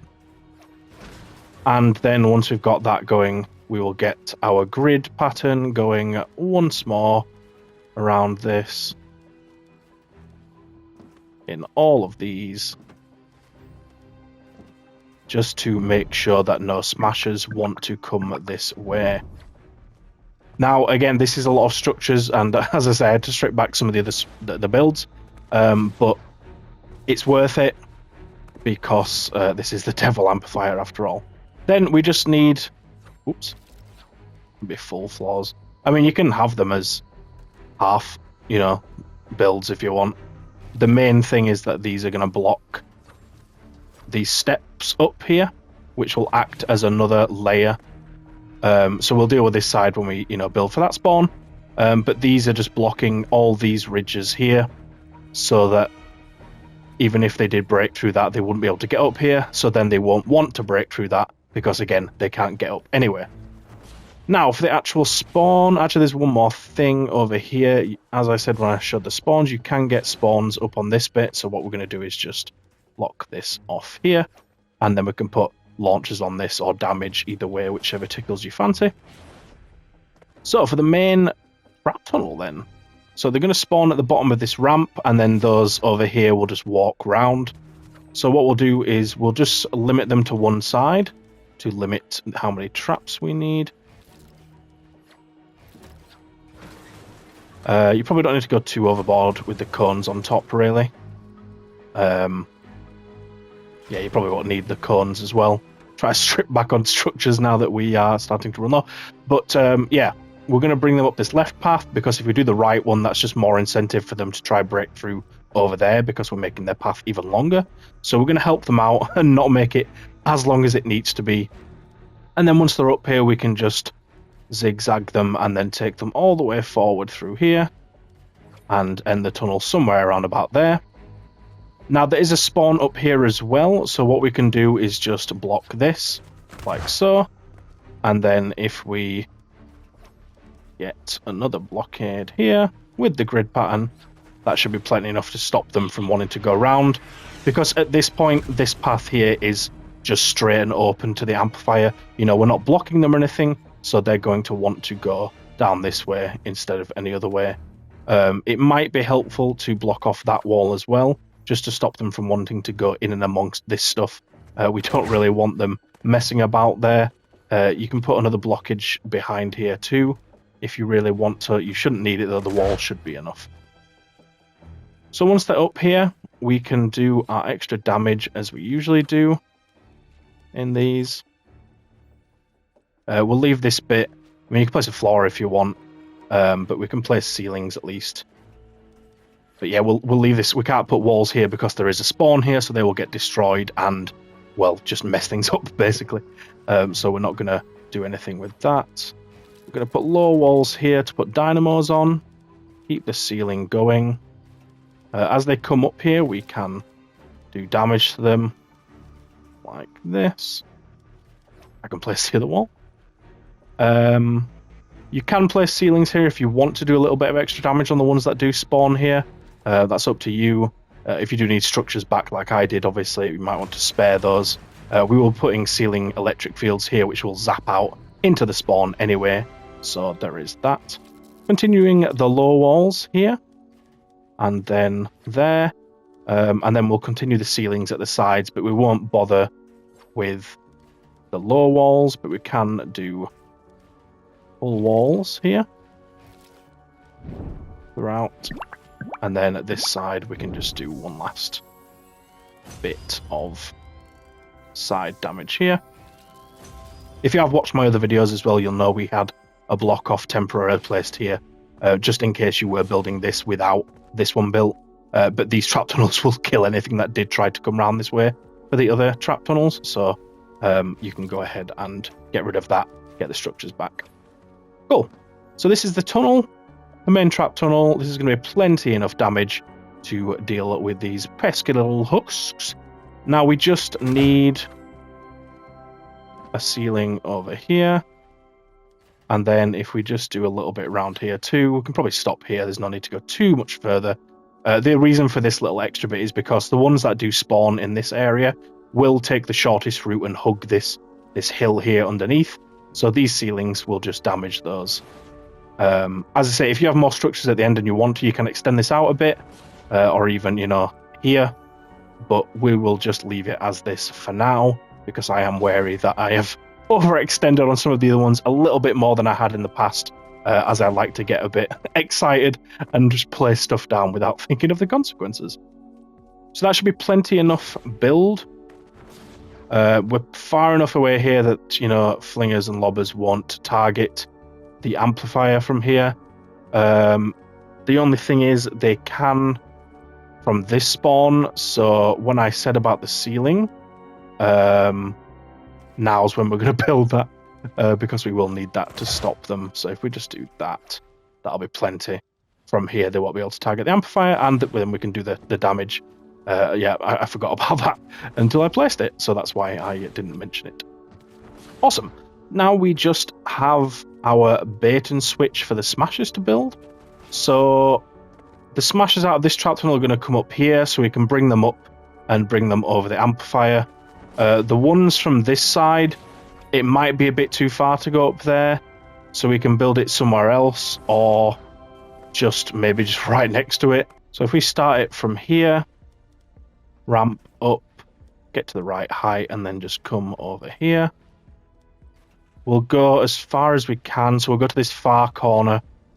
The reason being is we want to drop them as far away as possible from where they're going to come up, because if we just dropped them here, they wouldn't have to walk far, and then the lights traps would, just be diminished like almost immediately. So we need to come as far as we can. Then if we do our usual build for the bait, like so, and also the archways around here. Already built that one. Silly Billy. Like that. And then over here. Oops, didn't mean to do that. Get rid of that one. Just needs to be on the corner where it's connecting. Then, as I say, we want to bring them as far as possible, so we can do it on this one if we want. And then on this one.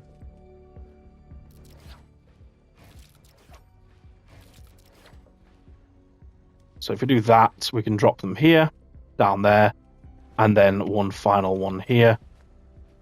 If we do that.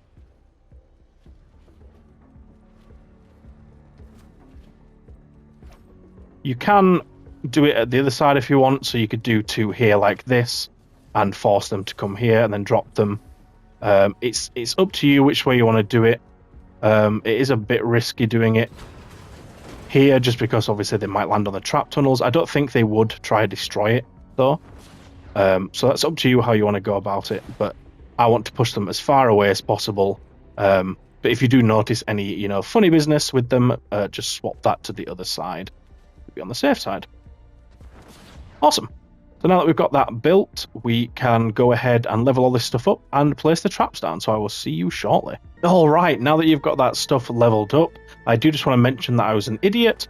I had these as full walls, but I had the ceilings placed. We want these to be low walls, and then these 4 walls that I've just upgraded, add those at the back so we can do wall darts and dynamos, and then these ceiling traps here will zap into the main tunnel as well. So yeah, apologies for that. I'm really not on it tonight. I should probably go to bed. But I'm just really trying to get these videos out to you guys ASAP.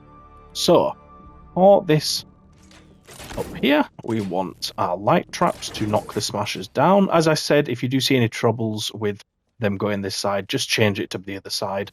There's absolutely no problems with that. Down here as well, if you run out of structures, you can get rid of this last layer. It's probably not really going to make too much of a difference. Because it's mostly going to be smashers making it to this point. But we want wall darts from these far walls, shooting into the trap tunnels. And then if I just go back over here briefly, we want the dynamos on these low walls all the way through for that maxi hammer damage. Don't know what that was. Wall darts, again, on any of these walls. You can put one on this one if you want to shoot into spawn, and this one here. I'm going to leave it as just the ceiling traps, I think. So for these two, we're going to do the ceiling electric field to zap into the spawn, and then we've got the tire drop. Well, yeah, we'll just place it while we're here. Why not? Let's get them selected. So put 4 of these bad boys there. For the floor at the beginning of this, we're going to go for wooden floor spikes. Then we'll put 2 freeze, and then towards the end we'll just slap tar pit traps all the way down this bad boy. I don't know what's happening. Help me. Ceiling electric fields at the sides, as I mentioned. We are running out of structures again, but we've only got 1 more to build, so don't worry. Then in this central area, in this square bit here, we'll do ceiling electric field, but then down this runway sort of business, we can do gas traps. Again, feel free to strip back the back one. I might do that for mine to give me some structures back for the other build. Yeah, tire drop traps down here, and then place it on all of these. Make sure you're facing a similar direction to me when you place it, just to knock the enemies back. As we come up here, we're going to do wall darts on the back walls, and then on the sides we'll do broadsides for that massive damage once again, and then I think that's it for the traps. Looks to be pretty full up down here. So you could get rid of this trap, you know, if you need structures back and so on, as I've already covered. Ooh, there's a wall there that's not reinforced. It might be beneficial to put wall spikes on these, but I don't think regular husk's going to break through because there's that much at the back, you know, blocking it. But as I said, when I place these, we want to put wall launchers so that if anything does try to break through, it'll just get sent down here and then it will walk on its way up to the regular trap tunnels. Perfect. So, yeah, there you go. That's the west build for the Devil Amp. Lovely stuff. It's quite simple. It's not as bad as it can be, but just look at all that block off we need. You can strip some of this back as well if you do need to, like, you could probably get rid of some of the dividers at the back here and some of the floors if you do need structures back. And then, as I said, this last layer of traps here, you can probably get rid of it, and I probably will end up as well. We're working on the north direction for the Devil Amplifier, all the way at the top left of the map here. So this is my last amplifier. This might be your, you know, C, whatever, D, E. Doesn't really matter what letter it is, but the Devil Amp down here, or up here, I suppose. We're working the north. So the spawn for this is all the way back here, and there is a lava bomb here if I can get it to trigger. It did just trigger though, so it might not come straight away. But basically, we can build up to about here before the lava bomb does affect it. So if I can just get it to spawn. It's not going to spawn now that I need it to spawn to show you. Alright, well, we can get it to spawn after anyway. So yeah, the spawn's going to be just around here with the lava bomb. There is a secondary spawn up here that we would just want to block. You can add another one behind if you need to. But basically just to stop the enemies from being able to, you know, go towards the amplifier, especially flingers. They will have to drop down and go through the normal method. There we go, there's the lava bomb. So we can't build the actual tunnels any further than this. And what we want to do is just block off this area here, like so that the enemies don't go, you know, round to the side of the trap tunnels. You can add walls here and even ceilings above if you really see them trying to break through. You should be able to do it without the walls. I'm going to leave the walls and put the wooden wall spikes on to heal them just in case. But you might be able to strip it back if you don't see that aggression. You can probably also get rid of the front walls here if you really want, and that way they will just drop down and go into the tunnels. The back walls should be plenty enough. But if you do see aggression up here as well, you can just put some ceilings with ceiling electric field traps if you want. So the main tunnels through here, we're going to just basically bring them towards the amplifier like this, and then towards the end we will make them go into a single row here and use low walls here like so. This will be a full wall. Just adding these low walls in between to stop enemies from wanting to break through here, for example, and here because we have more blockage. This one is a bit more of a difficult sell, especially because the amplifier is right there.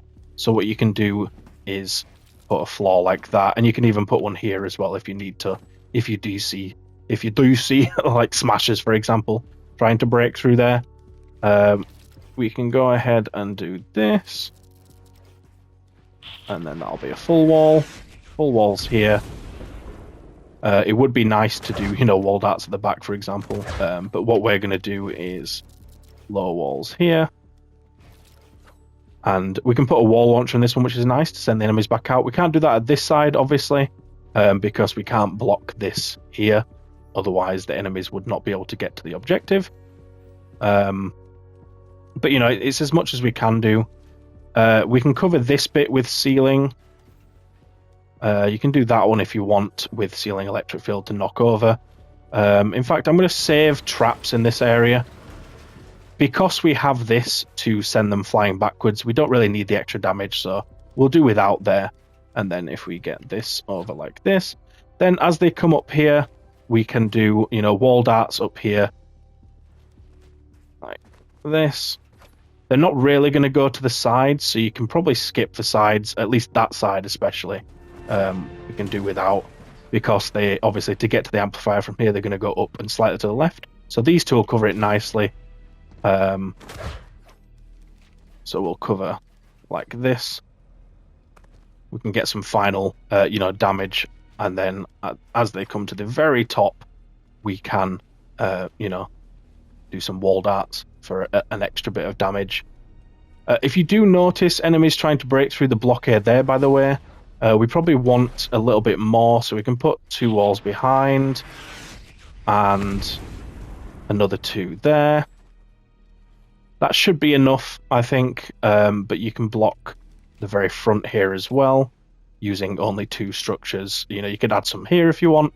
The only thing is they would be able to path out of this bit and come up here, so you might need to just block off this staircase if you do notice aggression, as I say, through the wall. But we should be alright, because the main direction here is quite direct to the amplifier, so we're not asking too much of them in that respect.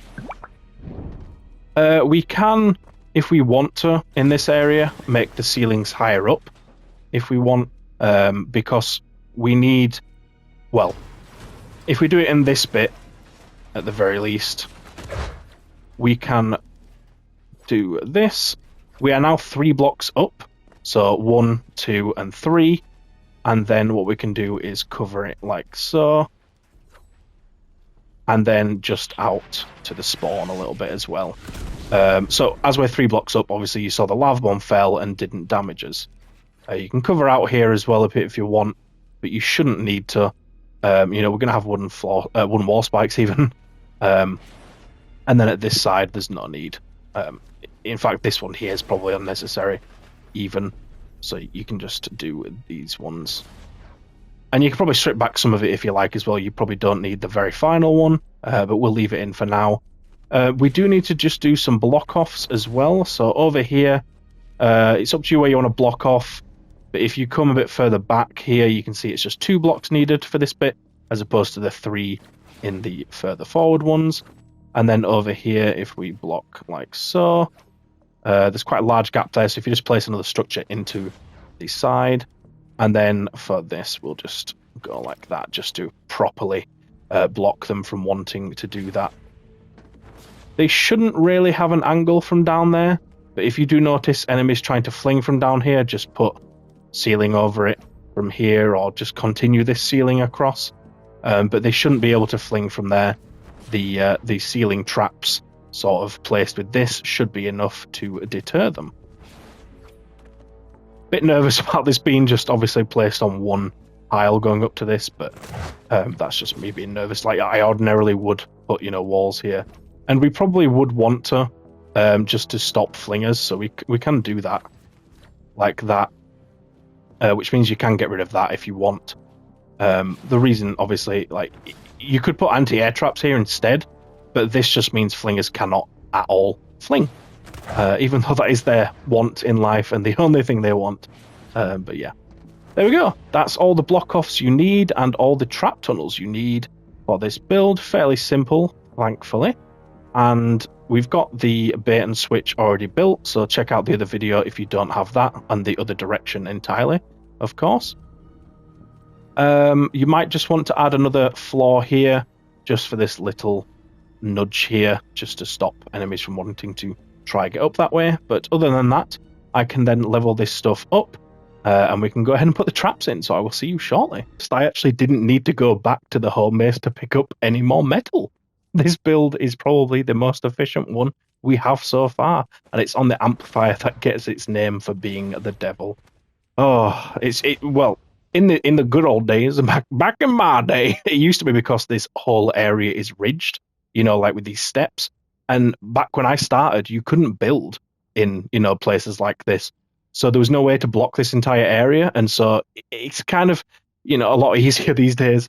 Anyway, I digress. As I say in my other videos, if you do need more damage here, you know, you can add more traps over the spawn if you are seeing enemies making it through because you have low durability or low perks. And if you see things trying to break through these, just put some wooden wall spikes on them and maybe some damage above. But I don't think we'll need it because, as I say, this is a very direct route to the amplifier, so we shouldn't need any mitigation there. So for the trap tunnels, what we're going to do is wooden floor spikes through here. And then at this point, we will use freeze. We're going to face this way so that if anything does freeze here and it gets knocked back slightly here, this wall launcher, which we can go ahead and place now, will send them out of the trap tunnel. Then at the end, we're just going to go for tar pit to do huge damage to fully destroy anything that makes it through to here. On the walls, we want wall darts on these far walls here. And then wall dynamos on these lower walls. We are getting very close to that structure limit. We might have to go ahead and get rid of some stuff from other builds, but just for the time being, ceiling electric fields at the side here with gas traps in the middle. And yeah, we're going to run out. But we can place what we can very briefly. Like so. Stripping back just a tiny bit more of the traps. I have been a bit too overzealous with those in the other builds. I apologize for that. I have explained briefly where you can take them, but basically any of the builds that have the longest trap tunnels, in general, you can strip back towards where the amplifier is, because that is generally where only smashers will make it to. And we've got the bait and switch for those, so we don't necessarily need the damage. And obviously I will test the hell out of blockades, but for example, like this one over here for the west direction we built, you can probably get rid of stuff like this. So the you know, the bits in between at the back, and then we had floors under here. You could probably get rid of the floors as well at the very back, or the walls behind. You know, if you need structures, those are good places to go. But I can make a separate video showing places where I stripped back. If people do require that, please do let me know if you're uncertain where you would, you know, strip back a bit, and I'll make that video. Please don't be afraid to pop that in the comments. But there you go. That's all our builds done. We are now ready to run Endurance AFK. So absolutely fantastic stuff. Obviously, these might not last forever, but I'll do my best to keep things updated, keep you guys updated. I've tried to share as many general hints as I can, you know, so that you know how to adjust things if necessary. But thank you so much for being through this journey with me. I hope you the best, and I will see you in the next video. Take care.